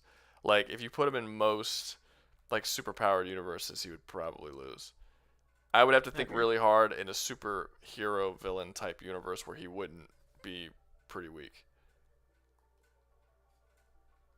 Yeah. Yeah, you can see your point.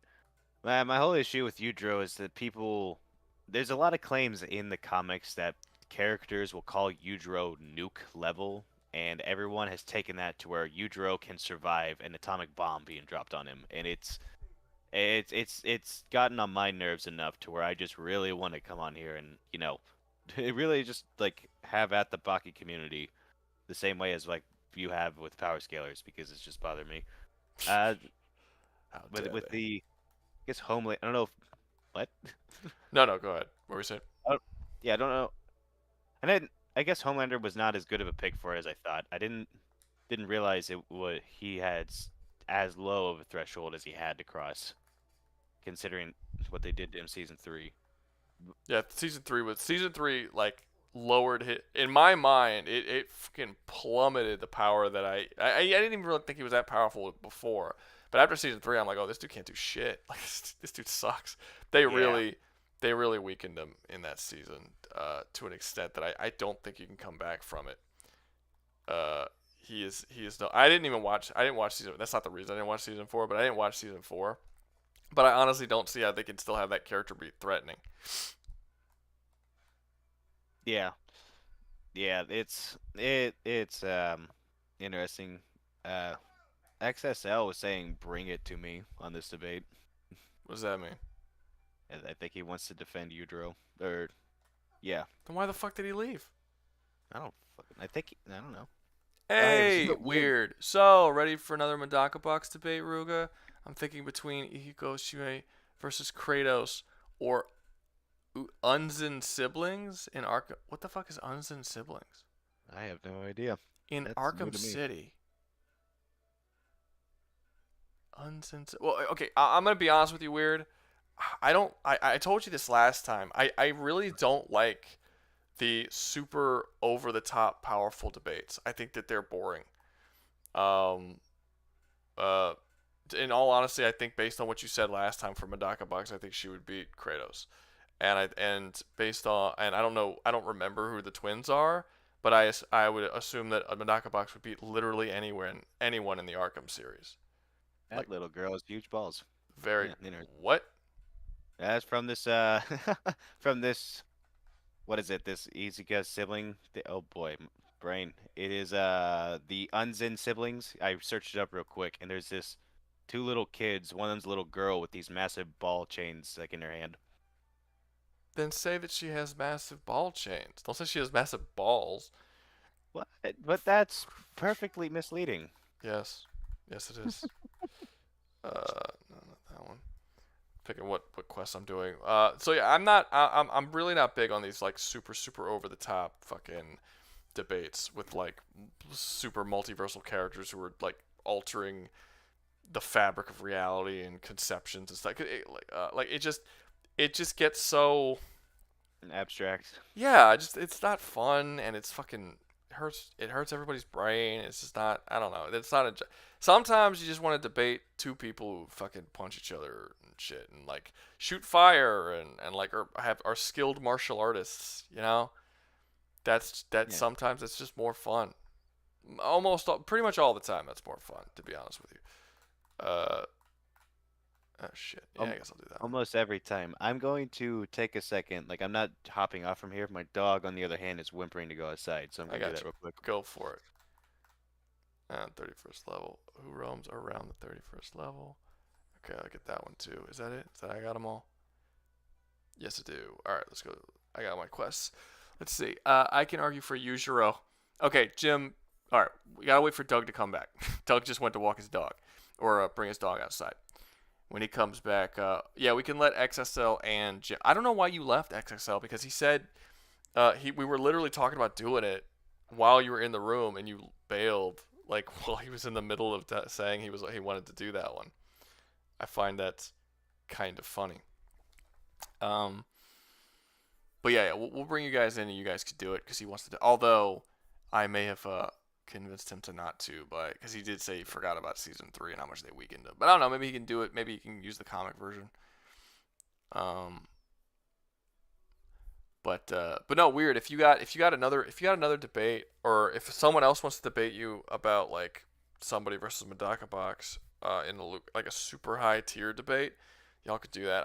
I'm not a huge fan of it. I would have to think about what character I'd want to use. I wouldn't use Kratos, and I certainly wouldn't use the twins. I don't even remember who that is, to be honest with you. I'll probably remember if I see him, but I don't remember who that is off the top of my head. So I would say if I had to use somebody, who did we do that last time? Davith versus Medaka Box. Yeah, I don't know who I would use. I'll be honest. I just don't like those kind of debates. I don't find them fun. Let's see, I had to do something for my dad. See, this is why you should kill your parents, XSL. You know, they won't get in the way of your streaming enjoyment if they're dead. That's how you do that. Let me see. Sell this. Boop. Sorry guys. We'll just wait for you guys. Wait Jim and just wait for Doug to come back, and then you guys could jump in and do that debate if you'd like. Let's see. Watch, I'm gonna get sued now. Someone's gonna be like, yeah, some kid actually. I killed my parents because you told me to. So, I am now suing you. What am I doing? Wait, hold up. No, I need this one. Give me that. Nice. All right. You get so much shit to sell in this game, and they give you such little room. What is up with like these old school RPGs, and giving you zero fucking room to hold shit in? Like they know you're just gonna be getting shit like crazy, but they don't want you to have it. What's this? What's this fish? Yeah, give me that. I'm selling that fish too. Fuck that fish. All right, let's see. We're gonna sell this stuff. Sorry guys, give me a second. We're gonna be doing stuff in a bit. Let's see. Oh, I guess I could let you guys up. I guess I could do that. XSL, let me let you up. Invite to speak. And then is the other guy, Jim. That's to do with the helmet, right? I'm gonna assume that's to do with the helmet. All right, come on up. Come on up, people, peeps, bro heffies. Howdy. Hey, how you doing? Long time no see. I literally talked to you yesterday. How's it going? No. It's long time. We never. Long time. 20 years. 35 years. Very long. 40 years. We were childhood. We knew each other in childhood. Yeah, before I was even born, we knew each other in childhood. I knew your mom. I hope not. That was a joke about me fucking your mom. You wouldn't be the first. I hope not. You were born. Yeah. I didn't expect you to be an immaculate conception. That was not what I was. That's not. I'm Jesus Christ. I'm the next one. Don't worry. Gotcha. I feel like you wouldn't be here. Yeah, you have more. That'd be a virgin birth. I feel like you'd have more important things to do. I mean, Jesus was a carpenter. He just sort of walked around Egypt for a long time. Let's see. Who are basically school cops, and that's why I want to use them in Arkham City. School cops. Oh, so the Yuzin twins are from Medaka Box. Okay, I thought you were saying the Yuzin twins were from Arkham City, and you wanted to use them against Medaka Box, and I was like, who the fuck are they? I don't remember them in Arkham City. Okay, there was a miscommunication there. That's what that was. My apologies. Ooh, axe skill bonus. What is that? A chain? Ooh. All right, what a miss. Huh? You have two opponents who want to argue against you. Who want to they want to be with Urizen. Sweet. Yep. Hope I didn't convince you away from, you know, Well, I mean, even if he used comic, I still don't think he's gonna win. Yeah. Just, if you want to, go ahead. Nah, you go first. I've done 2 debates already. Just you going fucking first. talk. Okay, so number one, he is nuke level. His father, who is comparable to him directly, he actually ate an actual nuke. He ate a nuke from No, he World War II. Yes, No, he he did. His father literally ate a nuke. It has been stated that it never was dropped on him. That didn't happen. And the fact that Yujiro gets called nuke level by characters doesn't mean anything about it. Like, it's been confirmed directly. No nuke has been dropped on either character yet. They've only been named as nuke level, so we cannot say they can survive a nuke. Best case scenario, Yujiro can hear the nuke coming and run away before it goes off and avoid the blast entirely. That's how he can. Excuse me, I'm about to yawn. That's how he can. Disqualified. Ah, shit. That's how he could possibly be surviving a nuke. Alright, let's see. So, yeah. That's my point to that. My counter to that. Okay. Yes. I was actually gonna jump in about the nuke thing. Yeah, that never did happen. They went against it, even against Yujiro, which is Yujiro's father, and it has been stated that Yujiro is stronger than Yujiro up on this point right now. And Yujiro did survive an entire island getting bombarded by bombs, by destroyers. He did survive that and walk in front of that entire naval fleet to show that he was still alive. So he has survived. That is genuinely impressive, but one issue for Yujiro is that in any time he's been shot at by bullets, he has never allowed them to come in contact with him. He has also been shot at with a whale harpoon, which he did not let come in contact with him. And when he fought I can't remember the old man who he fought in the second season of Grappler Baki, he was evading the old man's attack out of fear, and his fist had caused a stone wall to completely crack, like a concrete raw to crack and not shatter or break apart, but crack all around, which was impressive, but is definitely did more damage than what I guess for animated Homelander has survived, because animated Homelander survived multiple explosions that took down a building like it was nothing, and Yujiro not only evaded that attack out of fear, but later in that exact same fight, blood was drawn on him by that same opponent using his fist after he brought out his demon back, which gives him his 3 times boost and is his ultimate ability. Well, this is a good point, because you said animated Homelander. Are you only using the show version, or are you using the comic version? I'm honestly referring to each of them separately, just as they come along. Yeah, Like, I would because the whole season 3 thing where they get their asses beat, I don't think that happened in the comic. Yeah, it definitely didn't. Like, the comic show is a completely different animal. Like, the Black Noir in that is also a completely different character. I He's know. genetic. Yeah, he's. Yeah. They went a different way with the Black Noir shit. Yeah, but for the debate's sake, the Black Noir was a genetic clone of Homelander, and when he went for the kill, Homelander... Well, that's what I'm saying. Like, pick a version is basically what I'm saying. Pick a version? Because because I mean, they're 2 different characters with two totally different power levels. So it's just gonna be very convoluted if you're pulling shit from the show that is a totally different power level from the cartoon version, or not the cartoon version, the comic version, and it would be very odd because they're basically different characters. Okay. One doesn't drink milk out of the nipples of some chick. Like, that's... Okay, you got a point. All right. I guess show an animated version. Then not only does this bring it into the realms more even, but I'm pretty sure the animated series has the same Homelander as the live action series. Yeah, if they're the same. Okay. So Yeah. yeah, we'll just go with that. Also, you can also look at what's that other show with the high school characters? Generation V. Yeah.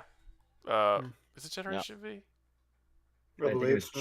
Gen V V. is what it's called. Gen V. Yeah, I yeah. That's also I completely don't know if you've seen that show, but Homelander is in there and does have feats or should have feats in that show as well. Okay, I'm I completely thought he came in unaware of at that like show. the end of the show. Really? You've never heard of Yeah. it? No, not you. No. I'm Doug. You never heard of the show? Honestly do not remember hearing about it. No. So This it's on is Amazon new to me. Prime. It's a spin-off, and it takes place in a high school of superheroes that is funded by the corporation that they work for or whatever. And basically they're kids who want to eventually grow up to become members of the Seven and to join superhero teams and all that kind of stuff. And yeah, it just follows them. They all like the main character is some chick who has the power to control her blood, and Homelander shows up. Soldier Boy shows up in an episode. I think it takes place. Does it take place before the events of season 3 or after? It takes place in between seasons, season 2 and 3. That's Okay, where so- it takes place. So before 3. Yes. That's what I said, motherfucker. What are you doing?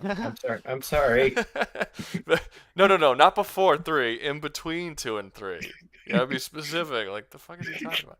No, but yeah, it's yeah. I thought it was a prequel to 3, season 3. But yeah, if you and I think they're having a season 2. I don't know. Anyway, if you like The Boys, check it out. I have yeah, as each season goes by, I've disliked The Boys more and more. So I didn't check out Generation V or season 4. But yeah, if you're interested in it, you might as well check it out. Okay. Well, I'm using the show and animated version, and definitely check that out. But yeah, I still think this would be enough, even with that. Even with that season 3 moment, I still think Homelander, with his ability to fly and his heat vision on top of his just overall stats, would allow him to win this fight.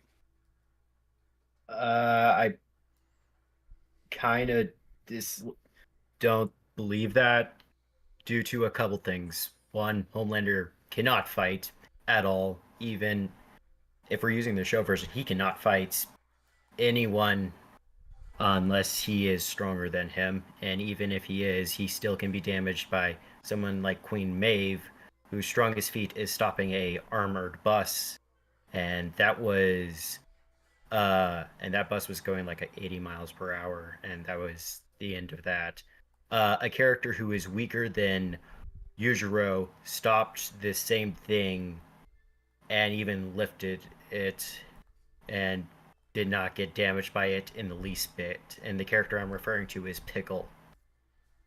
To be fair, Queen Maeve stopping the bus was not that was not like shown to be her max feat, or she just stood there and it ran into her, and it didn't push her back. She wasn't bothered. Yeah. Like it's clearly not a measurement of what she's capable of at her max. But also that actually brings up another point. This kind of like going away from your argument a little bit. Queen Maeve was also another one. This is another thing that kind of broke the universe a little bit. Yep. Queen Maeve was another character who was able to beat on Homelander in that scene, which they've established in the first 2 seasons. She didn't stand a chance against him. But then in 3, she was able to actually harm him. And it's like, wait, if she's this close in power to him, what was up with all the like terrified stuff about season 1 and 2 where she believed like she couldn't do anything? Season 3 almost makes it seem like all of like the fear around him was almost like fake, like it was almost fabricated. Like he's actually not as strong as they sell him as to being. You know what I mean? That's more of like a theory than anything. It's probably just like bad writing. But yeah. Sorry. Anyway, go ahead. Well, that is the point for her not being her max feat, but also Pickle we can probably argue that Pickle can physically, only in terms of physically, brute strength is better than Yujiro because of their little fist clash that they had when they first met, where Yujiro had to use, where he said outright that little bastard forced me to use a trick on him, because whenever against each other, Pickle started overpowering him. That is correct. But there's also Yujiro knocking down and beating the crap out of what was his name? I can't remember. Who is the 16-year-old mafia boss? I forgot his name. Hanayama. Hanayama. Yeah. And this guy is like one of the most durable characters in the show, and he has taken a lot of shit, and he was able to be knocked down and near death by 2 hits of Yujiro, and that guy was able to stop a rampaging pickle from charging forth. Also to mention for Yujiro Hanma's strength, he did end up counteracting a magnitude 6 earthquake with 1 punch. And he is a master martial artist, so if Homelander and him get into fisticuffs, which Homelander enjoys doing for whatever reason, he likes fist fights. He does it a couple of times in the show, like with Maeve. He probably could have ended that fairly fast if he just lasered her in fucking half or something. It's not always a first he goes for. Not gonna lie, I forgot you were here, man. Man. Well, that's the thing to bring up is Homelander's lasers. Yujiro's came across nothing like that, and literally with heat vision, the Homelander's just got to look at him at the right time, and he will cut clean through him, and that's just at the right moment. He can't really hold his eyes closed because Yujiro has never shown just enduring that heat, and I really don't see that's really just the big crux of it. The fact that Yujiro surely could possibly get his hands on him and fuck up Homelander, but Homelander could definitely keep his distance and laser him down, as if he knew better. Which for the most part, that's what Homelander does when he has people mouthing off against him, like Yujiro definitely will. He was immediately like, oh, okay, fuck you, and just melts him with his eyes, because he's too much of a baby to deal with it. And don't tell me Yujiro won't talk his shit. Yujiro will talk his shit. No, that's kind of what I was going to go No, for. he will. He would definitely demeanor Homelander and most likely drag him down to his level. Oh yeah, Homelander would easily end up in a fitful rage, which could definitely coin toss where he chooses to tackle him and give Yujiro a chance. But still, if he mostly just says "fuck you," lasers the person before the fight starts. I don't see why he wouldn't be different with Yujiro, especially since he's the fucking ogre, which I don't think he would have this reputation. But if he has the presence he had, Homelander would immediately be like, "Fuck that, laser him," or just get away. I'm pretty sure he knew better than to stick around to fight Soldier Boy when he was outmatched, and he couldn't laser him. Yeah, the only thing Yujiro Hanma has range-wise is that he's able to do the one thing Goku does, where he ends up just using air pressure to attack from a range. But even then, he's not used that too much.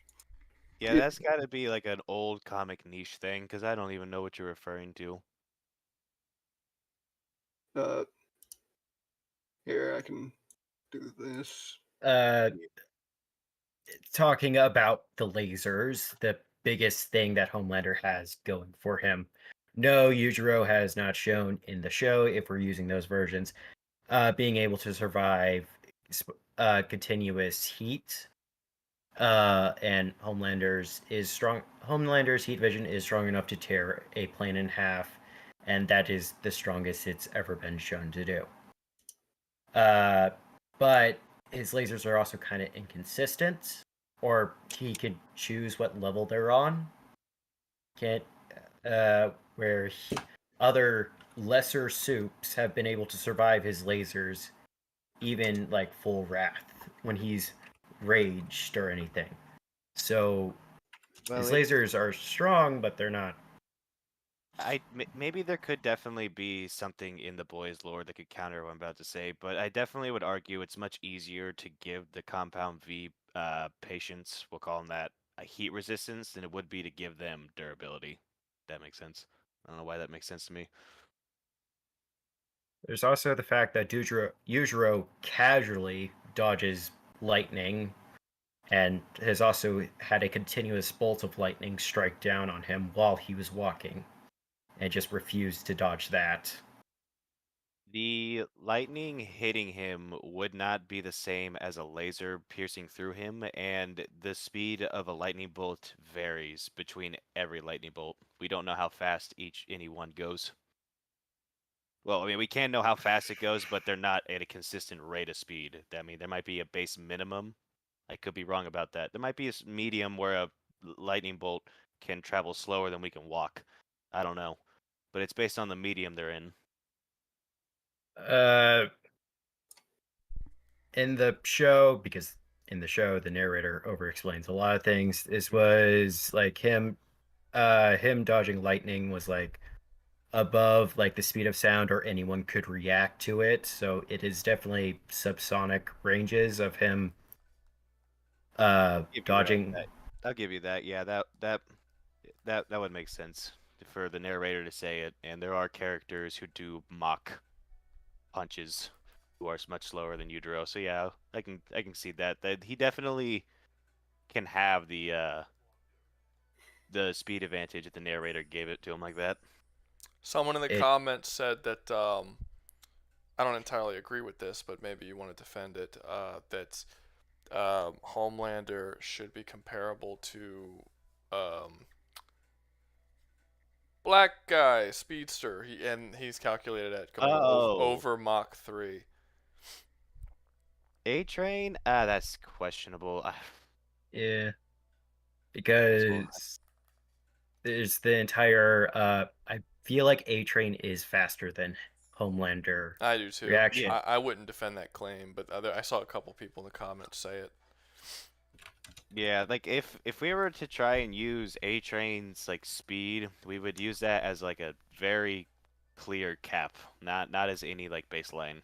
Yeah. And plus, Homelander has been blitzed by people who aren't even as fast as him, such as Huey and Soldier Boy, who are top speed or probably just like peak human. I mean, Huey teleports.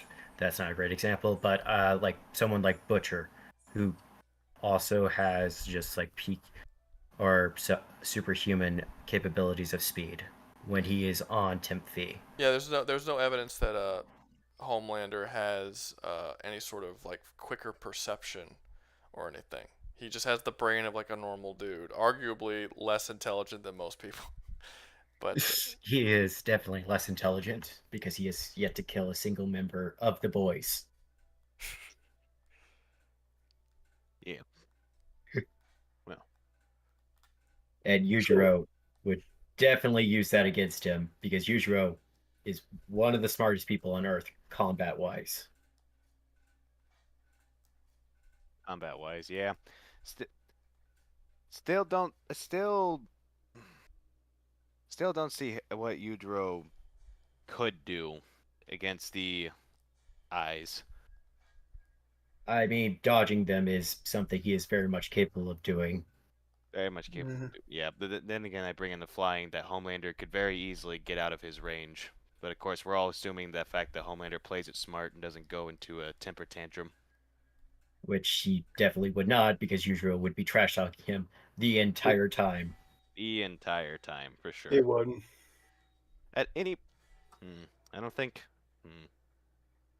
Yujiro's ego is definitely something to take advantage of, but I don't know if that's a Homelander thing or not. Homelander does not trash talk anyone.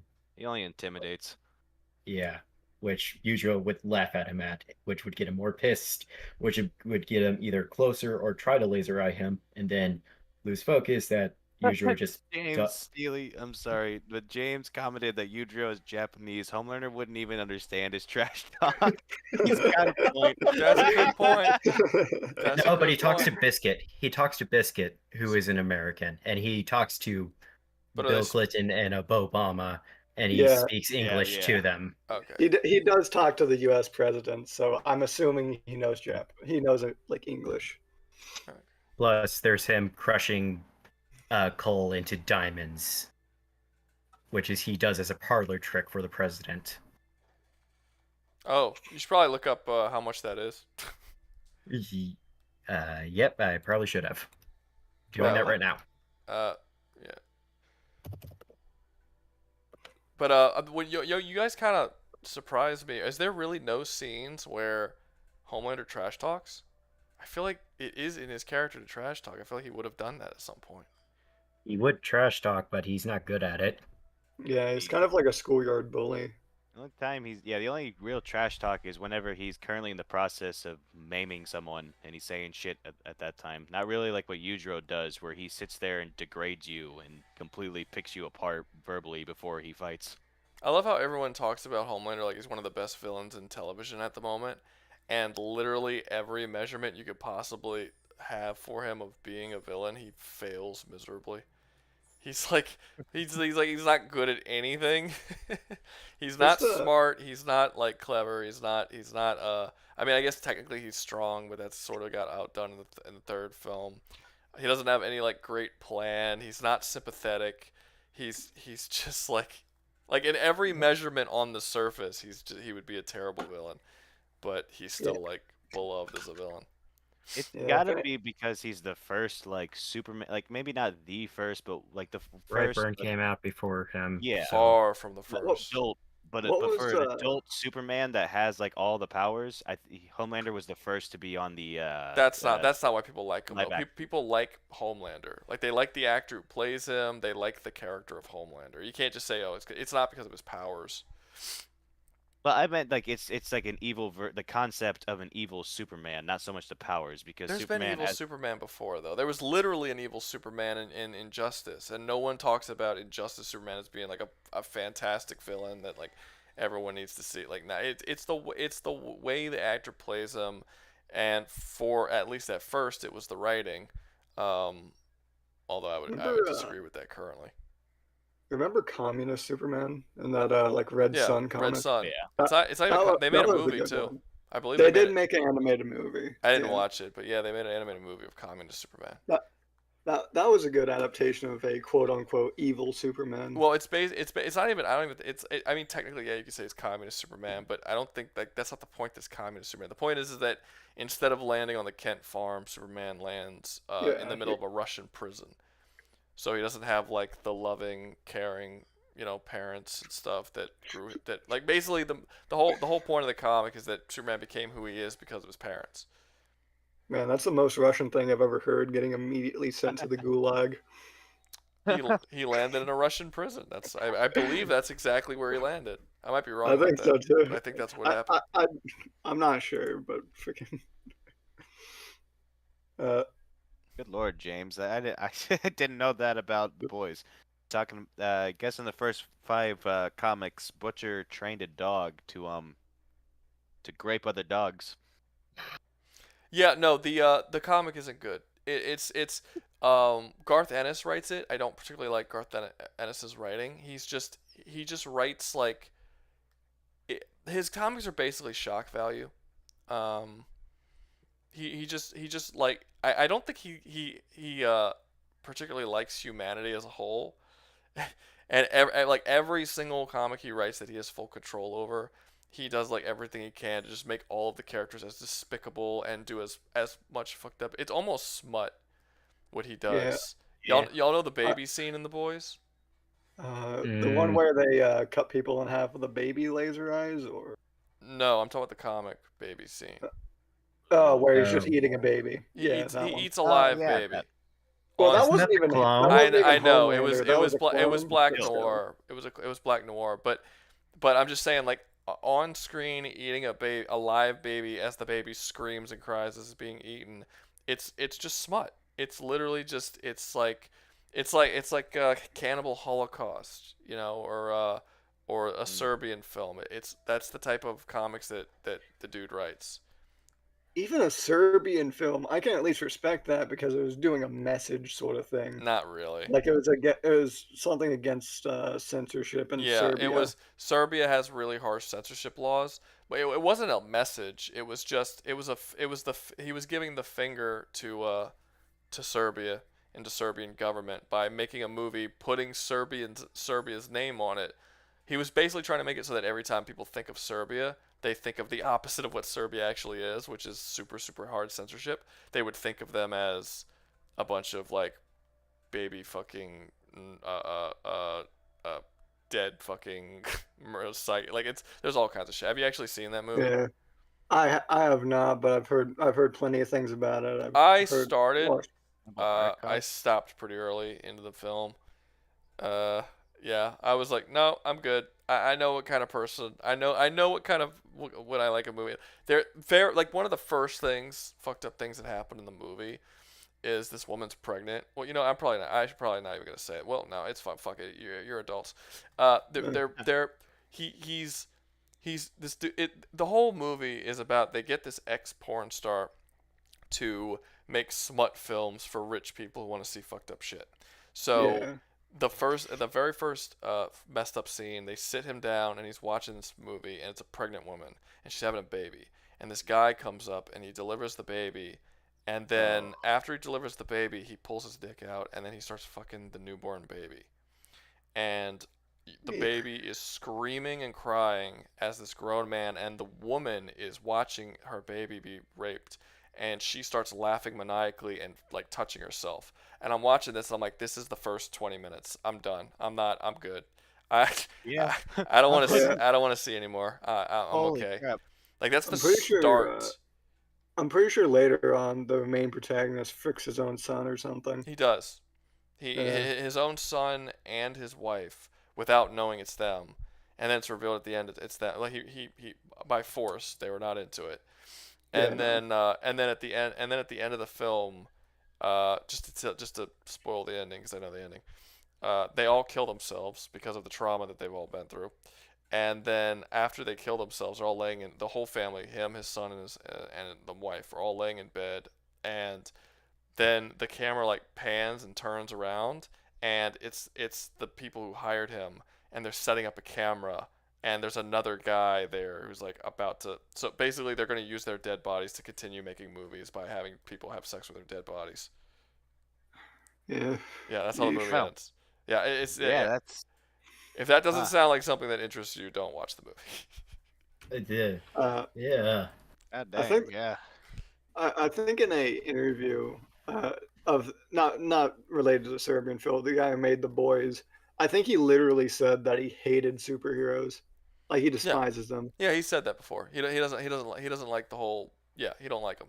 But he got big. The only reason why anyone knows his name is because he was a fucking superhero comic writer.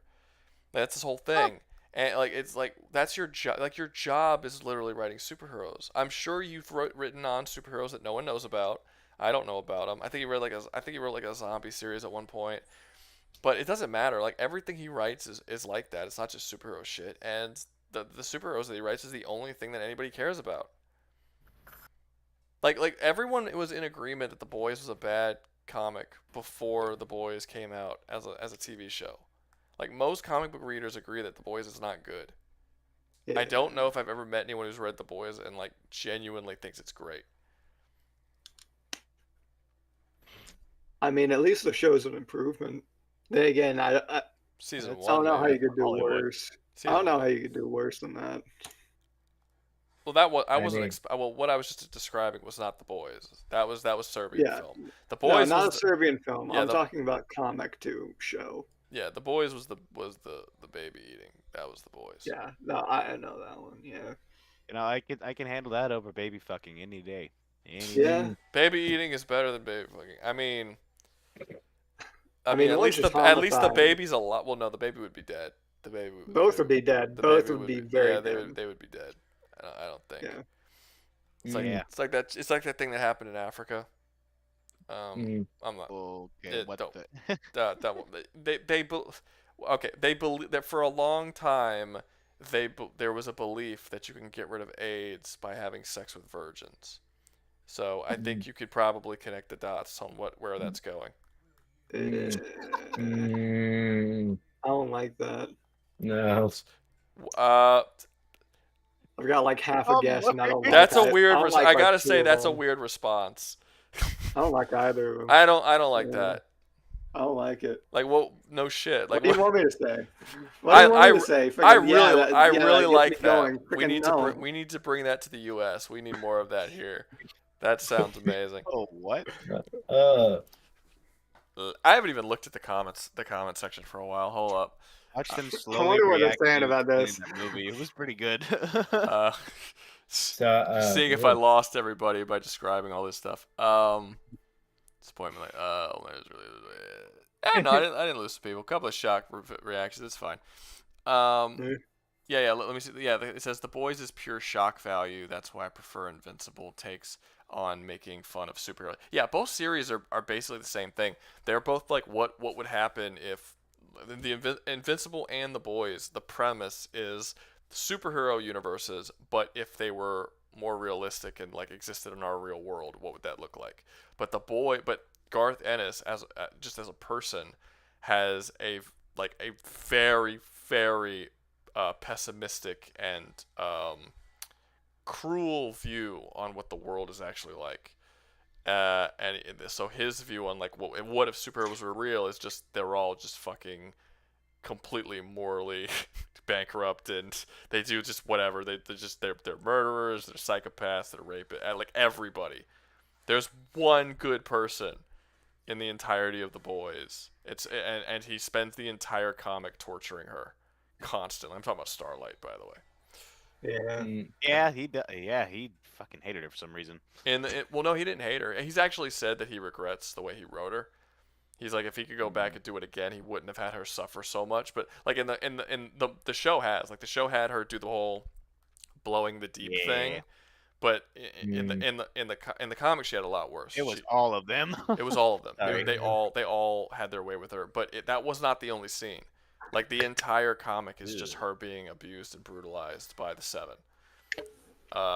It's like that's just what he does. I don't like Garth Ennis, which is crazy because Garth Ennis helped create the Darkness. He was a big part of creating the Darkness. Now, having said that, the Darkness had a co-creator. And the Darkness is one of the darker comic book stories. Like it's pretty dark, it's pretty brutal, and they do go into a lot of fucked up shit. But I feel like the guy who was writing the Darkness with Garth Ennis kind of held back his more like smutty tendencies, so it didn't come out as bad. But yeah, if you compare the Darkness to something like Superman and Batman, and like DC and Marvel comics, it's way darker and way more brutal. But compared to what Garth Ennis usually writes, it's nowhere near. It's not even close. Anyway, I'm sorry. We totally got off track because of that. Y'all continue y'all's debate. I'm fucking. Yeah, you're trying to find the whole diamond thing. I mean, yeah, okay. So what I found for that is that for diamonds to actually form, it requires about 4.5 to 6 gigapascals of force. Fuck is that? Which is the typical pressure under the surface of the beneath the Earth's surface. So way deep down, it's like being crushed by an entire country on you to make a diamond. Generally speaking, if you say the Force, and I've never heard that word before, it's probably pretty big. So what I'm hearing is Yujiro gives the meanest hand jobs.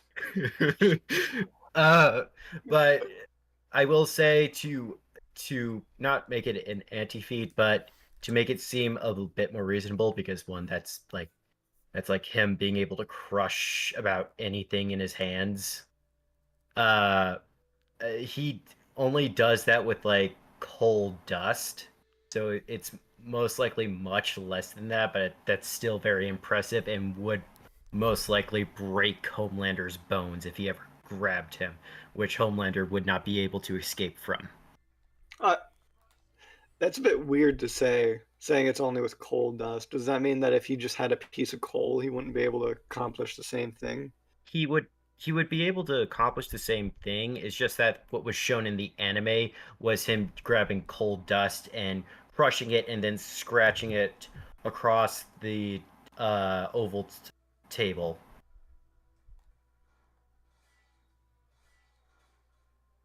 Yeah, like so that would have been like less mass to crush, I guess. Yes, but it's still a lot. Yeah, no, I hear you. All right. Yeah, and of course the earthquake feat. Do you have any qualms with that? Do I have any qualms with that? I mean, that doesn't. It's not physically possible, and that doesn't realistically make sense. That'd be my qualm with that. I don't know how he could translate that into any striking power, especially since he barely damages the ground he puts his fist into when he does it.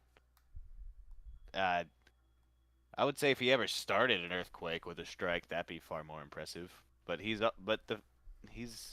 and I give you that he can definitely grip, get a hold of Homelander, and Homelander can't get him to let go.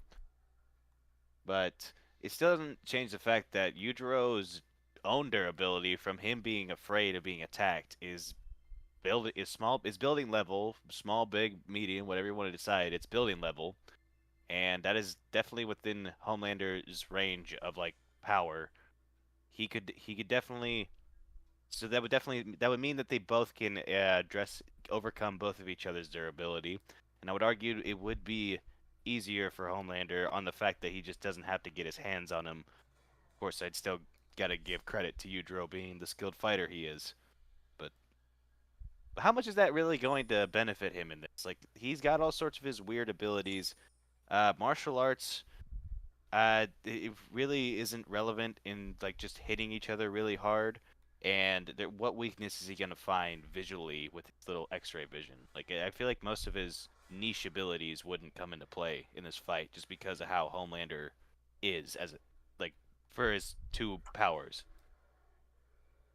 Uh, it would be the fact that Queen May from the show, the only person with moderate, like very limited fighting skill, was able to hurt Homelander and was able to outpace him without getting hurt herself till the end. And even then, that still broke her bones. Well, the combat skill of Queen Mavis, uh, first, we can't fully just go off how she represents that in the show because the show makers could be intending to have her be more martially capable than anyone else, but not know how to properly portray that, not have the money, stunts, or all sorts of stuff to just make that happen. And still, like the just the, I guess it would. Sorry. No, go. No, go. There's also the fact that Homelander doesn't dodge that often when he's actually fighting someone. In the fights I've seen in the show, he doesn't dodge. Do you guys? Okay, wait. Do you guys think that Yujiro's attacks would harm Homelander? Yes. 100%. Yes. Okay. Do you think he would be able to take out Homelander very quickly if they got into a fist fight? Yeah. Yes. I think so. Okay. Yeah, Doug, do you agree with that?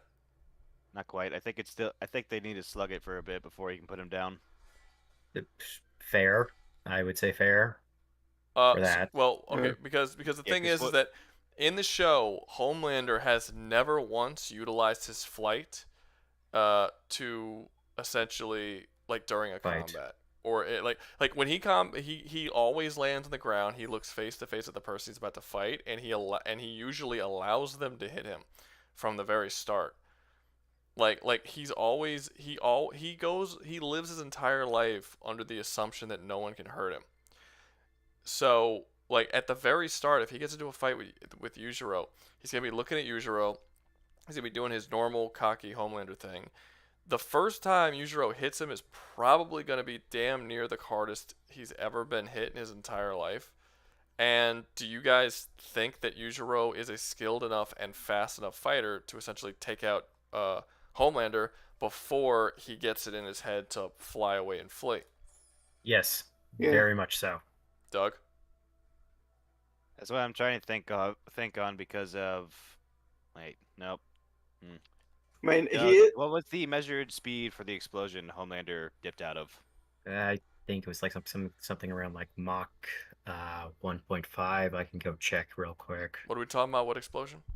The fastest he's moved in the show was avoiding that massive C4 explosion, but And we know he completely outright avoided it because he removed Billy Butcher from the scene to protect him for whatever reason. Oh yeah, the C4. Which, to be fair, Billy should be dead. Yeah. Yes. Yes. You can't move that fast with a human being and that person not be dead. It should be missed. It's not how movement works. For all the physics they get right, they didn't get that one right. Did they get physics right? Yep, the whole plane scene, they talk about how Homelander can't fly it because he'll just go straight through it. And A-Train, when he drags a guy across the road, it's atomically accurate to someone getting skid across the road.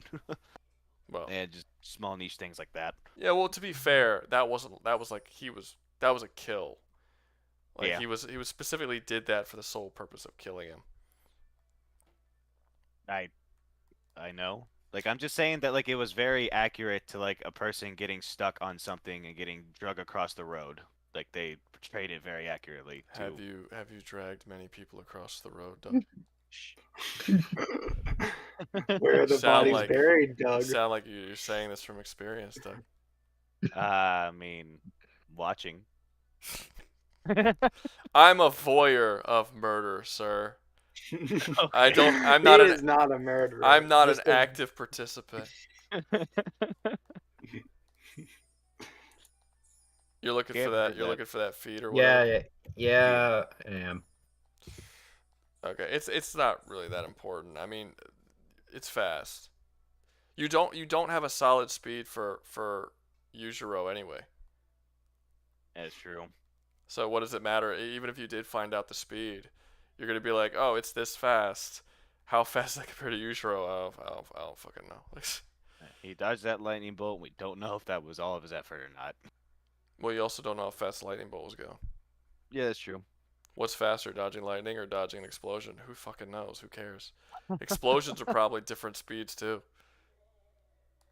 Shit. What I'm finding is C4 naturally, well, not naturally, detonates to around 8,000 meters per second. Which I am still trying to find a calculation for meters per second to miles per hour. I mean, is there? Here's an idea. Is there ever a point where Homelander does something faster than someone can react? I'm gonna just leave it at that before I say anything else. Has that happened? No. Everyone's been able to react to him. The only person who has not been able to be reacted to would be A-Train. So that would mean Homelander's speed is much slower than A-Train, even in fights. And Yujiro has so a confirmed reaction speed was him catching Baki when Baki does his cockroach. No, Baki was tackling him directly head on, and all Yujiro had to do was just fold on top of him. Like, he did not have to react at all to that. That does not mean anything. That is a durability feat at best. He stood there and he took it. He did react to it as it was happening, though. I mean, fair, but that doesn't really mean anything because if you see a blur, you could still react to it, but you can't exactly do anything about it. That's a comic feat. I can't use that.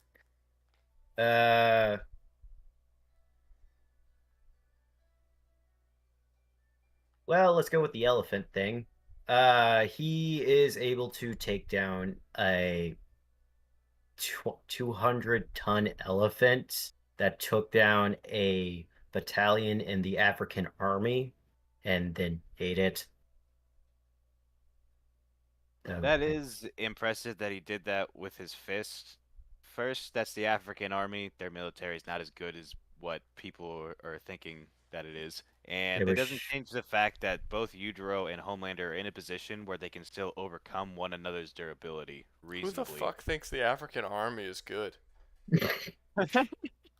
That just threw me off. They're not as good as people think. Who is like praising the African army as being? Because when people refer to that feat, they always talk about the elephant taking down these armored vehicles and trucks, and it's like it's way more stronger and more powerful than elephant. It's like it does normal elephant shit. It's just way bigger and heavier. That's why I say that. Gotcha. I have a particular problem with the Baki universe Baki fandom. I'll mostly be talking shit towards them, and they. I got you. might Yeah, not because be. you just confused the fuck out of me, man. Like I was like, Oh, where are these? Where are these Well, are guys you just not- praising the African army as one of the greats?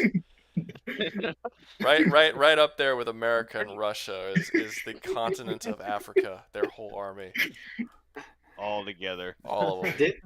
Didn't Yujiro Hanma single-handedly take down the entire U.S. military in the Vietnam War? Yes. Well, that's what maybe.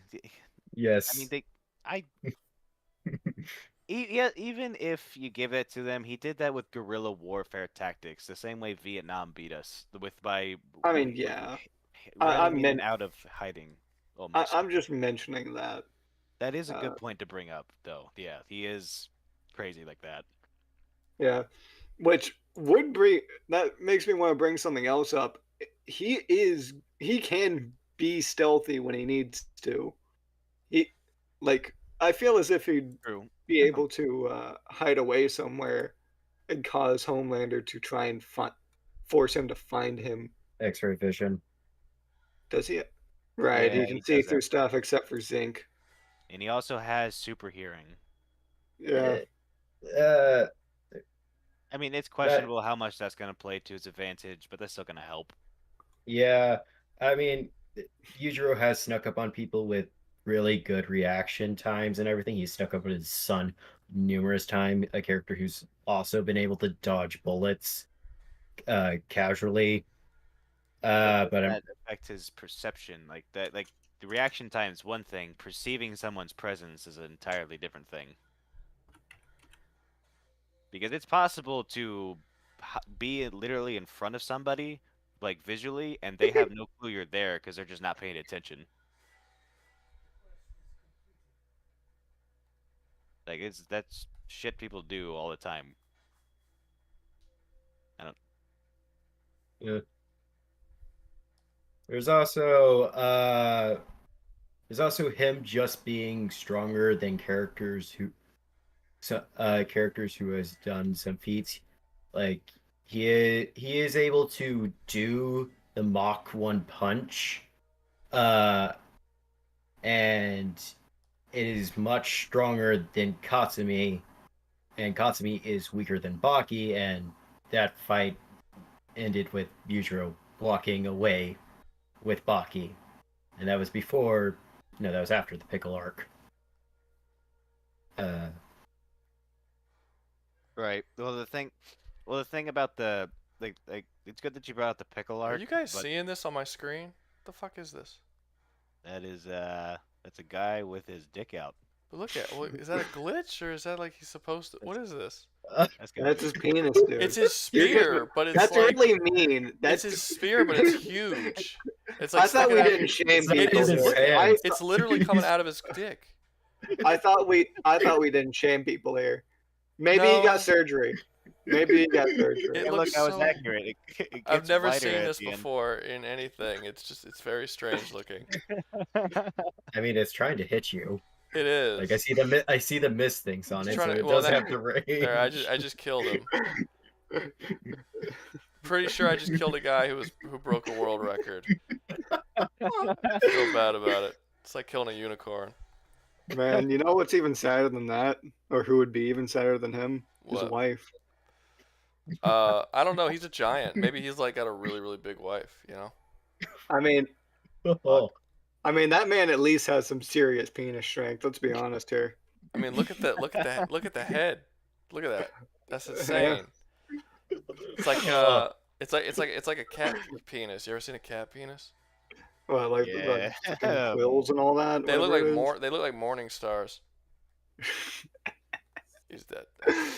Yeah, I don't know. I'm sorry. That curious. glitch I'm was not just looking too that up. odd to not bring up to other No, people. that was very funny and very entertaining. Very entertaining glitch. I've never seen that in this game before, so You were saying something about- y'all may continue, as hard as it might be to. I don't know if I can go on. Yeah, but right. It's like after that you've was the seen highlight. That's always that's the stream's already peaked. I right? mean, I kind of want to just kill myself because there's no going up from here. that's the height in life. That's right. That was it. Giant penis. You're right. That was crazy. Look, it happened again. Look at it. This one's different. See? Man, that one. Man, he's got a thick one. This has never happened in this game before. Literally never. And now it's like a continuous thing. It's just I don't know. I hope this is an ongoing. I hope this gets imported into the sequels too. I have all 4 of the fake games. Man, I feel bad for both their wives.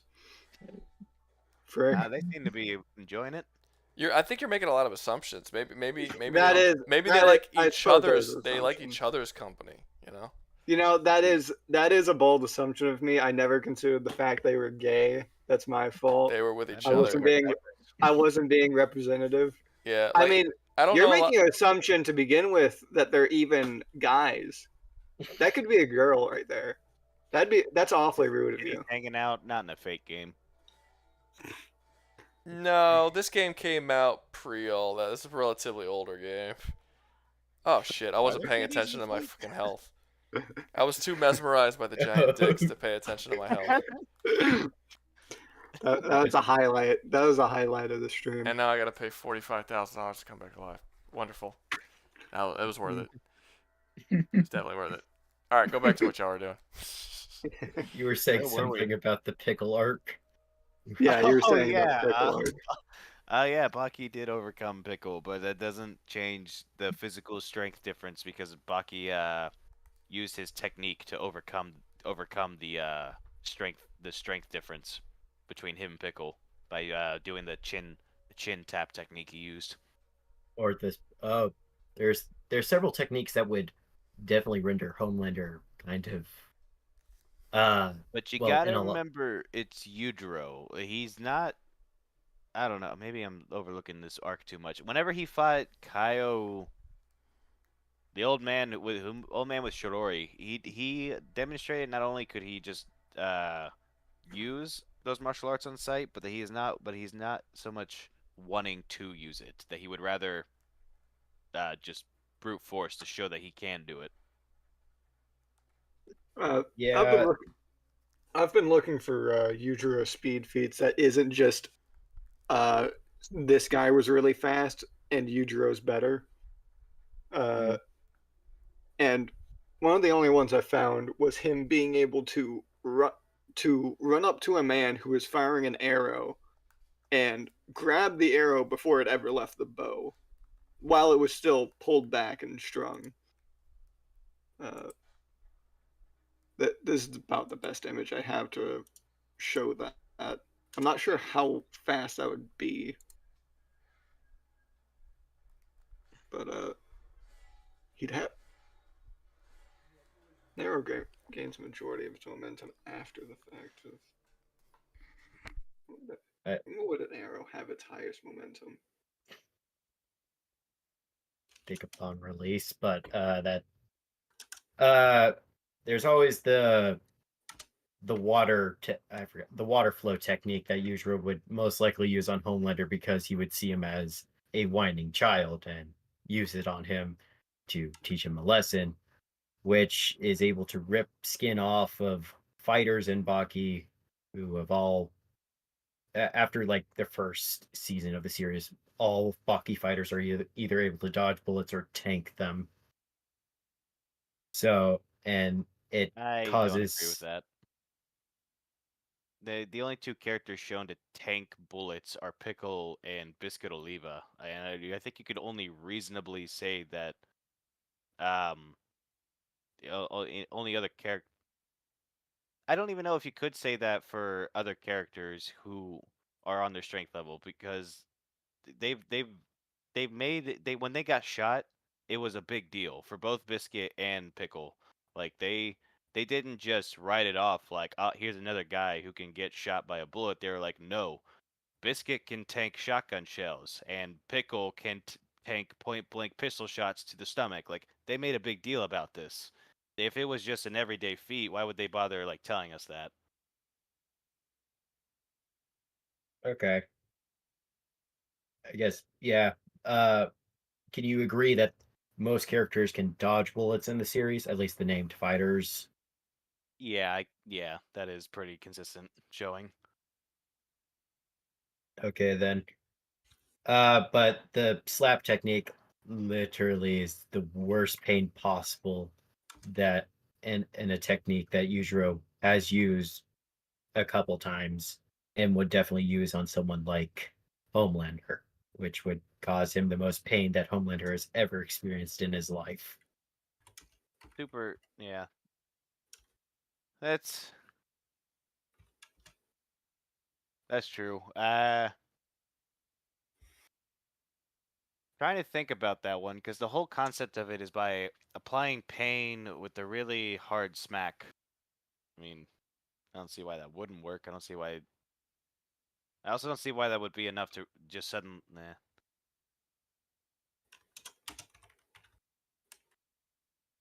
Yeah, it hurt him like hell for sure. But would Yujiro actually smack him though? Because he has a way of saying that only weak women and children use slapping as a technique. Like, he is a very, very proud character, and when he does shit to Baki, his whole intention is just beating the shit out of, just beating on his son to toughen him up. Like, In that's all the whole point of it. It's his fatherly love. in all Which fairness, doesn't, yeah. also go. in Baki, he does say that every other man is a woman to him. Yeah, that is true. Homelander would be a very would be very experienced, but probably never experienced being the woman. Maybe there would But be so much due justice served there. you said A Train was what, Mach 3? Something like that, yeah. Yes. I didn't. Yeah, Jim did. And he speed blitzes, not blitzes, but he's definitely faster than Homelander. You've Yes. also said that. Yes, he's able to perceive things much faster than Homelander, and it's been shown compared to what Homelander does in fights and what A-Train does in fights, people don't normally react to him unless they've planned for A-Train. So, yeah. Well, you've also said that Yujiro is able to dodge bullets, right? Correct. A average 5.56 round travels about 3,000 feet per second on average, which ends up being about Mach 2.5. So Yujiro does have the speed advantage when it comes to this fight. Can we say that? Not with the explosion feat, which was 8,000 meters per second. So, Homelander can blitz. Yujiro would definitely be able to perceive him, but Homelander is faster if he rushes him. Well, if that was the case, then A Train wouldn't be faster than Homelander because his is like Mach 3 at top. Well, for what the show. First, the show has its share of bad writing, so that could be why that inconsistency exists. But also, it's just what the show shows. It shows that he performed a feat of speed that quick. Are we 100% sure that it's at the show was actually trying to imply that he just got him out of there as the explosion went off, or is it more likely that it was just like stylistic editing? I believe. Well, here's the thing. Billy was still damaged and was scratched and had some singed clothes, Which, so he which would not be possible if he was hit by an explosion. So I don't see how that's even matters. I mean, for all we know, he got that scratches because Homelander just chucked him in the grass, like not caring about his safety. Like, I mean, that doesn't really mean anything. Wasn't there a kaboom like that went off to signal its explosion? Like, it was like how I remember it going off. the scene playing out is that you have Billy next to a bomb, and it flashes white. You hear the explosion. The white fades out, and then Billy's on the grass. That's how I Sure, understand it goes, even if that, I don't exactly remember exactly how it was shot and all that, but even if it is, it's like, okay, it goes white, explosion, blah blah, you got him out of there. How are we sure that that's not just a stylistic editing choice, and that it's just like, okay, the explosion indicates that an explosion happened, and then him being in the grass indicates that he got him out of there, but we don't actually know that the timeline was exactly the way we saw it. People do this a lot when it comes to movies and stuff. They take things very, very seriously.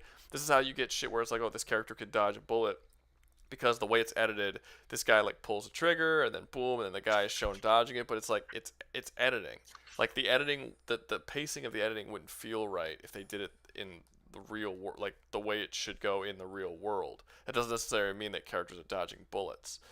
So are we 100% sure that it wasn't just an editing choice, or maybe a poor editing choice, or a stylistic editing choice, and not actually Homelander? Because we all agree if he grabbed Homelander and flew out there faster than the grenade, he'd be doing more damage to his body than the actual explosion would have. That's true, but the from how the scene played out, I'm certain that it outright implied that the explosion was going off as the Homelander was grabbing him for how the boom went. Like that was just that's what because the point was it was faking out. I mean, you're right. It's still editing, but it's like most people that I've seen that use that feat call it like one of the biggest outliers because of every other anti-feat for Homelander. I don't think it's an outlier if they're just coming to the conclusion that it exists because of some editing. Like if you just look at any movie, any action movie, anything, the editing does not always line up with what like the editing doesn't make sense. But people just kind of don't notice it. You know, they say like the best editing is the editing you don't notice, and I think that this is sort of a situation where it's just bad editing. Again, I don't remember exactly how the scene played out, but I mean, if he's that fast and he could and that would be a perception feat too. He was able to perceive it blowing up, and after explosion, grab a guy and get out of there. That would make him faster, significantly fast. Like the fight in season 3 doesn't even make sense. Yeah. Like they're just having a normal fucking fight at normal speed. He should be wrecking all of their shit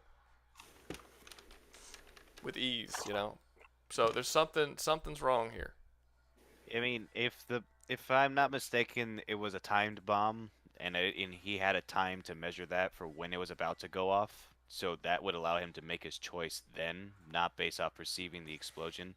I have to remember because it's been a minute, but I specifically remember a tense like bomb moment where where it's like zooming in and out, and it's about to go off, and I don't remember if it was because of a detonating. No, it was Billy detonating the bomb. That's what it was. Billy had a detonator. He pressed the button, yeah. He pressed the button, and then Homelander removed him before the explosion. So are we sure there's not a delay after he pressed the button? There was. It'd still be like a split-second delay. But but getting him out there at a split second is significantly different than getting him out of there while outrunning an explosion. Like even if it was 0.5 seconds or whatever after of a gap, getting him from the house to the yard in 0.5 seconds is like so much slower than outrunning an explosion from C4. Like it wouldn't even be a fraction of the speed.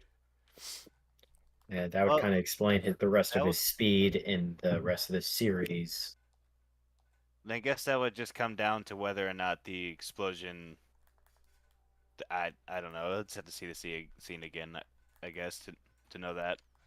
Well, yeah, I just don't remember watching that scene and assuming that he got him out of there, after the fucking explosion went on. Like I never even thought that because I don't watch things with the thought process of like scalars where it's like how powerful. I just watch it as like a movie, and if you watch things as a movie, if you watched everything in the way a scalar did, everybody would be fucking dodging bullets.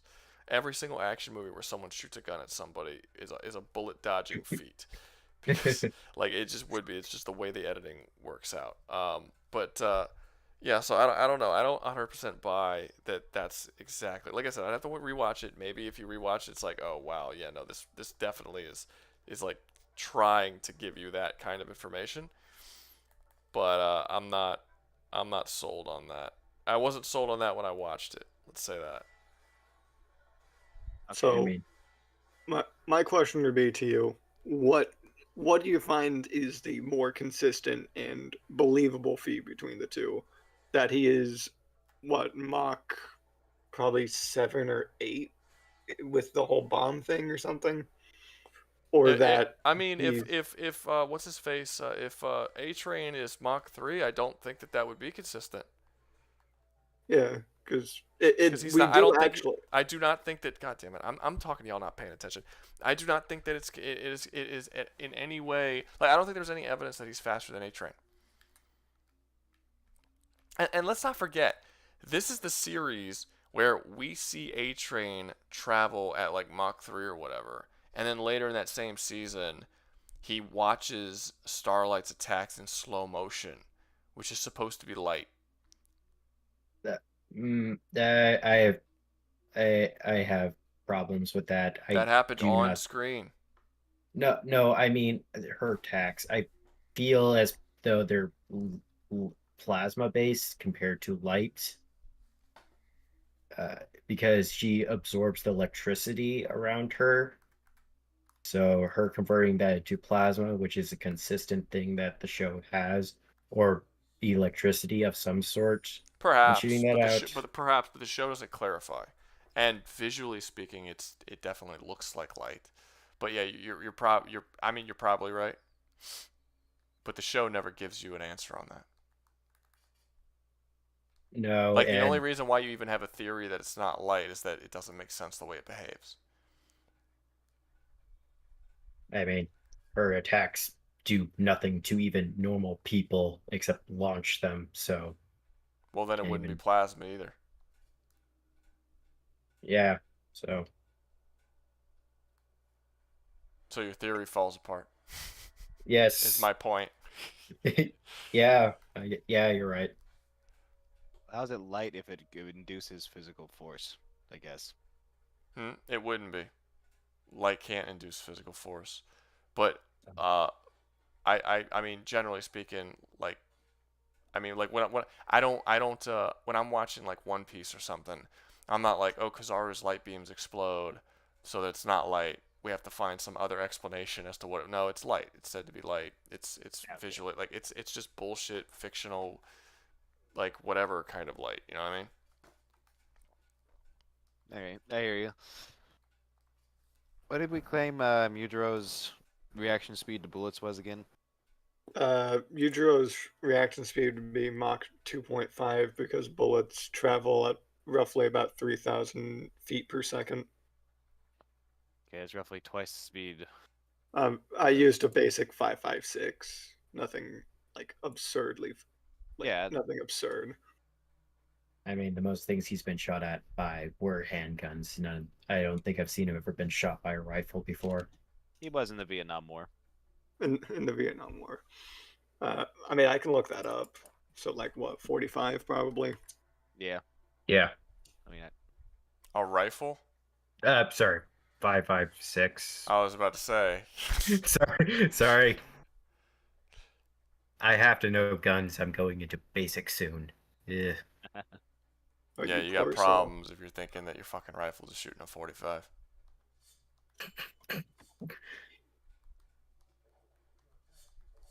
Oh, my pack is full. So, guys, just so everyone's not sitting here listening to fucking silence, can you guys like stop looking shit up so much?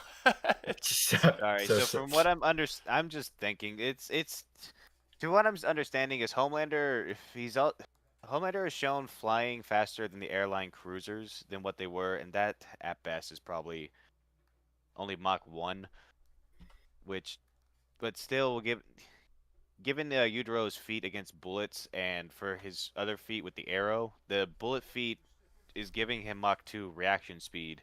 With his movement feat for the arrow, it's far more ambiguous because they don't quite give us the range in that clip very well.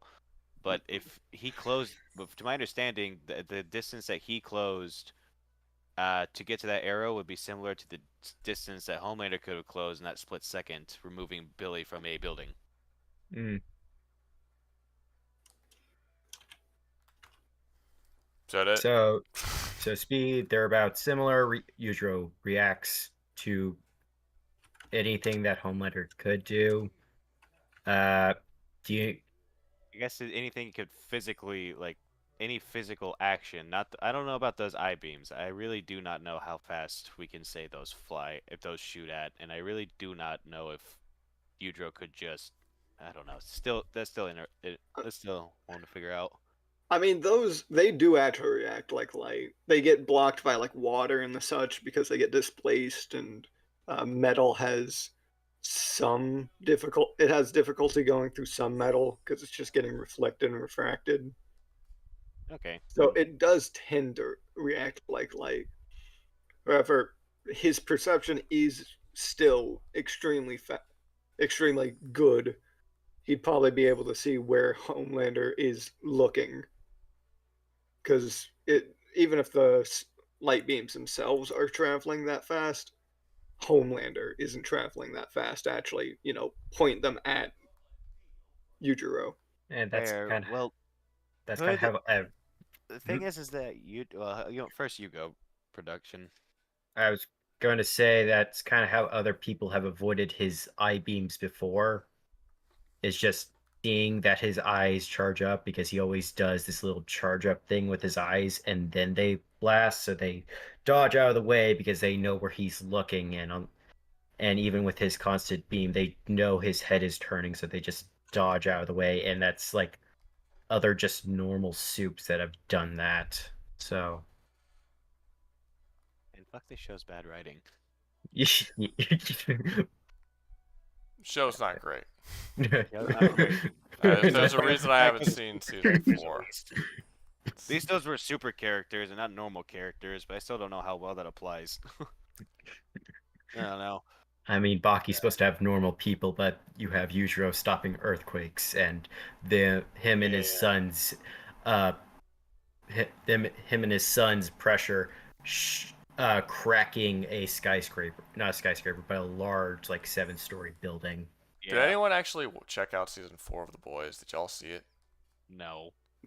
You're debating for a series you haven't even finished all of? What if there's like some amazing thing in season 4 that Homelander's done?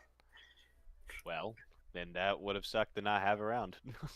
Well, you don't, because you haven't seen season 4.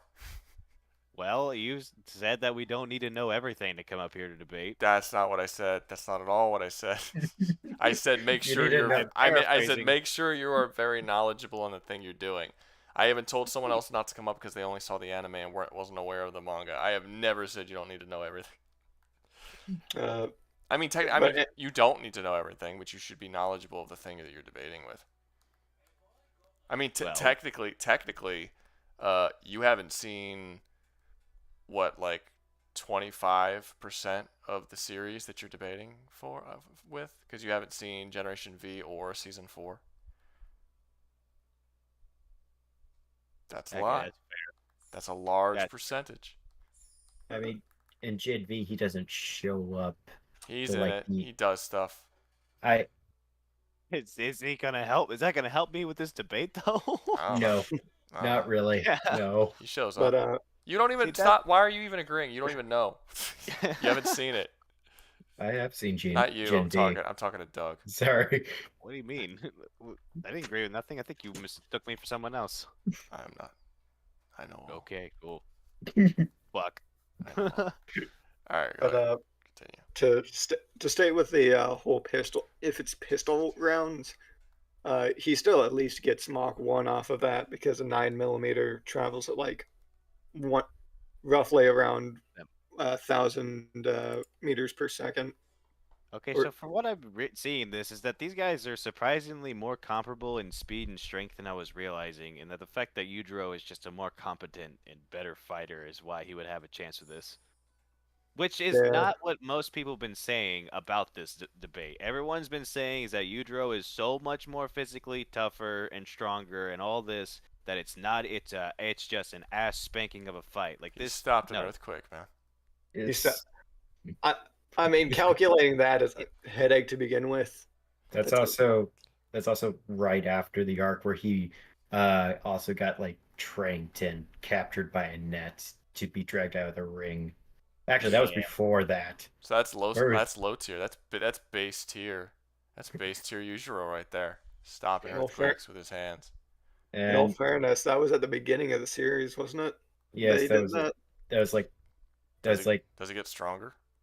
He I mean, gets stronger I'd say every so. day, is what is said in the show. He like constantly trains to make sure no one overtakes him, and that's kind of why he's trying to make Baki like his greatest rival, because Baki's supposed to be doing the same thing, and Yujiro just one-ups him. He wants his son to be his credit. What a fucking loser.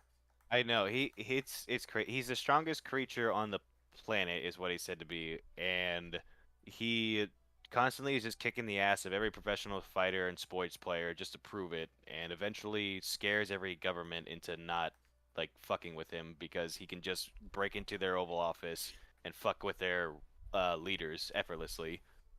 He gets And, whatever he yeah, wants. pretty much. Yeah, he's got this. I guess we'll say aura. He's got this aura because he is the ogre, as they call him, where because he is a superior species, like the literal reason for it, whenever he's in the presence of other humans, they are quivering with fear and unable to like really process like thoughts and shit within his presence. I keep hearing almost, that. What does aura mean? It's just the idea like of just someone's presence and the way they look, like they literally Baki. just their presence. It's a That's physical all that thing. refers to. It It's is. a It's visual as well as just how you feel from it, but mostly visual. But there's a little more nuance to it, I guess. It's a meme that's gonna die off in a year. But Also, in Baki, Slang term. My bad. So It's also- after you guys explained all that, I still have no idea what the fuck aura is. So it's in Baki, it's an actual thing where if someone is either stronger or someone is stronger or is known, it's more or less their fear. It's more or less the fear they push onto people because they are so much stronger than the person they're fighting. And it's come up in Baki numerous times when Yujiro shows up. People have been either pushed away or literally just pissed themselves because of his presence. So Didn't he, Pimp Demon posted a thing. He said, "I found this photo that basically goes over Starlight's powers. It basically says she fires energy beams and absorbs electricity. Energy beams doesn't mean anything, because like that doesn't tell us what it is.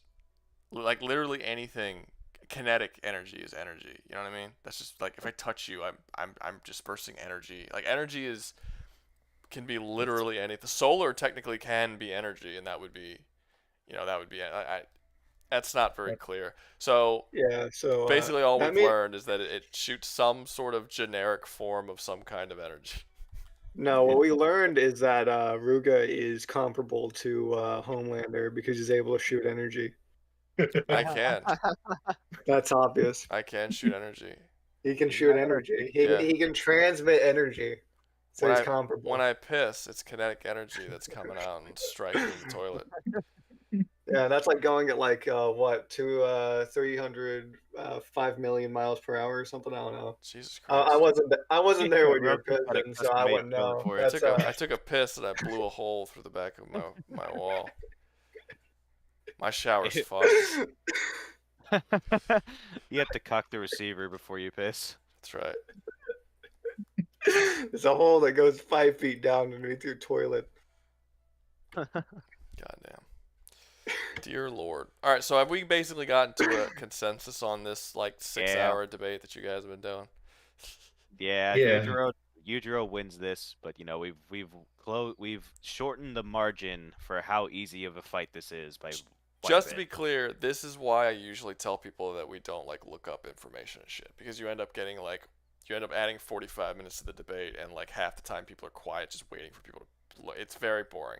So for future, don't do that anymore. Got it. It brings the fucking stream to a goddamn halt.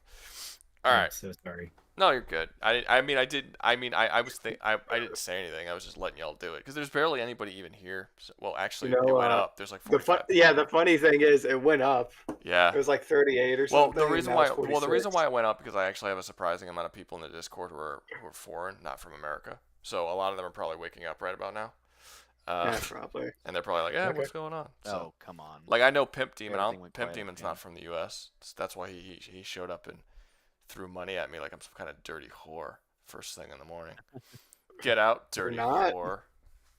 You're not? Not complaining. Huh? No, sir. I said you're I'm a not. high class escort, sir. I'm not a You're dirty right. whore. My bad. Apologies. I got you.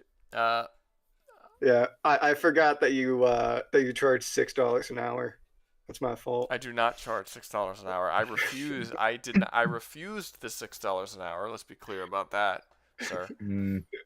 I'm sorry, $12 an hour. Okay. Well, this has been lovely. Hold on. Let's see. That was fun. Yeah.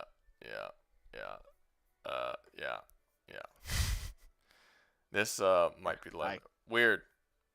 Hello, I'm back. You had a thing that you wanted to say, or you had Yeah. a thing that you wanted to do. Yeah, I'll try to keep things short and simple since I'm pretty sure you don't want this to be a long discussion. I'll just like explain the characters and I'll just let you decide how far they get into Batman Arkham City. Does that sound good to you? Yeah, sure. I don't care. Go for it. Okay. We're gonna start with the brother Unzen. He's a 10-year-old boy. This is from Medaka Box again? Yeah. Oh, I'm sorry from last week if I discouraged you or made you think if Medaka Box was like a bad series. No. Well, last week, the debate just wouldn't end. It was like super. It was like 3:00 in the morning, and I was like, yeah, let's do this another time. And then like everyone started getting into it again. I'm like, all right, I guess I'm just staying up now. But no, it wasn't. You didn't discourage. Well, you can't discourage me from getting into a series that I have no intention of getting into. Let's just put that out there. But no, it's just everyone wants to debate me with like Doom and like all of these really really high level series because that's something that the scaling community and like debaters, they like talking about that stuff. I can't stand talking about that shit. Like I don't find it fun or entertaining. It's just a bunch of bullshit made up stuff. I find it more fun when it's people who are more grounded or like Helldivers I could do because we're talking about military tactics and stuff. And you could do that, numbers, tactics, types of weapons. Those weapons are realistic because the weapons actually can be measured by, millimeter and caliber and stuff like that, like real stuff. I don't care for these whole like super conceptual conversations. Like I just don't find the conversations fun, basically. But that's not on you, or that's not a negative towards the series of Medaka Box. I don't know anything about Medaka Box. Next time, I'll promise to just use grounded characters. Then next time we debate. Do what you want. I mean, if it's not like I'm not gonna debate high level characters. It's kind of become this thing where it's almost like people expect it, or not so much they expect it, but I think it's just something that a lot of people like to do, that isn't me. So a lot of times when I get the offer to do it, it's usually that stuff. It's either usually it's Doom Guy or Helldivers. That's usually the case, but it's just the last couple weeks it's been kind of, I'm not gonna say consistently, but there's been quite a few debates where it's always like these really high level, and I'm like, can we talk about something else? it's too much. Let's go away for a little bit. I'll come back to it at a later date, kind of thing.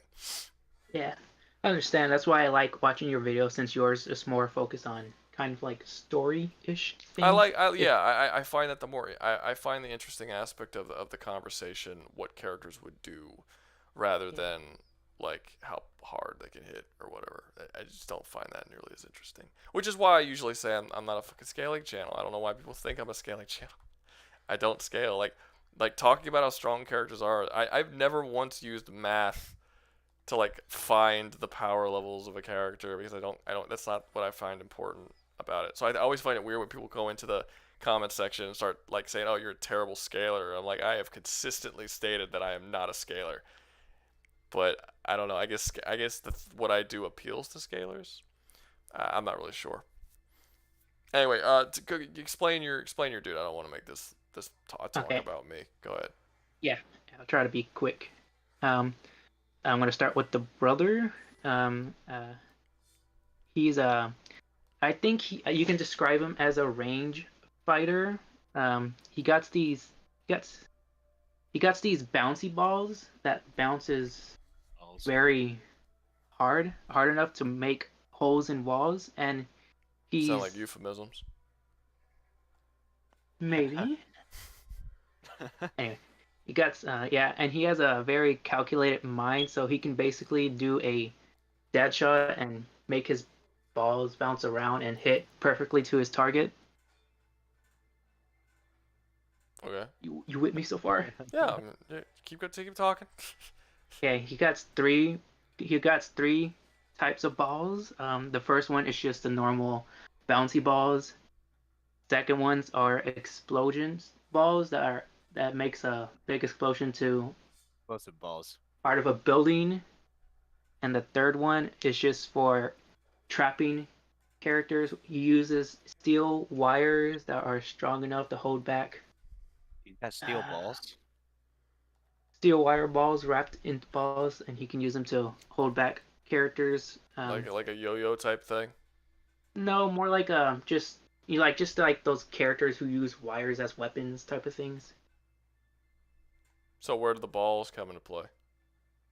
Oh, I'm just telling you what he can do.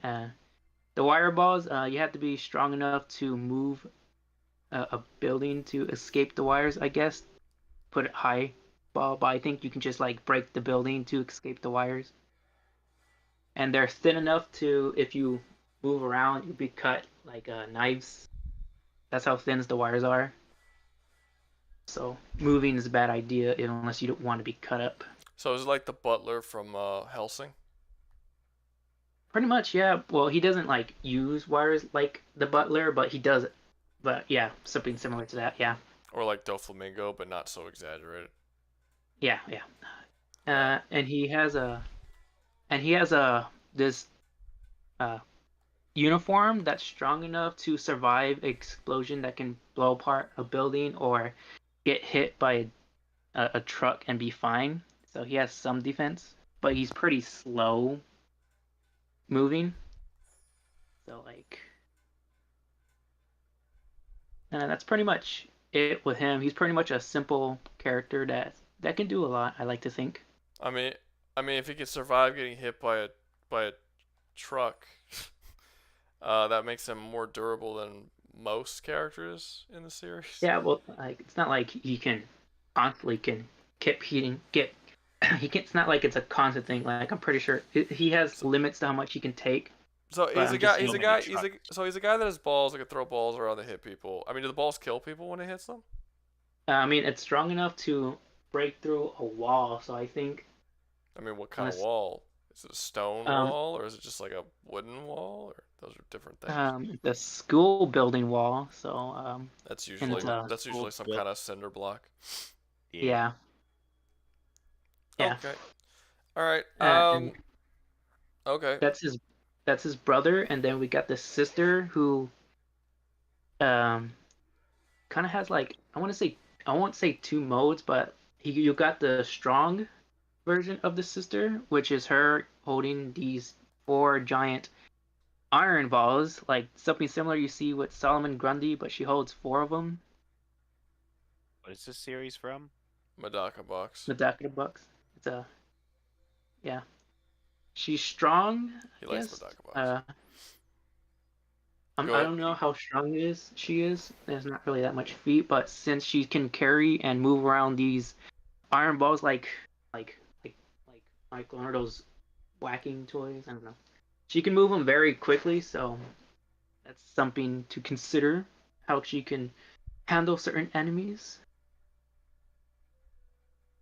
So like, what exactly? I don't understand. What is? I mean, you were asking like, could they beat people up? I mean, sure they could beat people up. I just want to hear your opinion how far they can make it in. I don't know enough about them. Like you just Oh, telling that's not.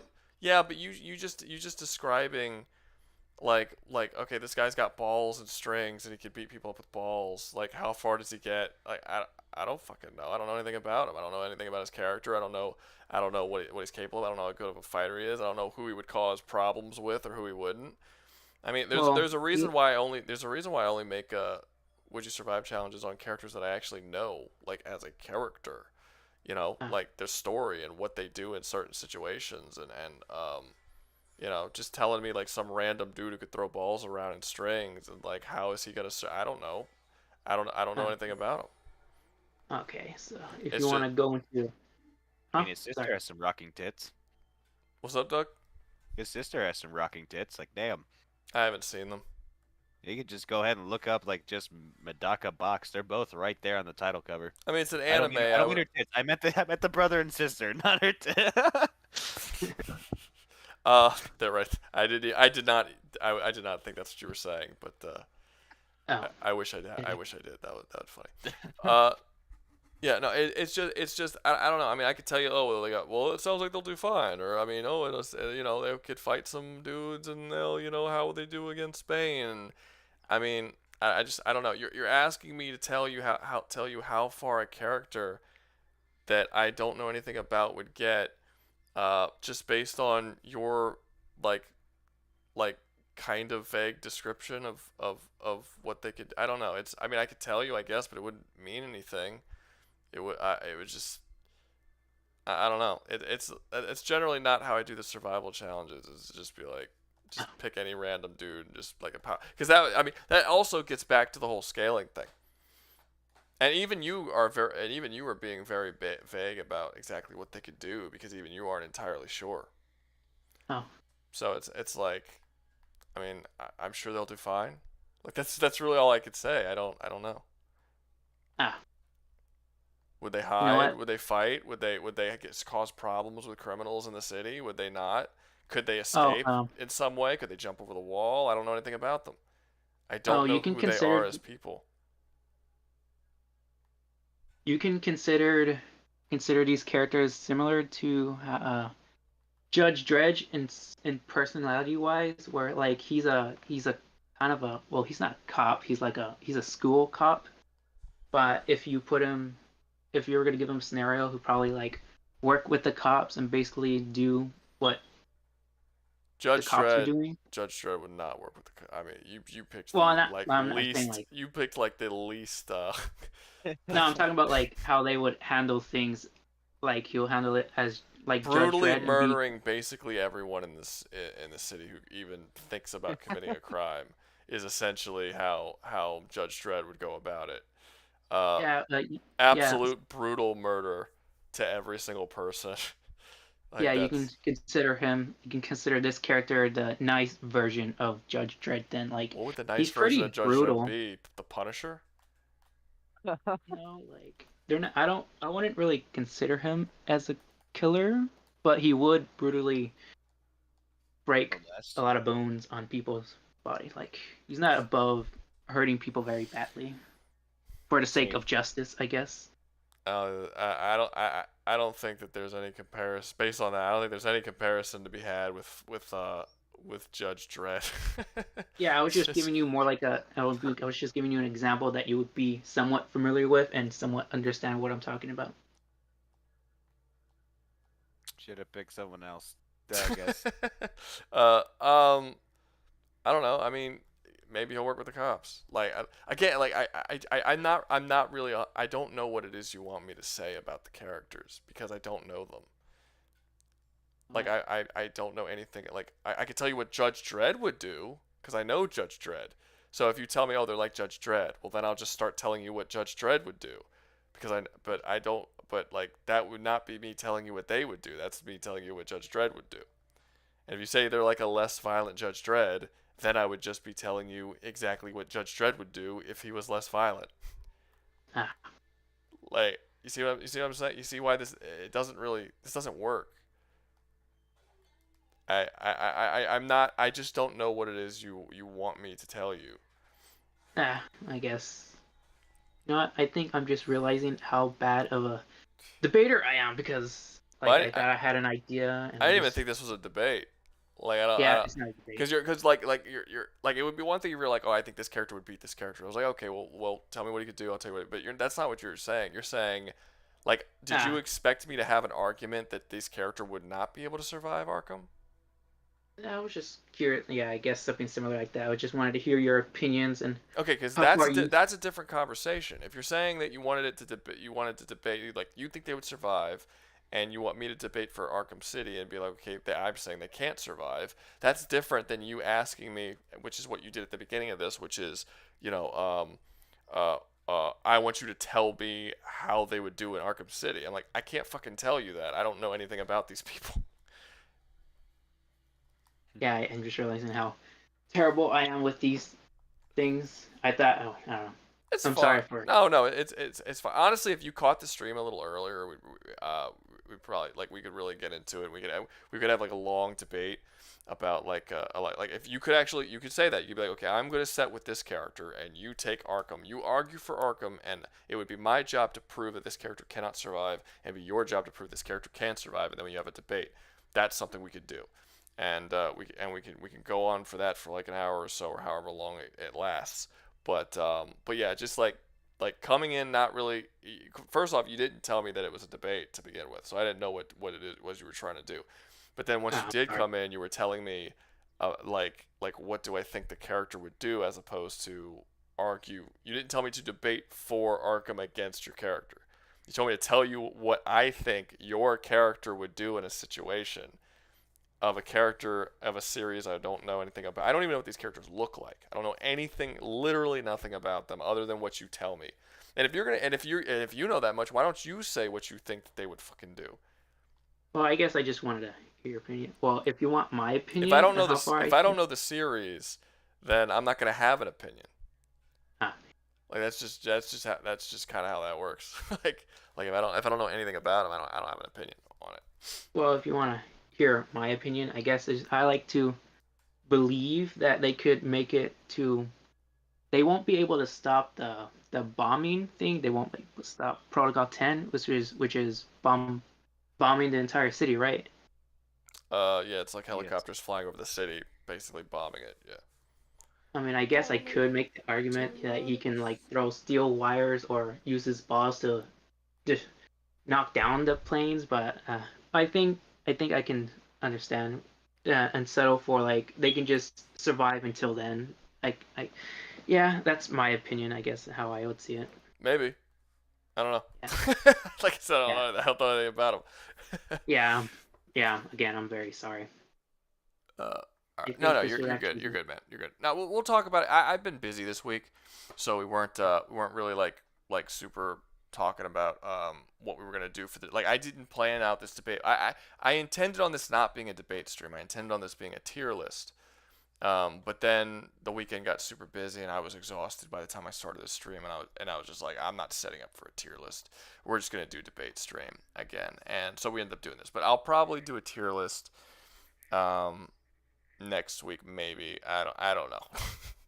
Right, I'm not even thinking about it. But yeah, if you do have a debate or whatever, go into the debate preparation, forum, and then you can make one, and then we can come up with something before the actual debate starts, so we know what exactly what's going on. Normally, I would say this this is not cool or whatever, but it's the end of the debate. Barely anyone's here. I mean, it's the end of the stream. Barely anyone's here. Nobody gives a shit anymore. It's fine. If the people in chat didn't leave from that boring ass shit, they're not going anywhere. Yeah, I'm sorry. Yeah, you're good, man. Yeah. You know what? Yeah, I think this is gonna be probably my last time I debate because I realize how bad I am. No, that wasn't even. No, you should come back with a debate, but that just wasn't a debate. Yeah, I know. Just I'm just saying that in general. I don't think I'm good at this. Be honest, I'm very, I want to call myself shy, but be honest, it took a, yeah. The fact that you're willing to come up here when right now there's only 30 something, but a lot of times there's 70, 80 people in the stream. The fact that you're willing to come up here at all means you're less shy than a lot of people in the thing. There's quite a few people that are watching right now in the chat that have told me multiple times they won't come up because they're shy. They don't want their voices to be heard in front of other people. So I wouldn't say you're that shy necessarily. You're willing to come up in front of a crowd. It's an online crowd, but I guess that's a little bit easier. But it's still a crowd. Yeah. So no, I Well- mean, try it in the future. I don't have any, and it doesn't always have to be against me either. Like you could see other people if you have like a really cool idea for a debate. You could debate some other people, and there's stuff you could do. I don't even care if you're not good at it. Like it doesn't matter. All of this shit's for fun. Yeah. I'm not worried about it. I'm not fucking hating up it. The only thing the only way I'm gonna have issues is if people like outward like I had an issue with C-Maid because he was purposely making one-sided debates trying to like basically get himself wins by setting up debates that he knew the other person could not possibly win, and actually lying at the beginning of the debates about like what his character can do so that he could set them up. And then when I called him out for it, he said, "Oh, because it's funny." I'm like, "Well, then do it on your own fucking time. Don't do it on my streams." Like that, like you just wasted everybody's time. Because he let a debate go on for like 20-30 minutes, and knowing that his character would immediately win if he just did this one thing, but he purposely didn't say it. And then like 30 minutes in, he's like, "Oh, my character can do this," would instantly win. And I'm like, why did you waste all of our time if you knew that from the very beginning? And it's just because he thinks it's funny. Like that shit's gonna get on my nerves. But if you're actually coming in, you're trying to debate and whatever, and you're just not that good at it, I don't care. That's not like I'm not gonna. You're good. Come on back. I don't have any issues with it. We'll get some other people who aren't that good at debating, and then y'all can come in, and it should just be a giant clusterfuck. It's fine. Well, I guess. Well, even though I didn't say a lot, I think I'll just end it there. Then I don't want to like keep you up. It's already like 1:33. I'm pretty sure you want to. Yeah. End it. Yes, it is. Yeah. It is quite late. The only way, I mean, I'd step if people kept giving me money. Because apparently I'm a fucking whore according to everybody else. But Actually, yeah, no, it's late and I'm getting tired. What were you saying? Actually, speaking of giving you money, so did you remember last week what I offered? I did. Why are you talking like that? What was there a sex deal that went on? Yes. He wants to fuck my soul. I mean, no, he asked me if he'd give me $500 if I will read the entire Medaka box series. Whoa. Oh yeah, I remember that. I'm gonna say it now that my limit to how much I'll be willing to give you is 1,000. So. Probably, to be honest with you, I'm probably still gonna say no. I mean, maybe I'll think about it. I'll probably still say no, but I'll think about it. That's fine. Like I'm not trying to force you. I'm just like, I'm a big fan, as you can tell. So I guess I'm just, I guess I just hope one day. This isn't the first. You're not the first person to try this. Somebody gave me $100 so that I would read. Yeah, I think I told you this last week. Someone gave me $100. Yeah, and I remember. I immediately realized that was a mistake because it took me forever. It was one internet page. It took me months and months and months to do it. I hated every second of reading it. I instantly regretted accepting the money to do it. So now I'm just kind of like what if I start what if you give me $1,000, I start reading the series, I don't fucking like it, and I really don't want, and I have to force myself. I'm not gonna steal your fucking money, and not do it. But then I have to force myself to do this thing that I just can't bear because I'm just not enjoying this thing, and it's just I don't know. That's why I'll think about it. But I just looked. Medaka's box, you're talking about the 2012 series, right? Huh? Are you talking about the 2012 series of Medaka's box? He wants me to read the manga. Read the manga? Oh, okay, yeah, that's a different animal. Yeah, I don't know what's going on there. He wants me to read the manga. Honestly, if I had to choose between reading the manga or watching the anime, I probably would read the manga because I could probably get through it faster if I read the manga rather than watching the anime. I control the speed I get through the manga. The anime, I just have to sit there and wait for it to be over. But there's only like 2 seasons in the anime. I have problems with reading, like dyslexia and ADHD, so it would be a different choice for me. It's hell to read sometimes. It's not hell to read for me, but I mean, I if I like it, But I've always been the type of person that if I'm not interested or I don't like something, I'm not gonna do it. It's like I made straight A's in school in classes that I liked, and if I didn't like it, I, I, I, I would not pass, because I just don't give a fuck about any, like, I never valued school as a whole, to be honest with you. But yeah, it's just like I have a hard time forcing myself to do things, especially when it's like leisurely activities that I don't like doing. You know what I mean?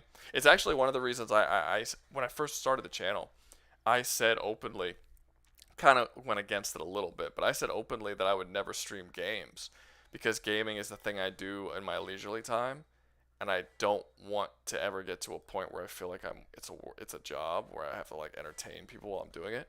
Because when I play games, I don't talk, I don't interact, I just play it, and I just sit down, I'm quiet, and I enjoy it.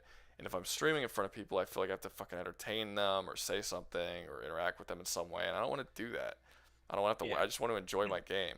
I ended up going against that, and I started playing Helldivers online, but only when I invited other people to play with me, so that I'm not talking to people, I'm talking to them, so it's a little more natural. But even if you look at my channel, you'll see I haven't even done that in quite a while. I kind of stopped doing that because I don't really like it. So it's like reading a manga is a leisurely activity. It's something that I should be enjoying, and that, like, oh, this is something that interests me. So like forcing myself to do it on something that I know, like, oh, not that I know, but that I'm just not interested in, you know, it turns something that should be fun into like a job. No, because I could do a job. It turns it into homework. Yeah. Like I could do a job that I don't like. I mean, I'm in construction. I do all kinds of jobs I don't like. But when it's specifically like read this manga, it's like it's homework. Like I got to do a book report or something at the end of it. You know what I mean? Mm-hmm. Yeah. Yeah. But like I said, I'll think about it. I might. I don't know. I guess it depends on how long it is and yeah, and how much I enjoy it. I maybe offered to blow you weird for $1,000. Wait, what's up? Did you weirdo? Yeah, James is down there wanting to read that manga for $1,000 for you. He'll do it twice, and he will blow you. He is so much in debt. That is what he's saying right now. That's a lot. That's a lot. You I gotta know. put more value in yourself and in your time, man. Maybe that's why you're in debt. You ever think that it's that mindset exactly that's put you in debt? The fact that you have issues with seeing value in yourself, you know. Damn, Rogo, you ever considered being a life coach? I mean, I feel like that should be common sense. You know, if you're willing to sell yourself like that, you're probably not making the best life decisions. Fair enough. But I'll think about it. What I'll probably end up doing, to be honest with you, is I might read the first chapter, like without anything, and then if I'm like, yeah, I can kind of get into this, then maybe I'll accept. But if I don't like, if I'm not like, if the first chapter doesn't really grab me, like if I don't like the general setup or premise, I'll probably just be like, nah, bro, I'm not doing this. But you need to be aware that even if I accept, it's gonna take a while before I finish it. That's something that you do need to realize.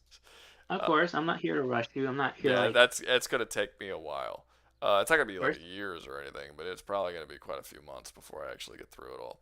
Of course. Yeah. I'm not here like to give you a time limit or anything like that. Yeah. I'll just be happy to. You have 24 hours to finish this. I want my fucking money's worth. God damn. You've sold your soul. Okay. Yes, sir. Yes, master. Yeah, I think I already sent you like a friend request or a DM, right? So you can always contact me. Yeah. There, right? I'll look. I don't have any friends on Discord. I never, because I have so many friend requests, they just get lost in the. And if I did, I'd have over fucking 1,000 friends by now. But yeah, I'll check your. No, it's fine. I'll check your DM. Yeah. Rouga, you got Cash App? No. No, well, I don't have any online money accepting apps. I will have to set one up. But I'll probably do that. I think I had a PayPal at one point, maybe, kind of, that I used one time and never again. I don't know. I'll figure it out. And I'll get back to you.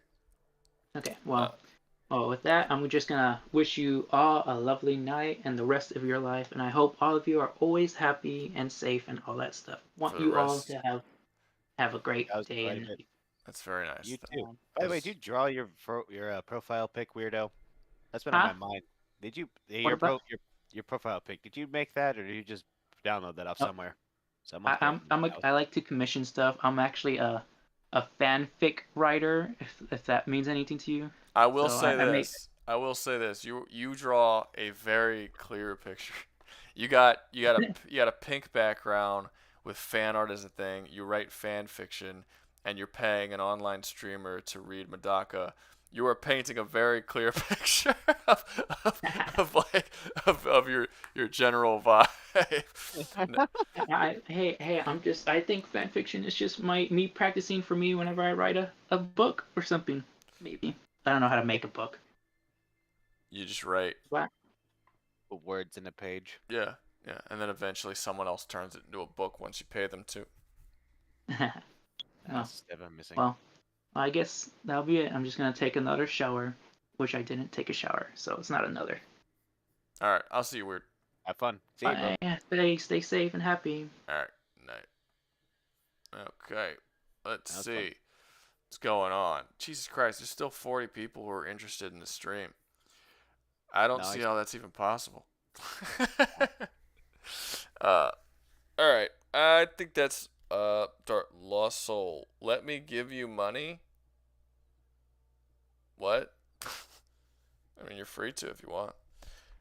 Pretty sure there's like a button right next to the comments. Look at this, James Steele. Bro, end the stream. I have work in 2 hours. I have not chained you to a table and forced you to watch the stream. You can, just because I haven't ended the stream doesn't mean that you have to stay here. You can leave, bro. Like, no one is, I'm not keeping you here, I promise. How the fuck are you working at 4 in the morning? Well, he's probably in a different location. It's not 4 where he, well, I used to go to work at 4 in the morning. Yeah, it hit me across the head that I used to do that too. Yeah, I wasn't at work at 4, but I would wake up to go to work at 4, and then work would start at like 6. But yeah, because it was far.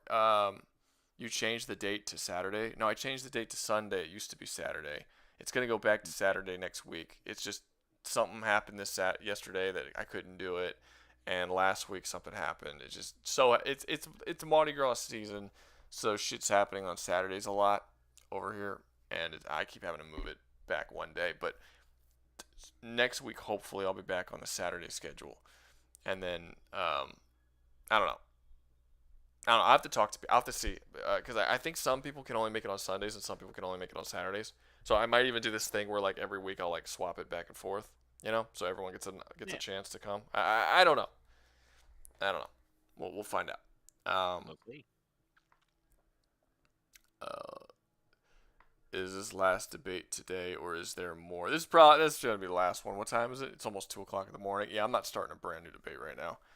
Besides, generally speaking, the way it works is that I'll stream until people stop giving me super chats and shit, and then I'll stop. That's usually what happens, and it's pretty much died down to the point that that's what's going on. So we're out.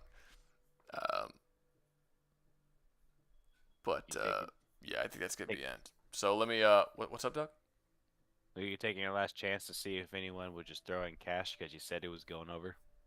No, because at this point it's 2:00 in the morning. I hear you.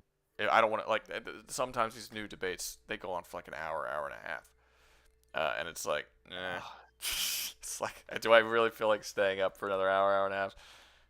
No. Yeah, I hear you. No, I most certainly. No. Let me get up this game. My game's just kind of fucking running. Jesus Christ, I got so far in Fate. The whole time I was playing this. Basically, the whole time the stream was going on, I've been playing this. Yeah. No. Anyway. Very excited about that. Yeah. Let me. I'm gonna end it here. You're probably gonna get a video. I don't know if I'll get one out by Tuesday morning this week. I usually get it out by Tuesday morning, but this might be Wednesday. I'll try getting out on Tuesday morning. I posted on the community, in the YouTube community. It is basically it's a what if scenario if the Helldivers actually lost, who would win in a galactic battle between all three of the super Earth enemies, the Illuminates, the Terminids, and the Automatons. That's the fucking next video. I don't know when it's gonna be ready because I don't even know how long. I haven't even recorded it yet. I don't know how long it's gonna take to record it and edit it. But I'm gonna try and get it out by Tuesday, which means I'll probably be up super late tomorrow, till Tuesday morning, working on it. But yeah, that's the next one. Hope we might get it Tuesday morning. You'll probably get it Wednesday morning. And Okay. yeah. So okay. I'm gonna end the stream here. Thank you guys for stopping by. I'll see you all next week. All right. Goodbye, stream. Toodles. So wait, do you know in advance the